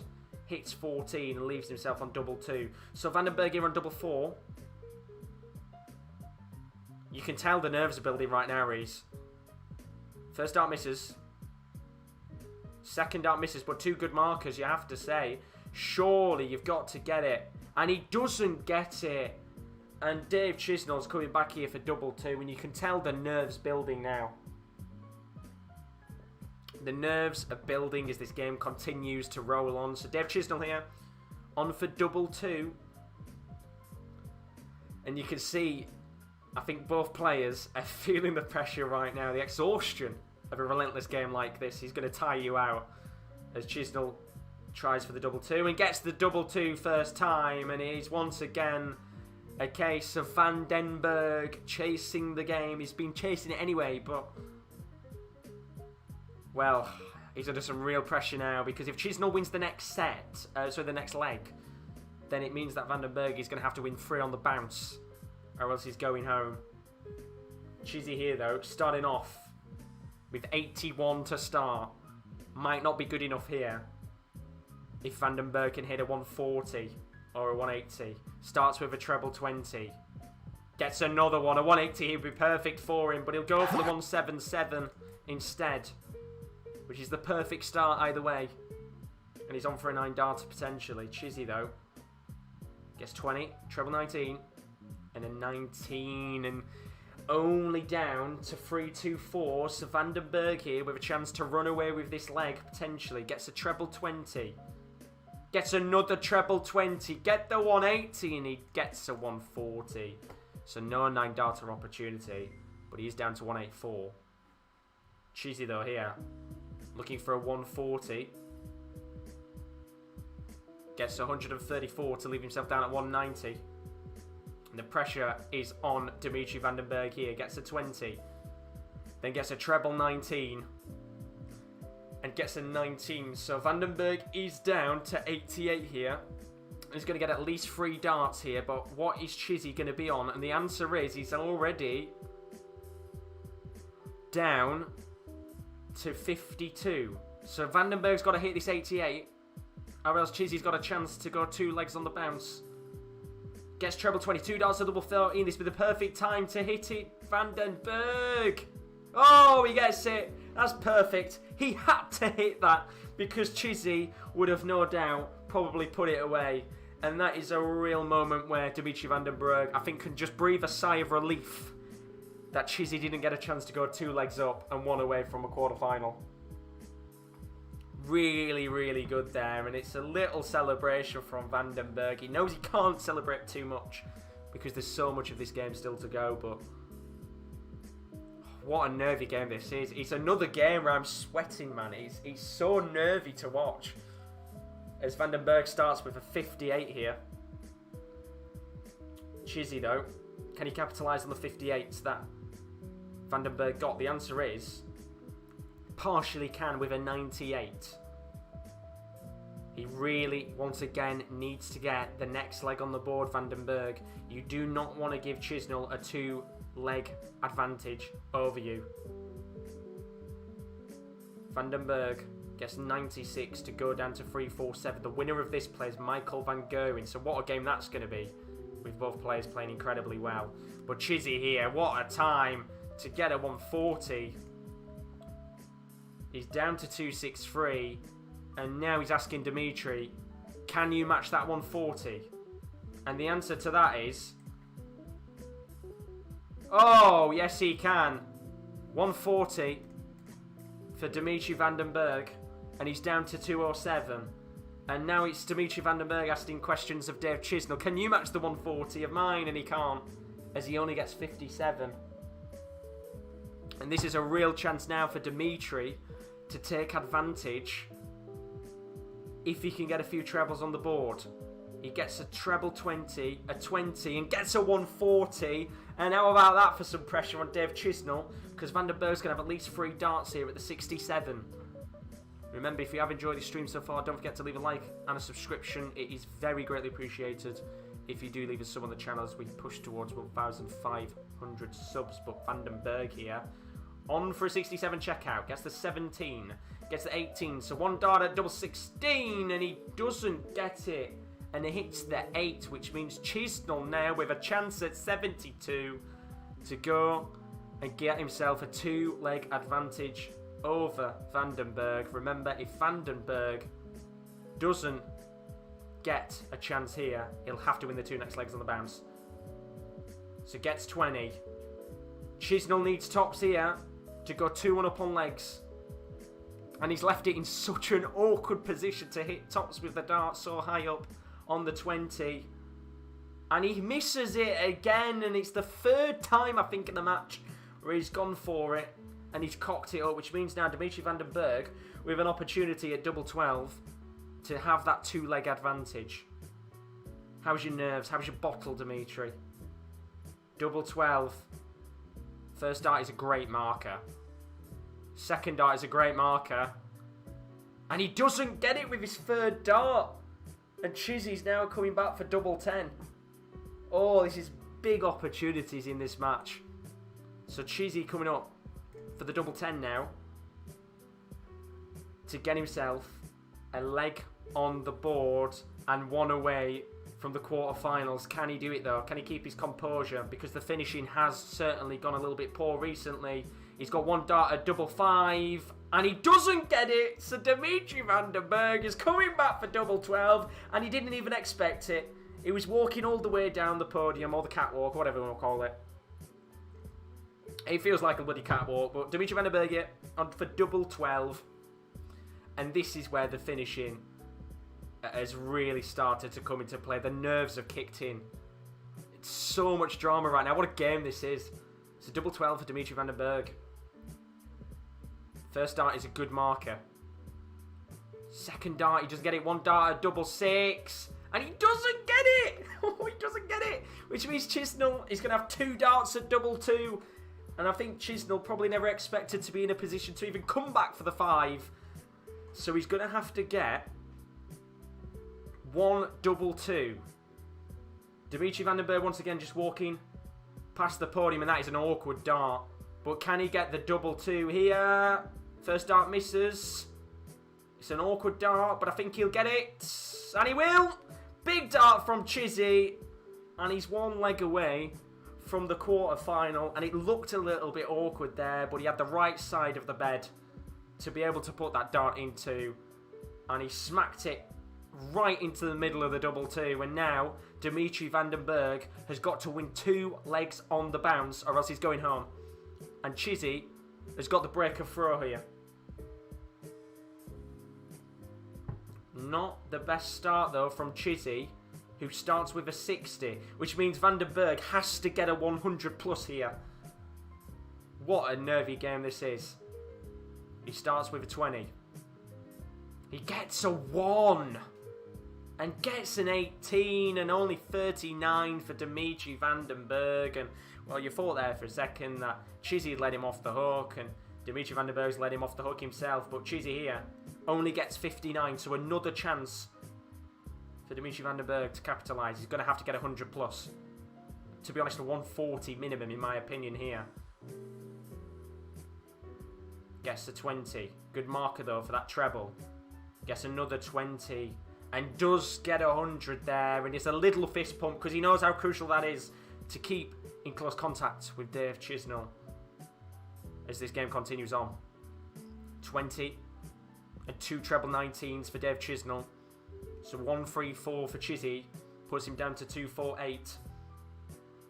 Vandenbergh needs to get trebles on the board. Gets 2 20s, needs it, and gets it. Another 100. Good enough to keep at the pace of Dave Chisnall, who's at 2-4-8. Chizzy gets 20.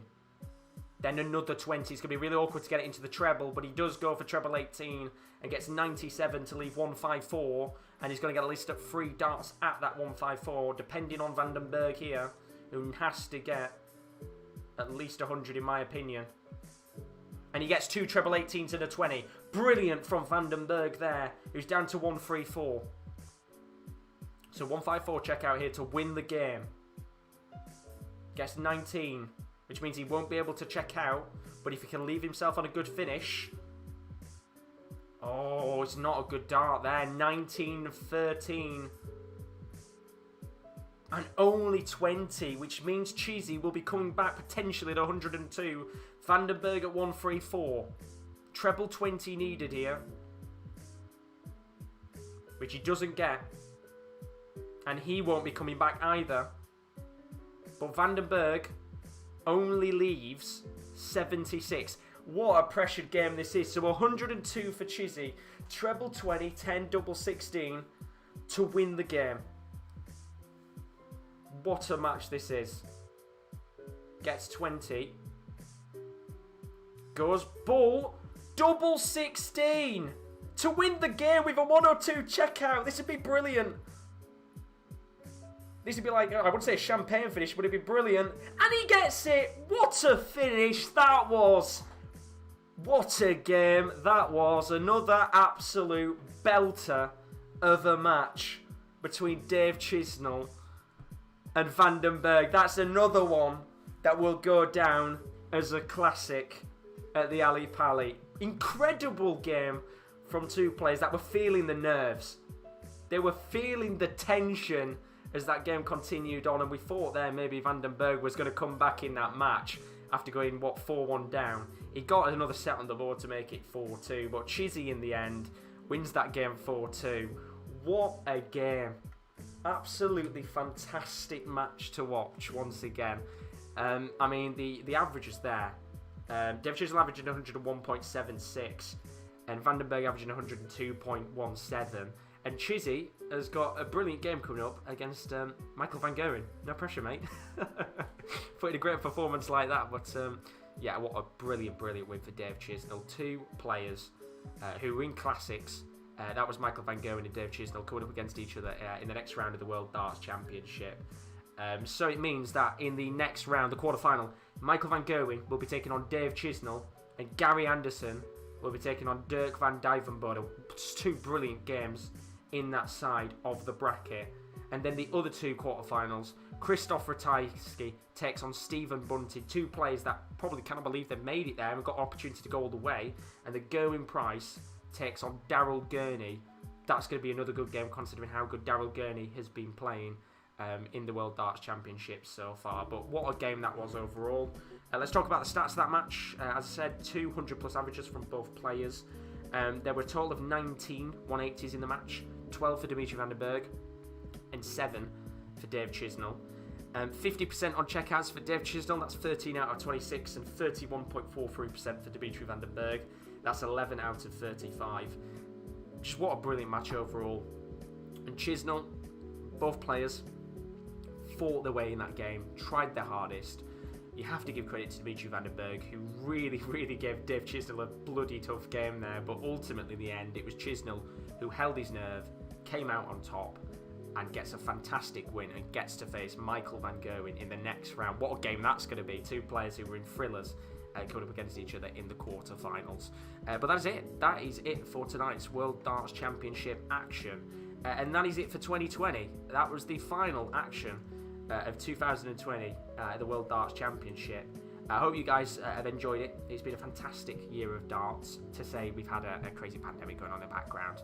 But there's still more action to come from the World Darts Championship. There isn't any games tomorrow for New Year's Eve, so it's a bit of a rest break for the World Darts Championship. The next day it'll be live is on the 1st of January, New Year's Day. There's an afternoon session, which is at 12 o'clock. I don't know who is in that session, but I assume the Michael Van Gerwen and Gary Anderson games are on at 6 o'clock, which is what we'll be covering. And so we'll be live from 10 past 6 for those 2 quarterfinals. Remember, those quarterfinals go to first of 5 sets rather than first of 4. So that is tomorrow.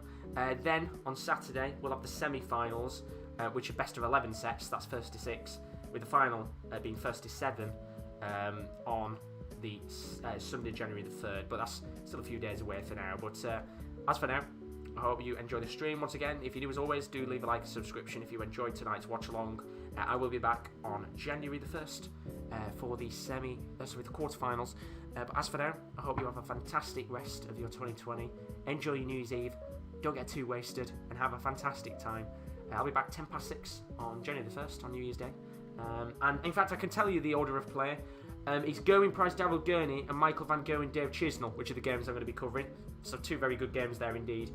The afternoon games, Christopher Tysky against Stephen Bunting, and Gary Anderson versus Dirk van Duijvenbode. So that's the set of play that they've just announced for who plays who in those games. So we've got the Gerwyn Price game and the Michael Van Gogh game to cover. So fantastic indeed. But as for now, as I said, have a fantastic rest of the year, and I hope to see you again soon. And give me a message, please, by the way. I will see you all guys later. Good night.